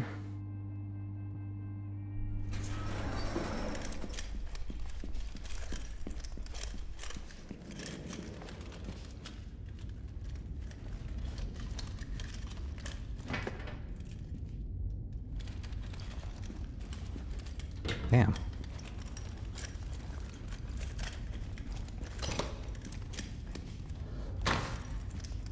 Okay, well the fact that I don't want to use two of these. Kind of let's go right hug a bit more religiously first.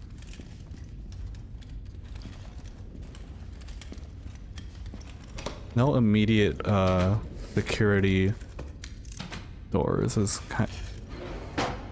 kind of sucks, but it's okay. Okay, well we have to move on from here, it seems. This is where having tile familiarity really helps.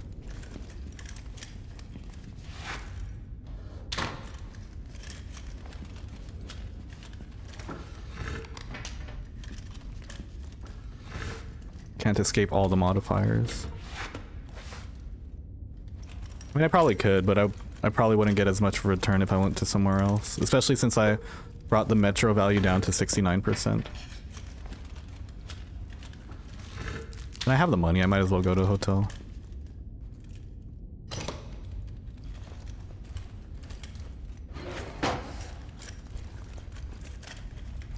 Damn, so many locked doors. But we finally get a security door at least.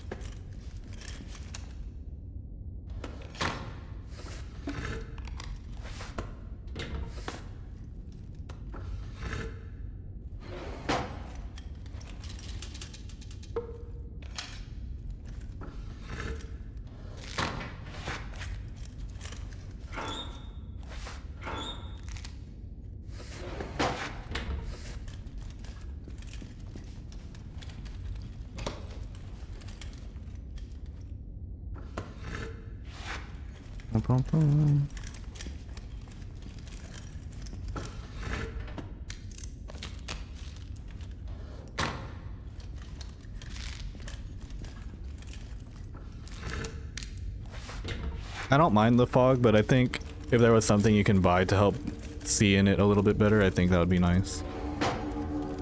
That said, I haven't tested like lanterns and stuff in it or glow sticks.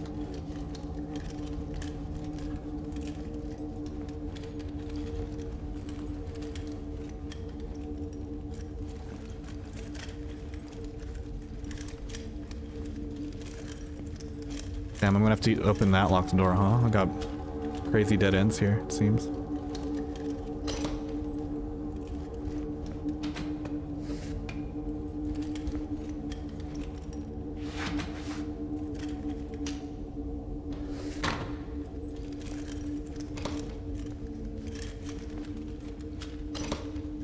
The thing about fog is that it's supposed to be a negative modifier, so the fact that it's like difficult to navigate is intended.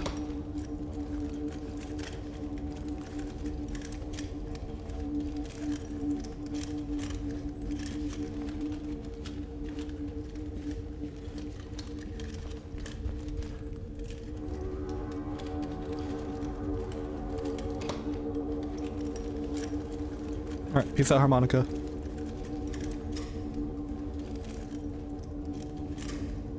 Door is getting kicked down somewhere.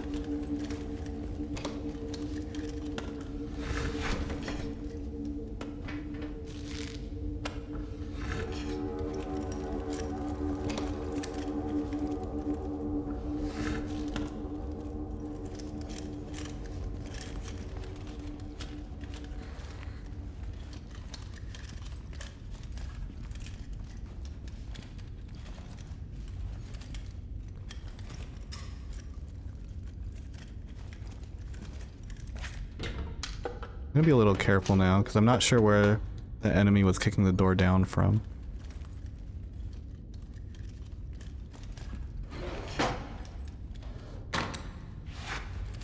But, I mean, this is really the only way forward, so... Running...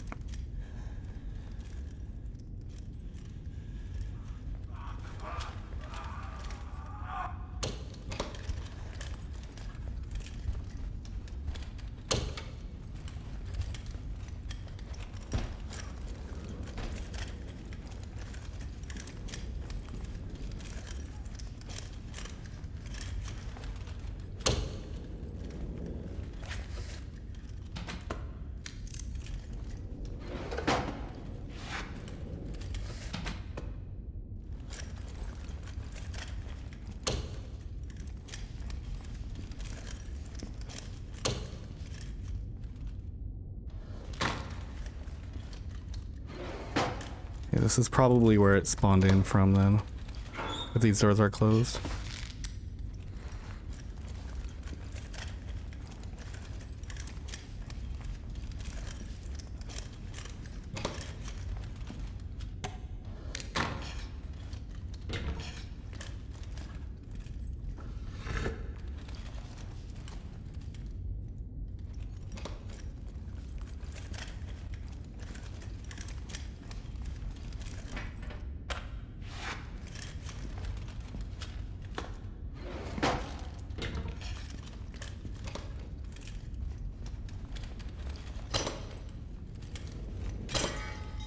Nice.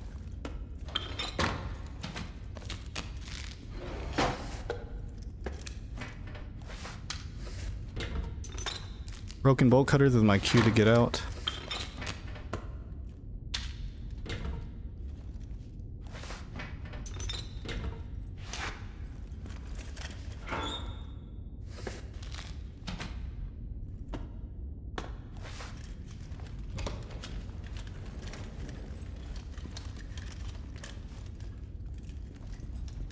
I'm not kicking anything anymore.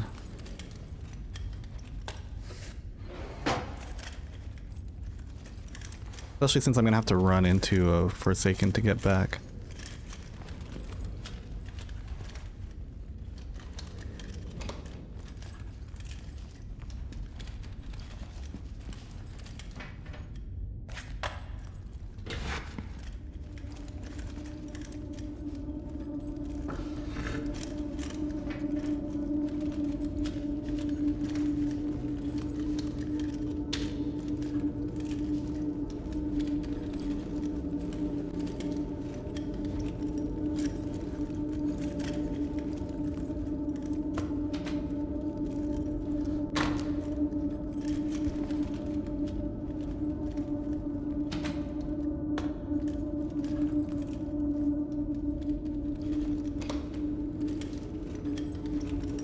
Nice.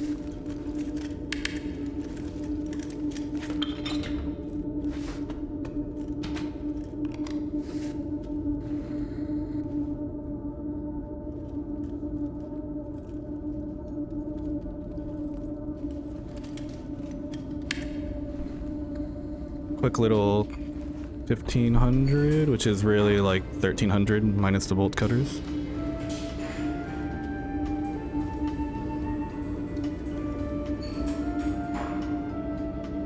You like the fog? I think the fog is fine.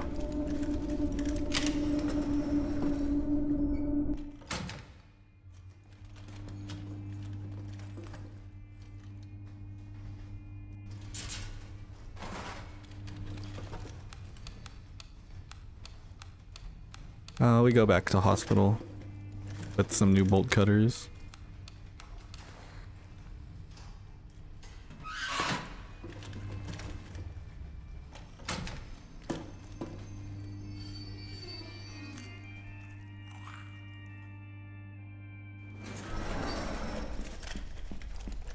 We don't want it to be so atmospheric that it doesn't negatively affect the gameplay. At least that's what I think anyway. Otherwise, it's kind of just a modifier that people are gonna ignore as far as like risk factor goes.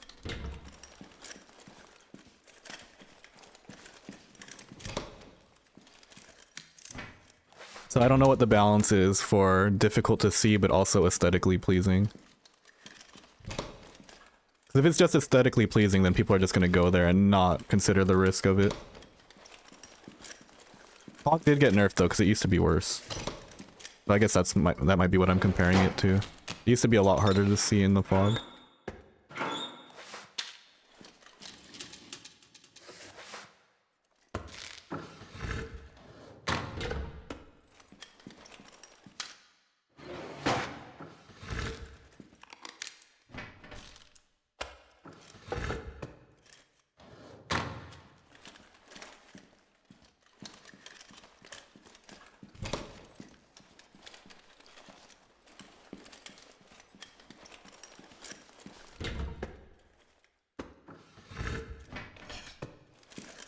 I'm not saying the fog is perfect, I'm just not sure what the appropriate change would be. If there were to be a change.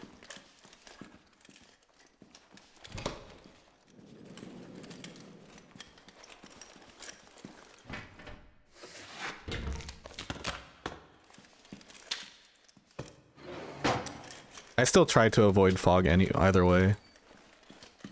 But not as hard as I tried to avoid like infestation or something more impactful.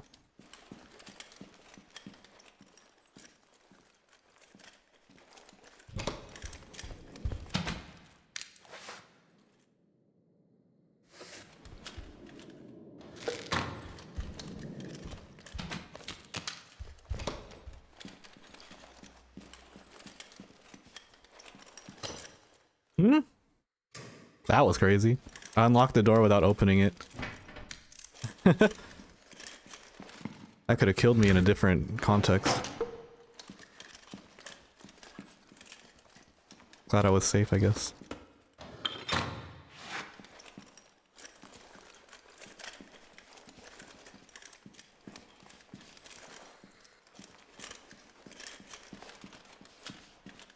Wow, 3 doors. Behind one of them is a lion that'll kill you.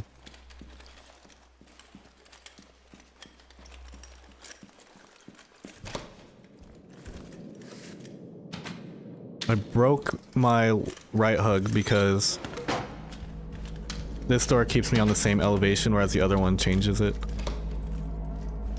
Which means that this one is more likely, that door was more likely to lead to a loot room than the fire exit. Well, the fire exit doesn't ever lead to a loot room when you're going outward anyway, so.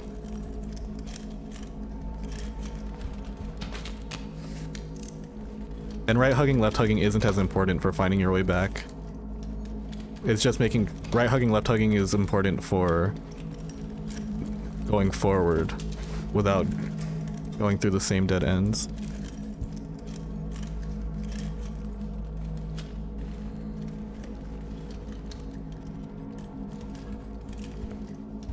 For example, like right now, I guess.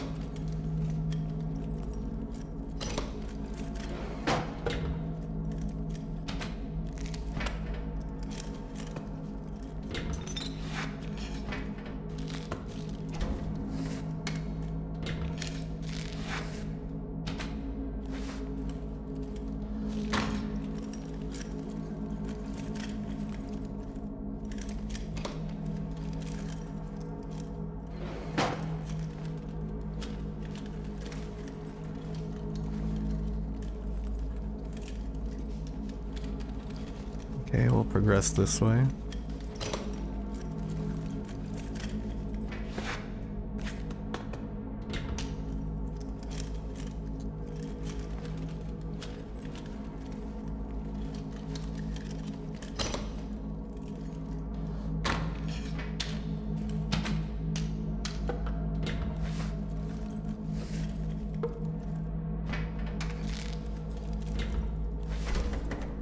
And we just looting. I didn't say anything for like the last 30 seconds, huh? I guess I'm listening out for the Ventress also. I think I hear her in the walls. That's just gonna have to be something I deal with in a second here.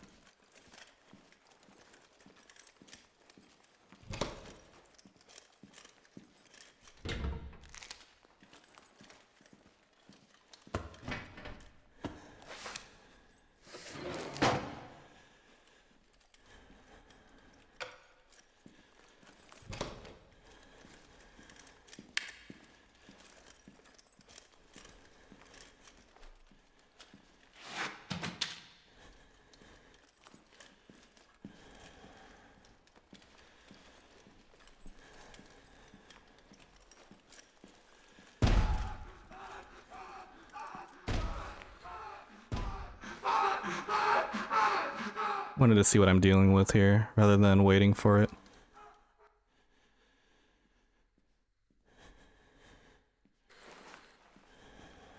Why is he silent though?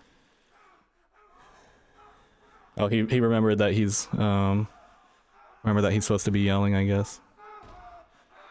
Oh, there's two enemies because there's another one kicking a door down. Is it two Forsaken?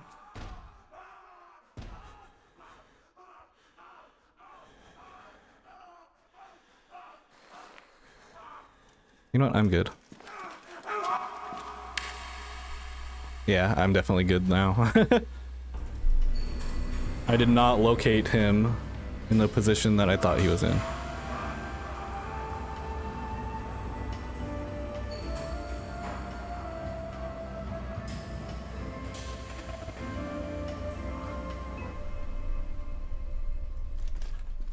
So we will take our band and go.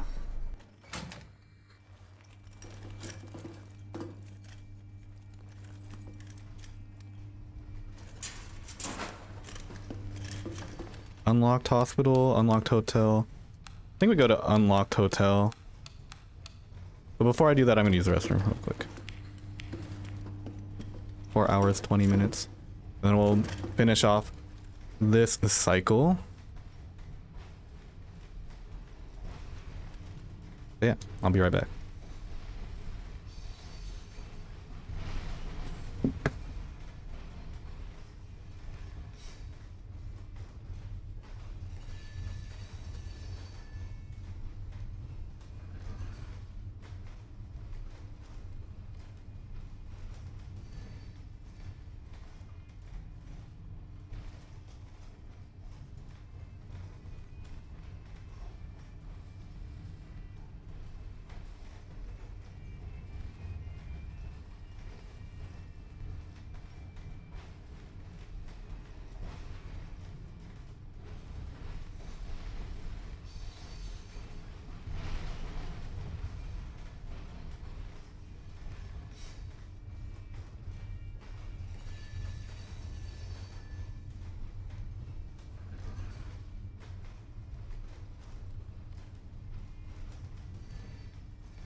So there's two things that I haven't been doing so far.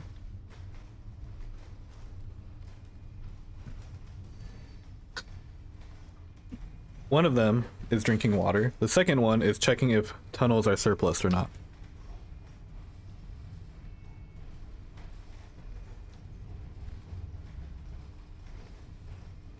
So is tunnel surplus?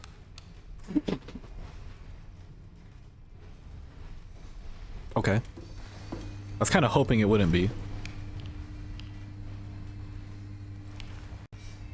But I'll indulge in this.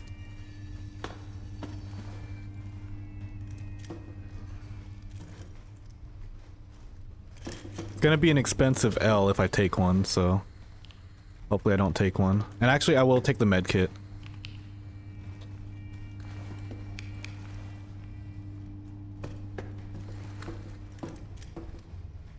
I wonder if it's better to not bring bolt cutters and instead bring a second adrenaline. Well, I guess we play safe anyway. Regardless.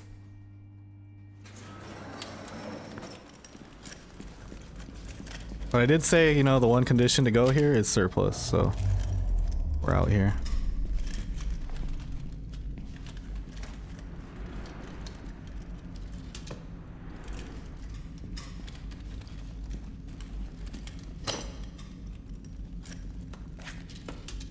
We will just commit to the left hug, right hug this time.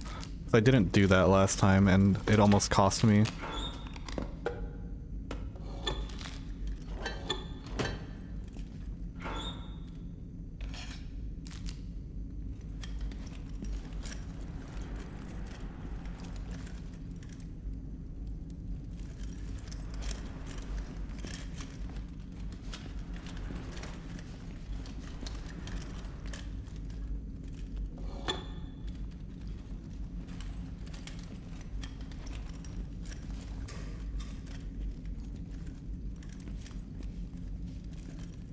Okay. I just need to see more surplus specific loot. 954, yeah, like, come on now, I've barely been, I just got here and I got 954 already.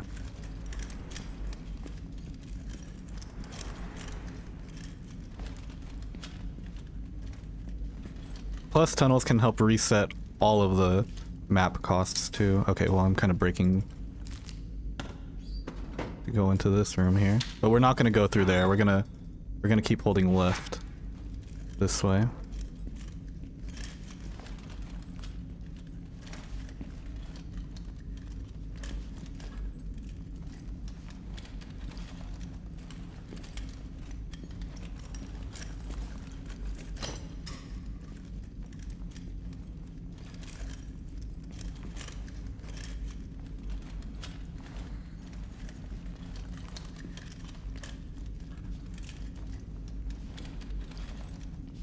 Oh, I kind of deviated a little bit, that's why I'm in this room.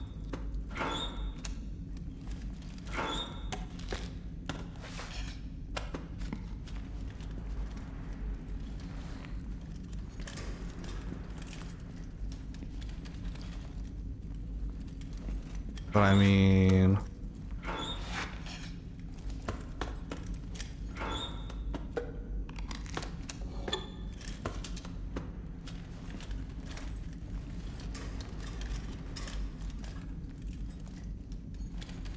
when you actually get loot, it's kind of worth it.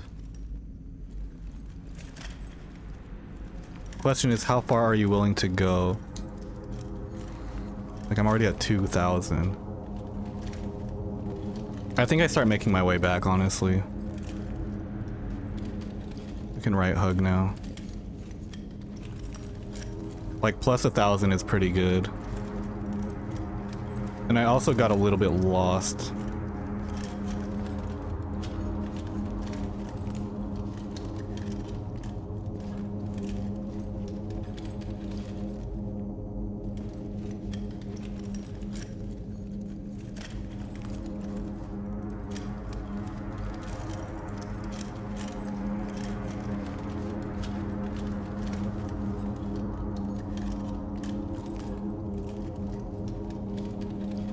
Oh, shit.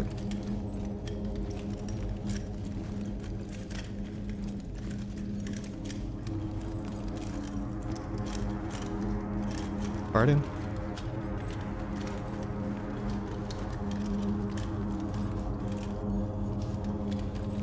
Yeah, this is the part where I got lost, so I need to figure this out before I die.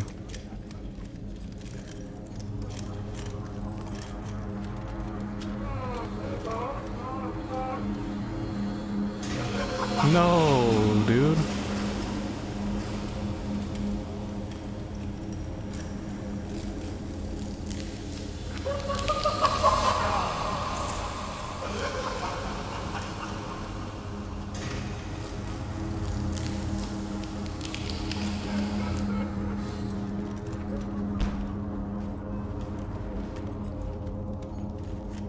Okay, well, I'll take it. It wasn't the cleanest dismount, but I mean, we're still up, I guess.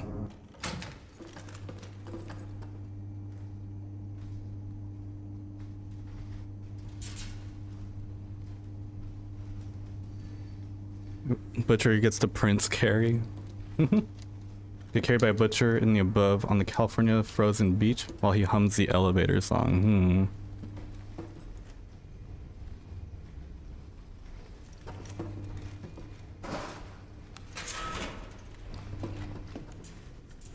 Okay, well, we got a net positive on this one, considering that I had less than $10,000 before this cycle started, and I now have more than 10,000 after it ended.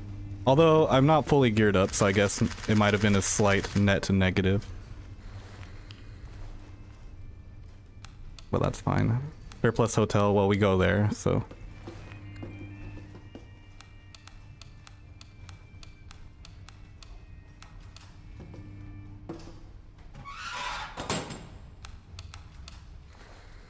I think I can bring my busted ass bolt cutters to the hotel. I think it's fine. I didn't use them that much on the tunnels there.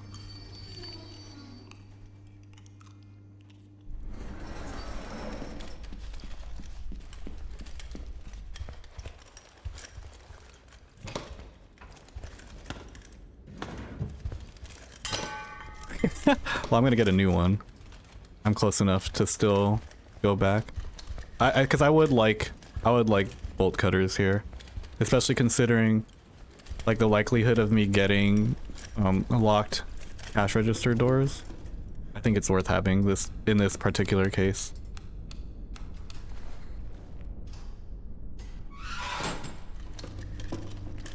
I do like the idea of multiple modifiers.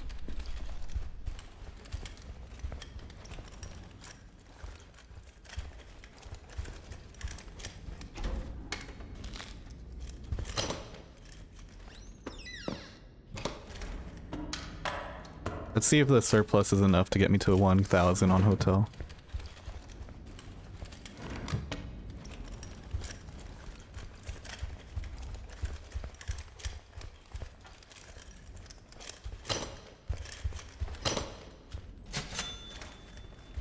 Please excuse me as I lock in, since I can definitely go on a run here. I mean, I've been on a run. This is already farther than my last two solo runs combined. Honestly, what I've been thinking is about, like, what's a good stopping point for YouTube? Probably, like, day 30, I guess.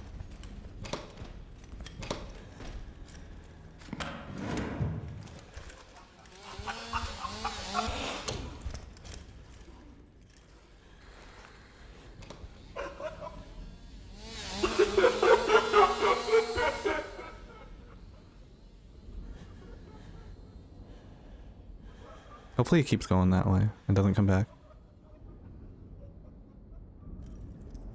Because 30 days is also the equivalent of 10 quota in Lethal Company, I guess.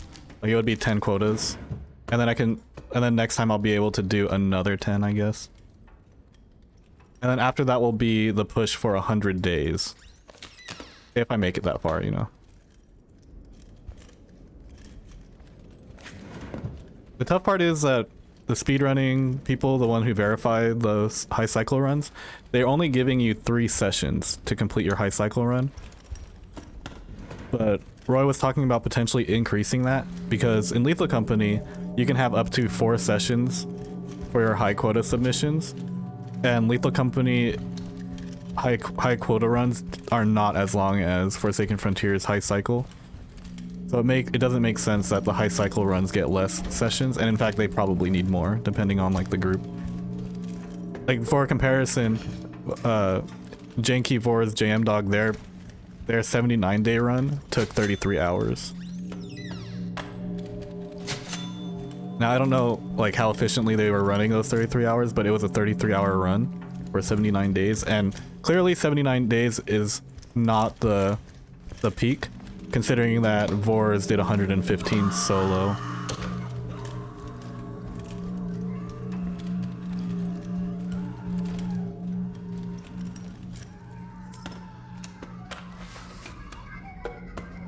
I'm hoping that the Shambler's too far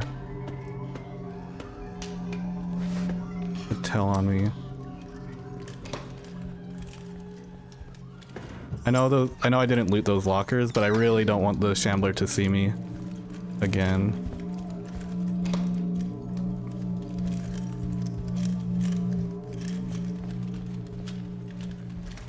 Oh shit.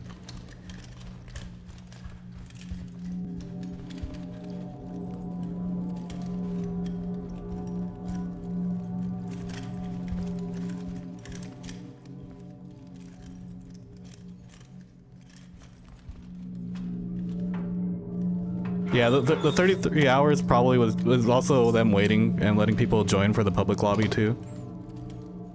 115 days and 8 hours is crazy though, but that was also Nightmare where it's like loot is doubled and stuff. I don't know how much that affects time spent though.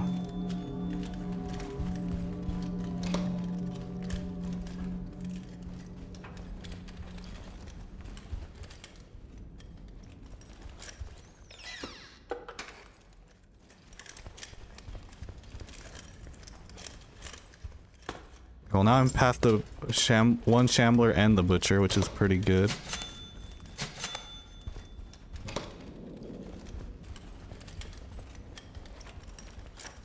Now if I can find an elevator to take, we'll be in the money.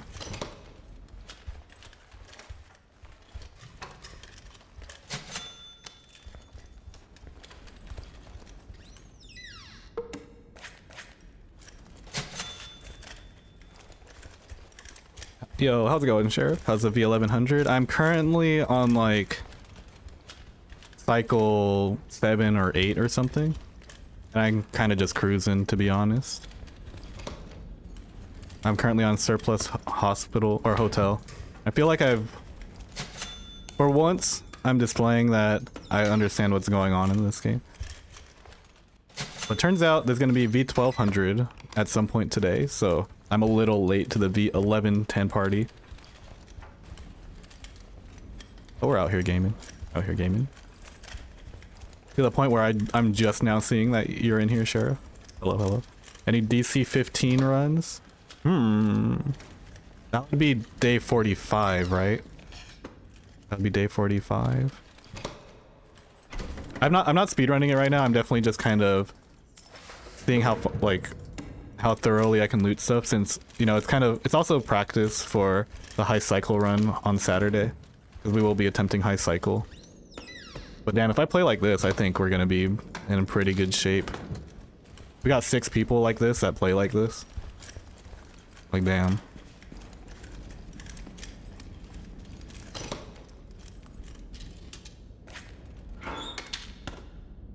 I've even been going to tunnels solo, at least when it's surplus, coming out with the net positive return.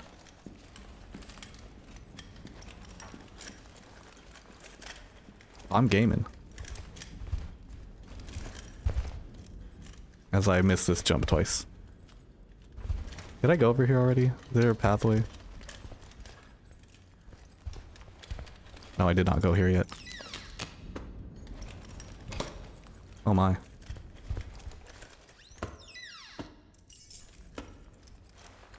Got 1100 currently. On hotel, of all places. I mean, it's surplus, so it's kind of within expectation.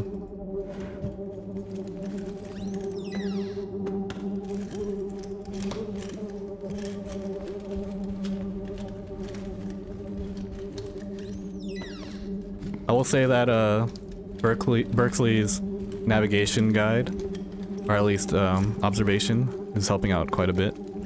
There have been a few times where I've opted to not go for an elevator and have opted to secure the run instead by running straight to the train. In before 200-day run, we'll see. The math doesn't, I don't think the math checks out for me to go on a 200-day run currently. But I plan to find out the hard way.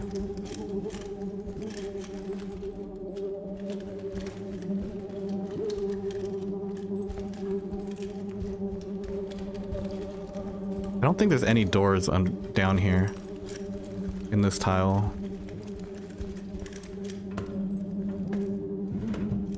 Which is crazy to think, but yeah, there aren't any.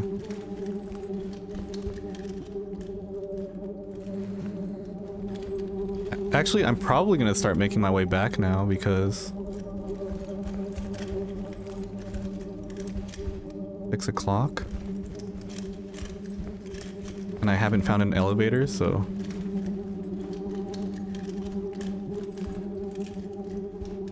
yeah, let's get back.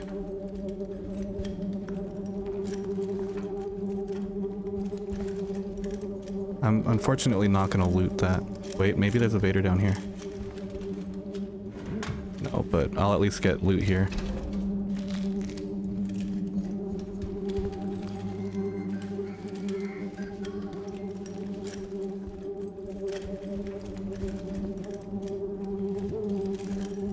Yeah, this is still the way back. No, no, he turned? Okay, I didn't loop that properly, unfortunately.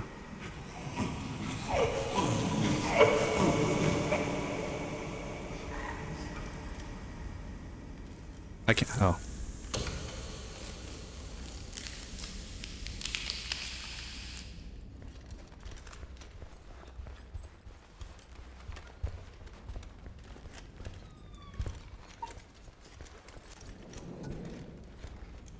I don't entirely remember these tiles, to be honest.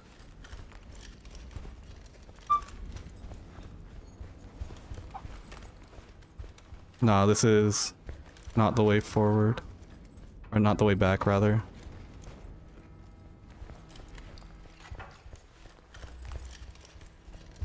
Oh, it doesn't matter.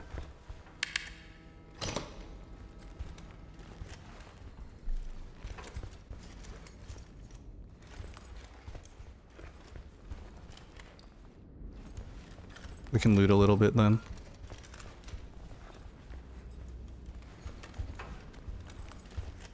Definitely want to, since this is a pretty big room for surplus, yeah.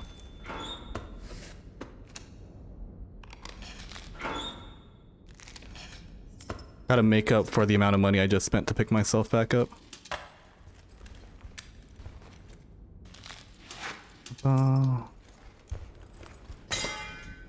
Nope. We'll go upstairs, at least.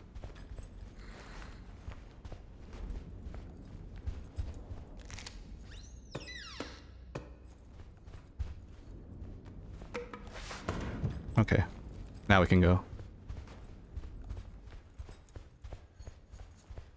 Before I get ahead of myself here.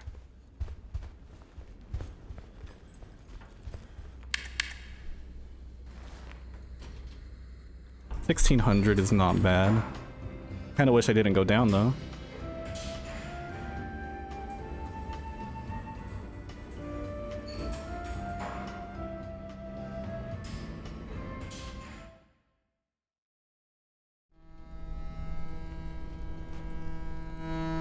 From what I've heard, Bread's alternate game of choice right now is GTFO. That dude also still pushing Lethal Company, you know, in high quota format, and he goes to school. He kind of... Kind of hard to commit to multiple games at the highest level.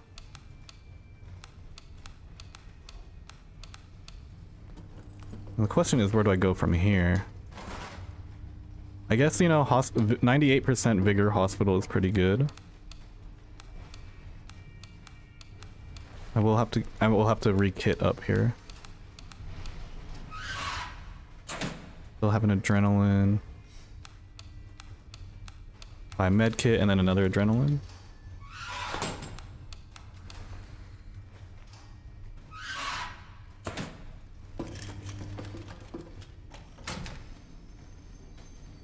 Oh, so we're in like ninth quota, I guess. 9th cycle.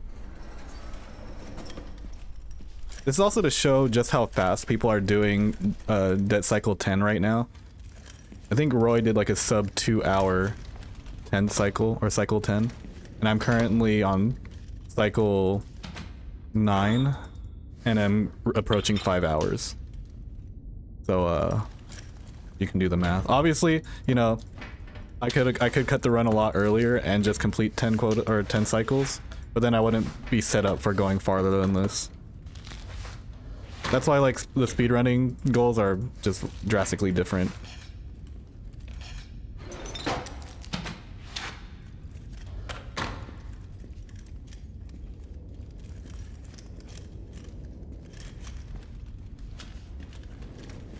I remember being invited to play GTFO because I've been told like it's a more try-hard version of Lethal Company, I guess, but with shooter elements. I didn't want a more try-hard game.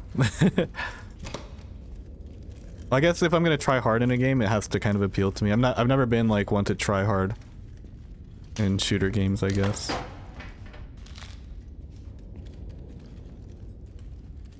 Like if a game is too hard off rip just to learn, then I'm probably not gonna go for it, which is why I like, you know, I feel for the people who picked up the first version of Forsaken Frontiers and felt like it was too hard to get into.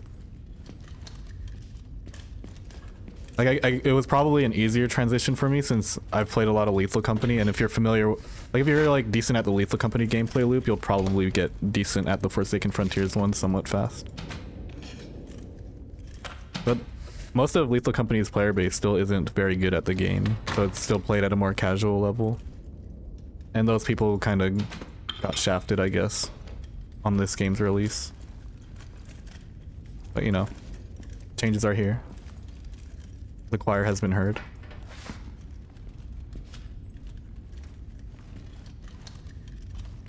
Yeah, and see, that's why I didn't play GTFO. It's also why I never really got into Tarkov or anything. Well, I was able to get into Cycle Frontier, though. I really liked Cycle Frontier.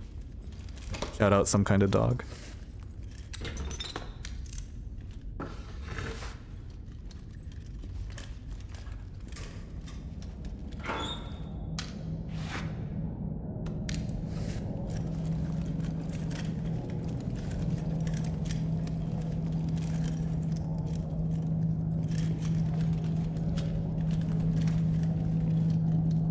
Is there another door this way?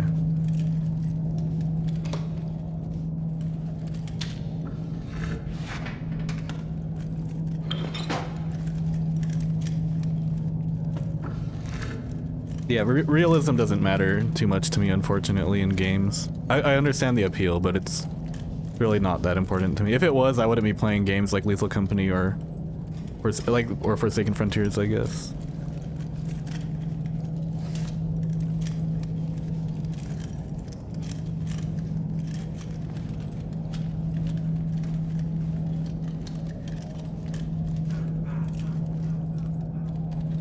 Where are you aggroing from?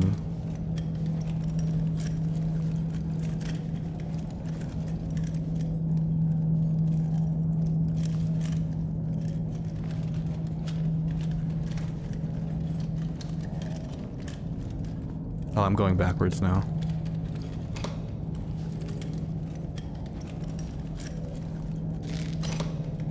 But I aggroed the Forsaken somehow, so I have to keep that in mind.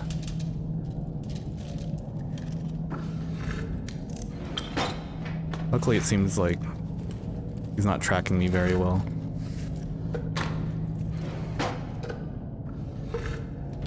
Or if he is, he's tracking me from very far away, in which case I have time.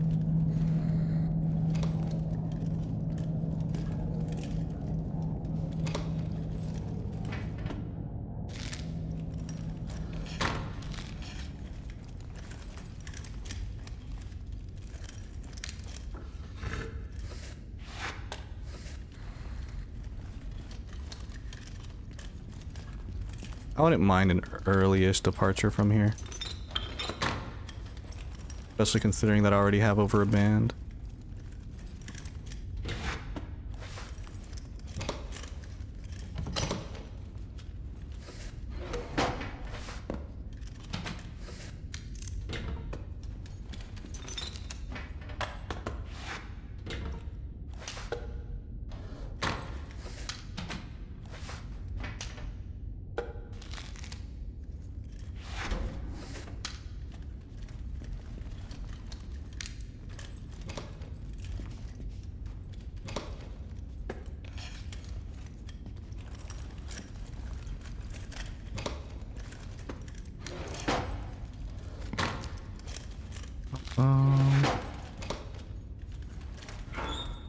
Damn, son. Dead end? Yeah.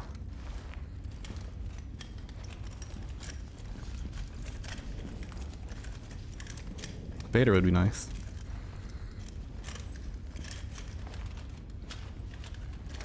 Lower end setups can't do realistic games, right? I can't say I have like the most high end PC either, so I wouldn't even be able to make the most out of a realistic game per se. If I was even able to play it in the first place. You'd think Streamer Man would have a super strong PC. Nah. I don't really play AAA titles like that anyway, and it's usually the AAA titles that require some crazy stuff. Hasn't really been a AAA title that's caught my attention in a long time.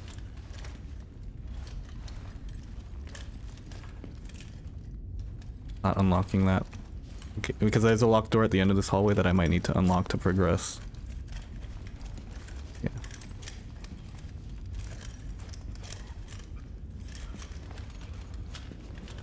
Yeah, we can start making our way back actually.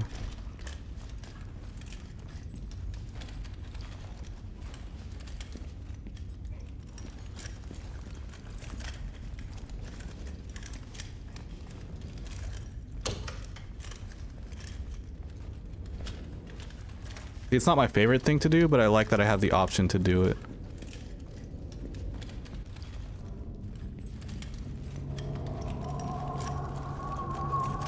I guess I could outplay the spider, but I'm already here.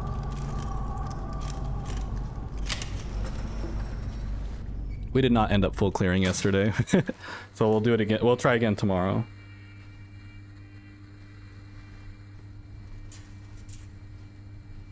There's a fire warning north and south of our house right now. Well, I think what we'll do then is we'll finish out this cycle and then probably call it, I guess. I don't know, how serious is that? Not entirely sure. Shadow Step Hospital can go kind of hard. I guess we'll do Shadow Step Hospital. 81%, we're gonna dip just a little lower.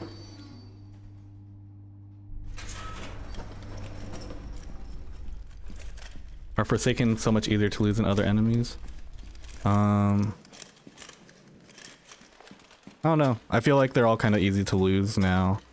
Other than the spider, I guess. Or the Ventress.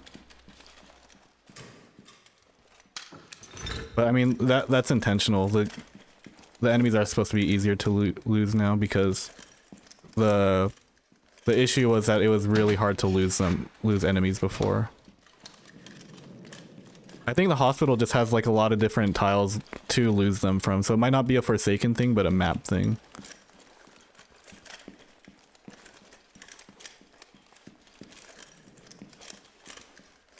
Hospital does tend to have like some dead ends where you can just kind of get got.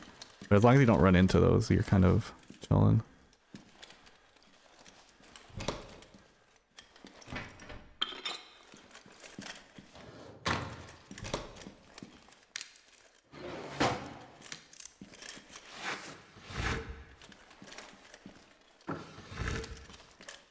I don't know, Nico, you're south of me.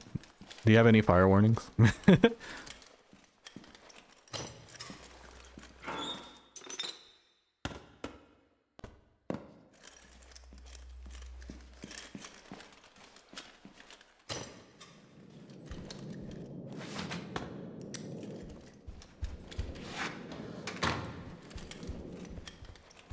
Because do I heed the fire warning or do I go 10 cycle?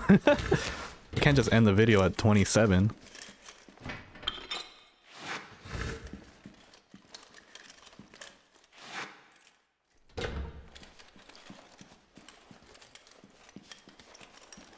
That guy's so dedicated to the game, the fire was approaching his house and he finished the run.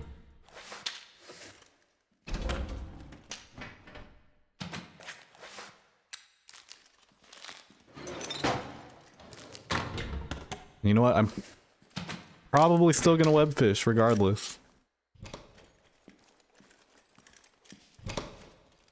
I guess that's... I mean, if it becomes more of an issue, then I'll actually address it, but that's not, like, too close.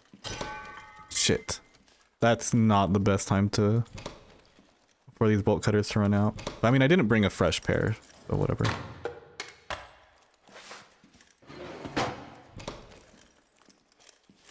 I'll show that we can get a decent amount of loot even without the loot rooms, I guess. I mean, 452 isn't too impressive, though. But it's also 81% hospital. Not gonna be your average surplus or 100% like I've been doing.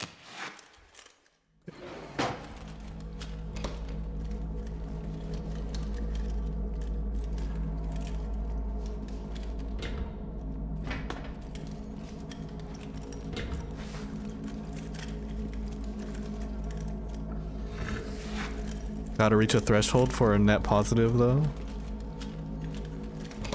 I also have to make sure I don't die because, you know, I got like a couple thousand in the selling bin.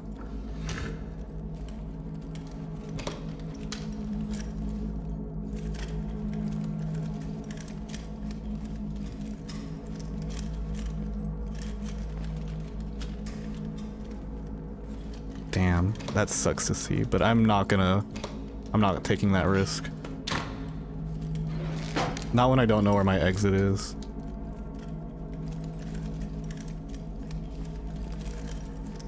If I knew I could make an escape somewhere close, I would. And not just from like hiding either. Because then if I hid, the enemies would still be near me and I would have to go back eventually if I don't have an elevator.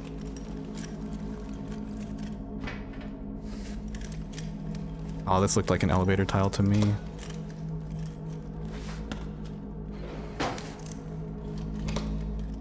Yes.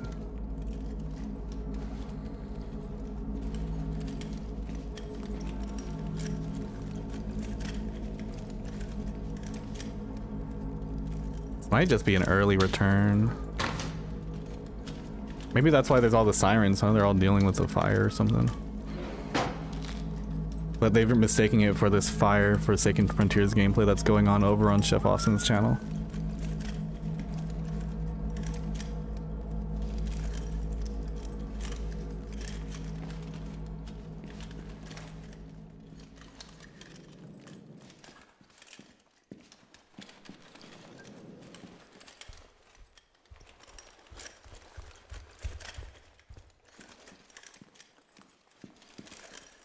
What if I just go back and buy bolt cutters?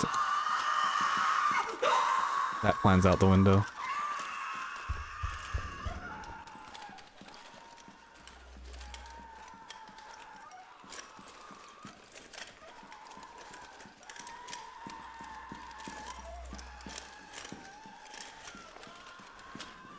There be the train. Yo, Clover, thanks for gifting the sub to Enderwatt. Enderwatt. Welcome in. Welcome to ad-free viewership on the Chef Austin channel and to the group of people that have a fishbowl icon next to their name. I want DC10, but I also like your content, so don't die. Well, we didn't die in real life and we didn't die in game. We're bringing $4,000 home here. So, doing quite alright, doing quite alright. Let's pay that off. That one was absolutely a net positive. We're now at 11,000. And we only need one more. One more for DC10. And also $1 million paid off too. That's kind of a nice, cool number to end it off on, I guess. So we'll do one more cycle here. Hopefully in a way that makes sense. We're not going to 65% hospital. Maybe, I mean, Dread isn't that bad, but I think it's hotel 100% is fine. We'll go here. And ideally we get like surplus hotel next time.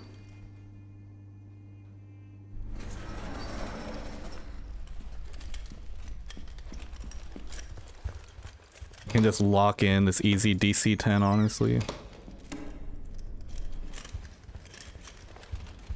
I mean, I get DC10 regardless of how well I perform here, even if I die all 3 times, because I have enough money. It's just, I'm preparing for DC15 next, which I guess is the next category. And then after that is probably just 100 day. If I can get 100 days solo.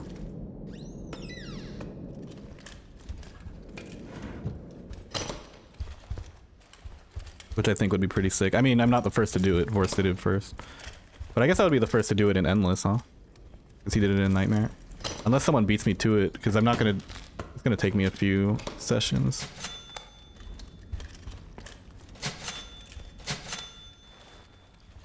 It would actually be kind of sick if someone beat me to it. If someone beat me and Vors to it. Or any of them, because that would mean that someone else is dedicated enough to the game to actually go for it.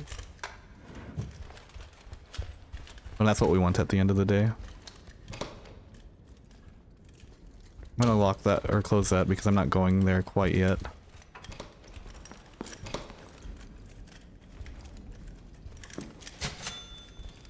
Dang. Yeah, the sound alerts are still broke. I never, like, sat down and fixed them. It's not crazy high priority right now. Maybe I'll just disable them for the time being. Like, take them off my Twitch dashboard or whatever, so people don't spend them while I'm playing Forsaken Frontiers. I don't know why it only works on Lethal Company's side.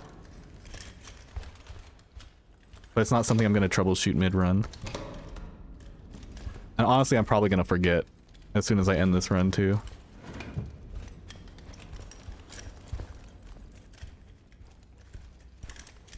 Get so stressed after playing. Right, because like, so much can go wrong so fast. And it's like that huge time investment, what happened to it then. That's why, like, in my first few solo runs, I was playing so conservatively.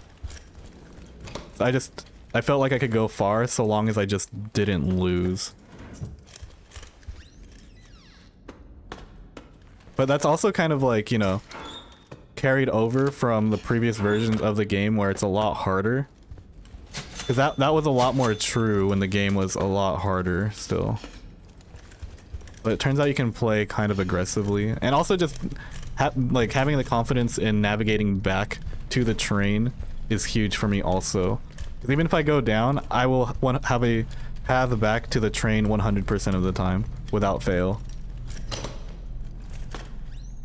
So that's actually the real reason why I'm able to go as far as I can. Not so, I mean, the balancing helps too, but the fact that I have an out 100% of the time, or at least 99% of the time, is huge. At least when I have full inventory, right? Because as soon as I go down, I'm going to be prioritizing making it back alive. It's just not worth dying and losing a lot of stuff.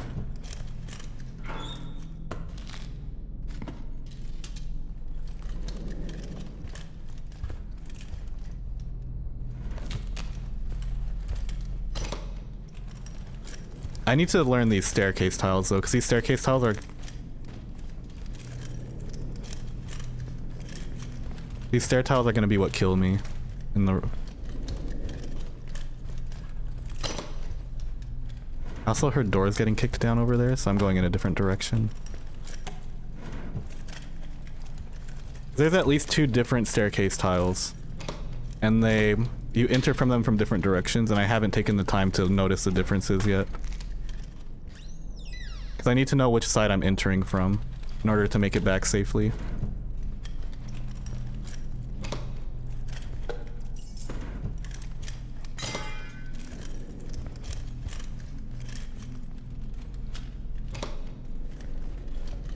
Or I can just RNG into an elevator, which would be ideal.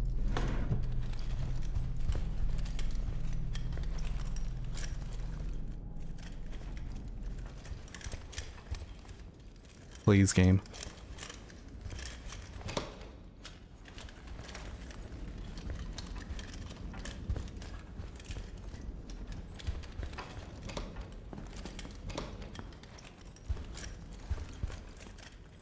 Oh, wow. There was nothing here. That's crazy. Can't win them all, I guess.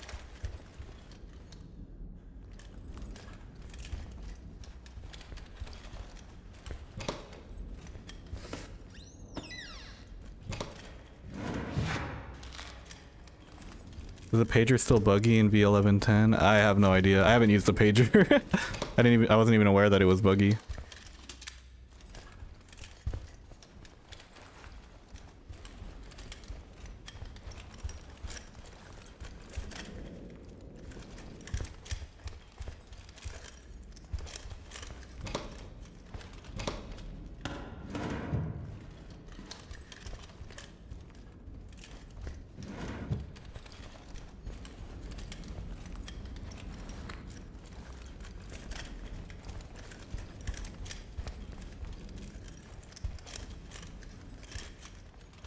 Okay, what does help navigating these stair tiles is that I am at least somewhat aware of where some of the tiles open up. Hallway tiles, not so much though. This looks like a dead end, but I'm gonna just double check. Yeah, that's a tile where you enter in from, so let's keep going back.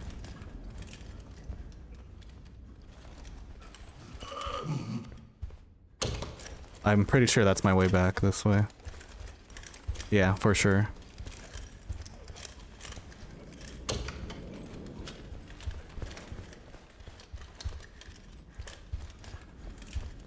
And this way, then this way.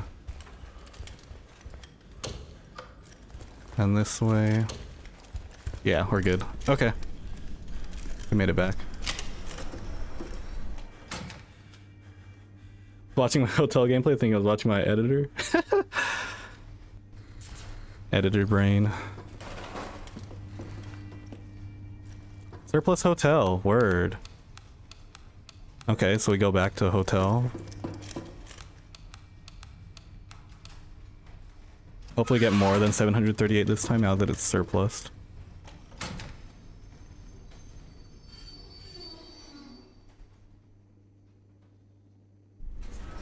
The sound is matching up. That's funny. Good thing we have the bolt cutters, huh? Just get immediately into a locked door. This is the double setup. Oh, there's actually an opening down here. There isn't always an opening on this setup. This one has one, so we'll check it.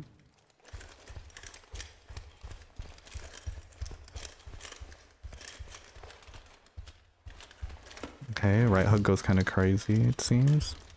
This is good if there's a lot down here, because if I take an elevator at some point because I'm in danger, I can always go back and immediately in the first room I'll have a different level to explore.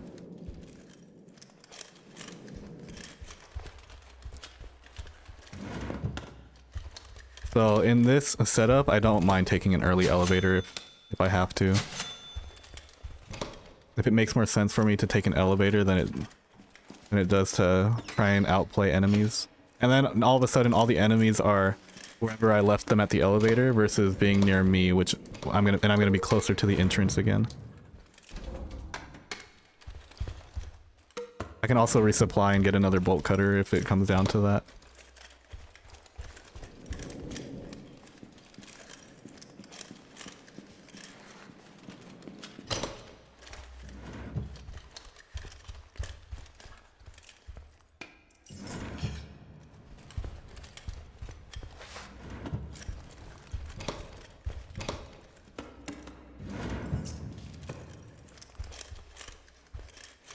Over here.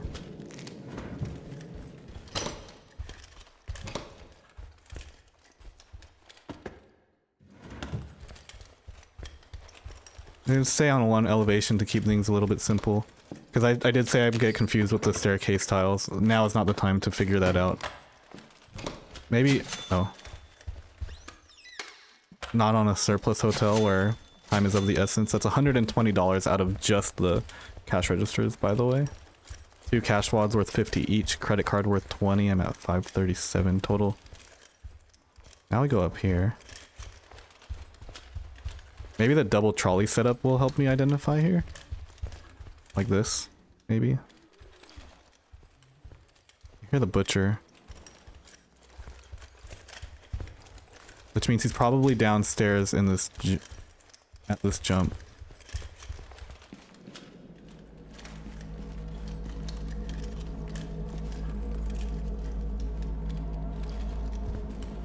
I'm gonna go this way, I guess.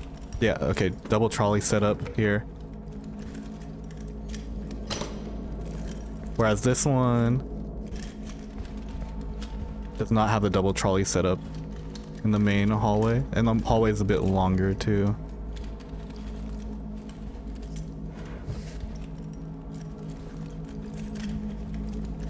Every cash register I found was empty.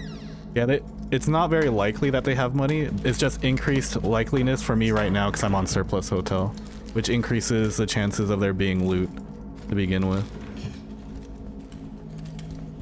Which is the main reason why I have the bolt cutters, because I will absolutely get my return on surplus hotel, if not just from the cash registers on surplus.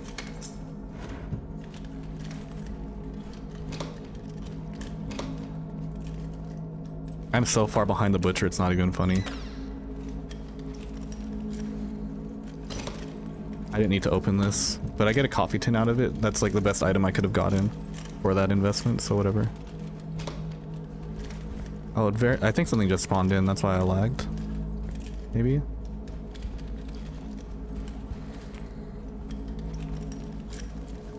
Oh, I'm in the pool. I already have that achievement though. Monster gives me the biggest scare. It's between the Shambler and the Ventress for sure. Shambler because I never hear them coming, and then they just start screaming, and then now I'm scared because my run is in jeopardy. Ventress because vent pop means that I am immediately in danger, and it must be handled accordingly.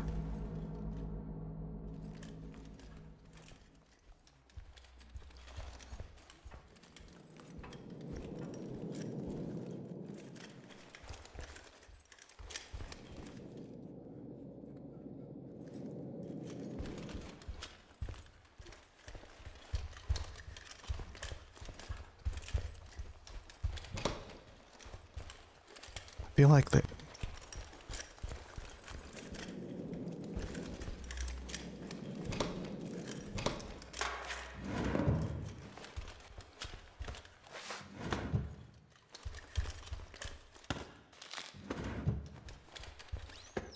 Oh, hair dryer.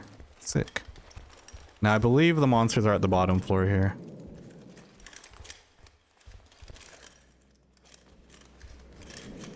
I'm gonna go this way first.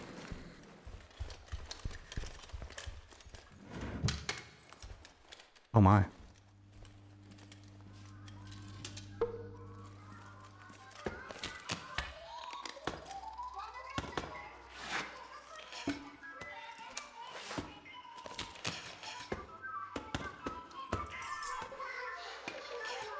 Thank you, Butcher Room. Thank you, person outside of my room driving entirely too fast.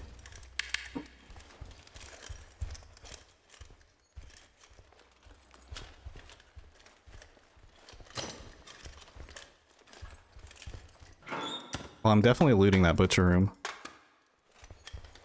Fully.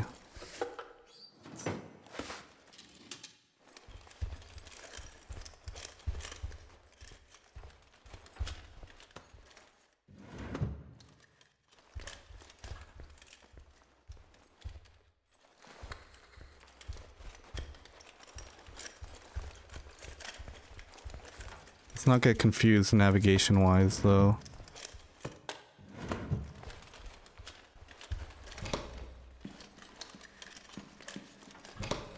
Oh my gosh.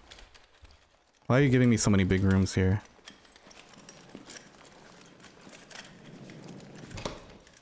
It Achievement for slamming adventurous. Maybe like a number of door slams, but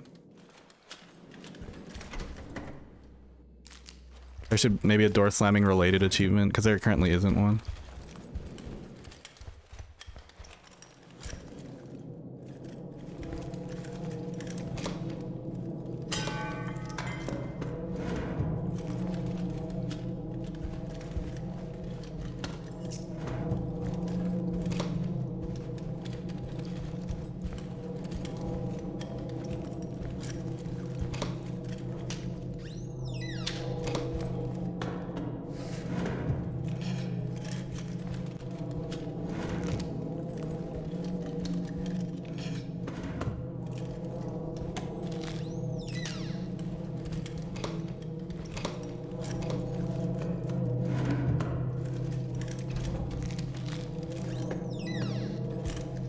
Okay.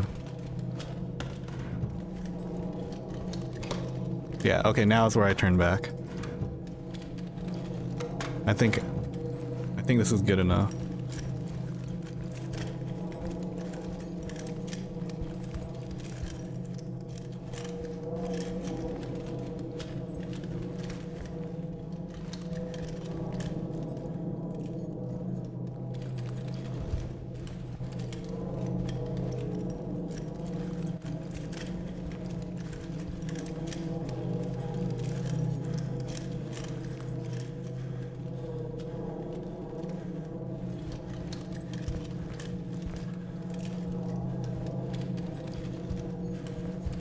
But then what if I get a shambler that decides that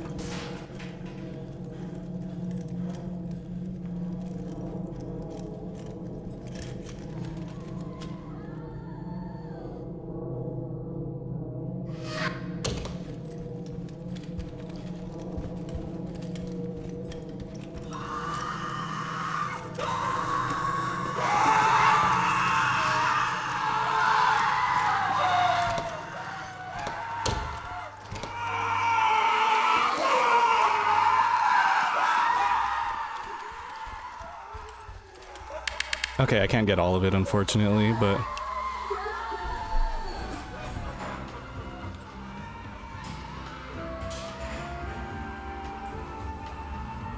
$1,500 hotel, though.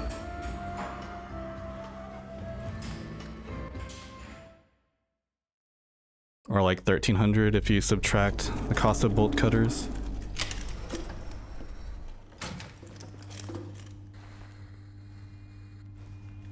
Oh wait, I could have kept going actually. I could have done the thing that I said I would do, where I'd go to check a different elevation. Whatever. Doesn't matter too much. I think I go to Metro just to reset. Metro one time. Don't die.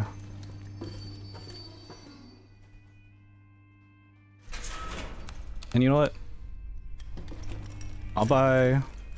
No, I'm not gonna buy a second med kit. We're just gonna go in like this.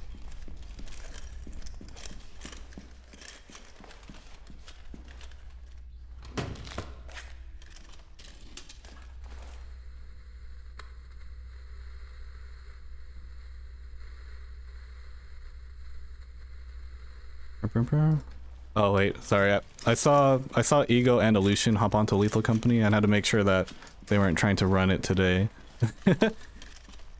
Today's not Friday, right? Guys, is today Friday? If it's Friday, I fucked up. But I guess we're reaching the end of this cycle anyway, so... It's Thursday? Okay. Slam one of each enemy on a single day. I want to try a challenge where I door slam a butcher 100 times in one day.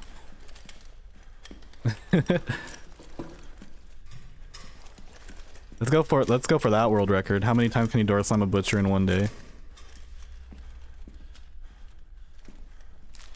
You have to reset for closer butcher seeds, so that way you can just start slamming him immediately. And honestly, the achievement got a lot easier now, and now that the spider isn't on the Metro, because that's a challenge that I had in mind with the spider also. And I remember talking with Nico about like potential like strategies for it, and part of it was like someone would have to keep the spider occupied while you door slam the butcher. And then I thought about it even more. I'm like, okay, wait, what if in like a regular playthrough, you have one person just bullying the butcher, one person bullying the spider, and then the rest of your crew is just out looting for free? Which would eventually be a losing strategy just because of the Ventress. But you can also just travel in pairs still. It's also better than chaos, I guess. You'll have controlled chaos instead.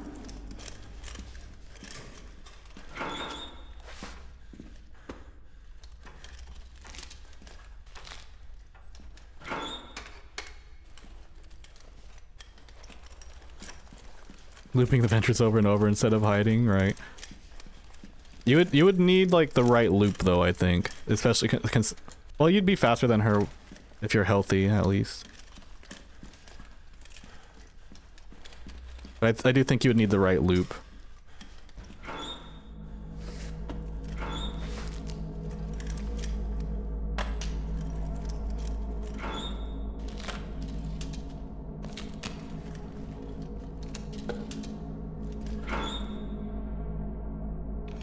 But it's probably better if you just have those people playing more aggressively and looting more aggressively. It's probably, especially in current patch, how easy it is to kind of lose enemies too.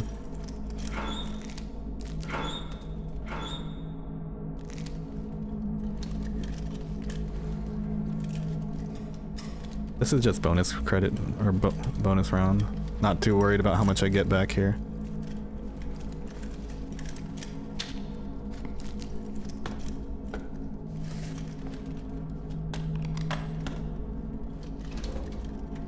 Just gotta make sure I don't die.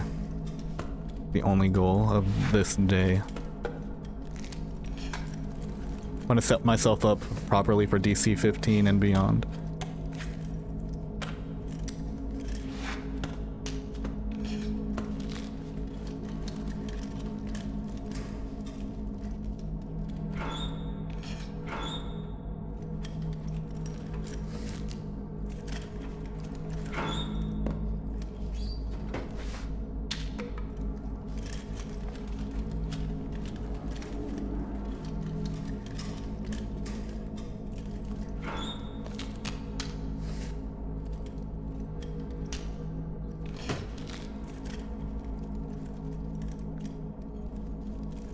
Double door Kashi with the stairs going up, you can. Yeah, you just need the 10-second window, I think, because they're immune for 10 seconds after getting stunned. At least according to Roy. I feel like it's a bit shorter than that. Or maybe like each individual enemy has a different stun duration, because that 10 seconds was also talking about the Forsaken, not specifically the Ventress.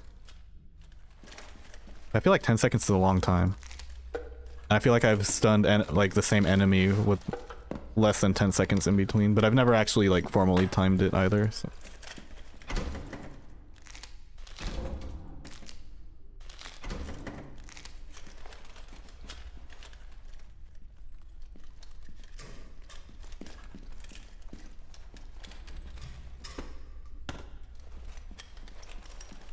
Closer to 3 to 5 seconds.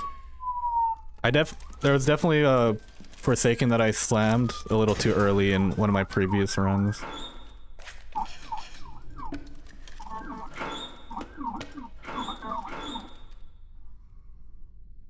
Damn, just a lot of crime out today, or what?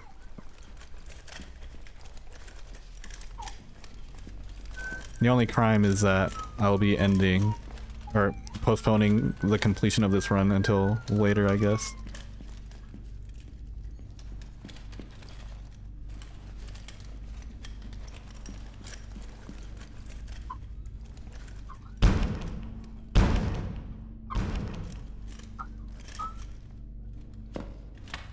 I also just get a lot of sirens regularly too, so it is, but yeah, it's probably firefighters given the time of day. And also, you know, the specific occurrences right now.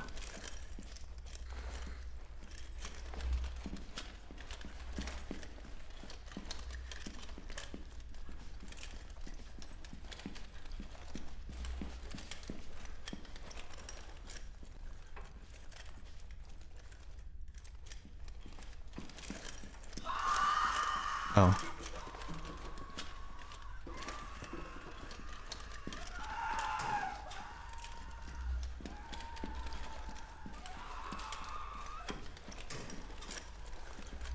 this is definitely not the way back, that's for sure.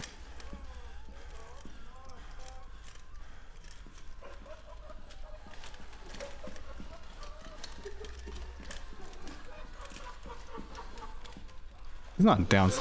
God fucking damn it. He is downstairs.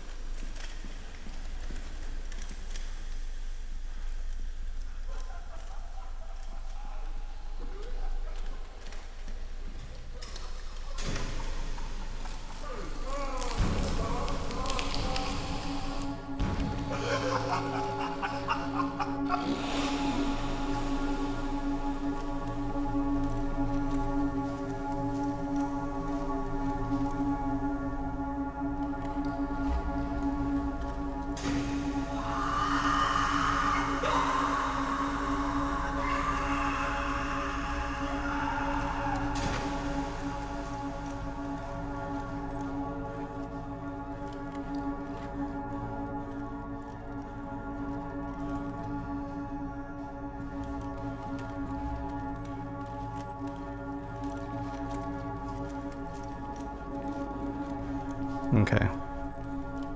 We live these still.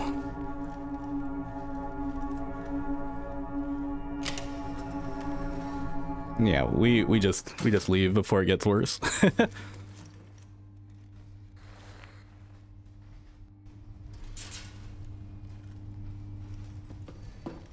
Cuz we want to save this for sure. 1310. We'll get ourselves set up for next time as well. B1200 will be going live soon. Okay, then I'll probably play. Well, it depends if Nico wants to play in a little bit. But I think he's working. What day is it today? Thursday?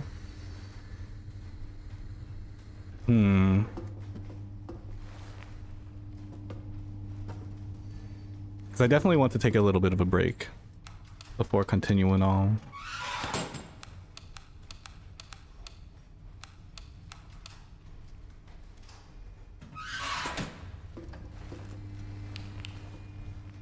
But yeah, we'll complete DC10 and then think about our life choices from there. That is now $1 million paid off. That is 10 cycles completed with no real signs of stopping anytime soon. I will have to start performing a bit higher, like the less than $1,000 days probably aren't going to cut it for much longer, but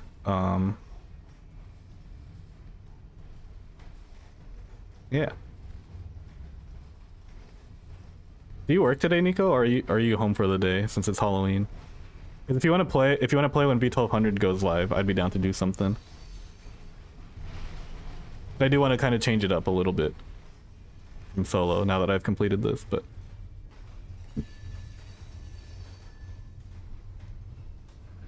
I guess we'll end this session for now.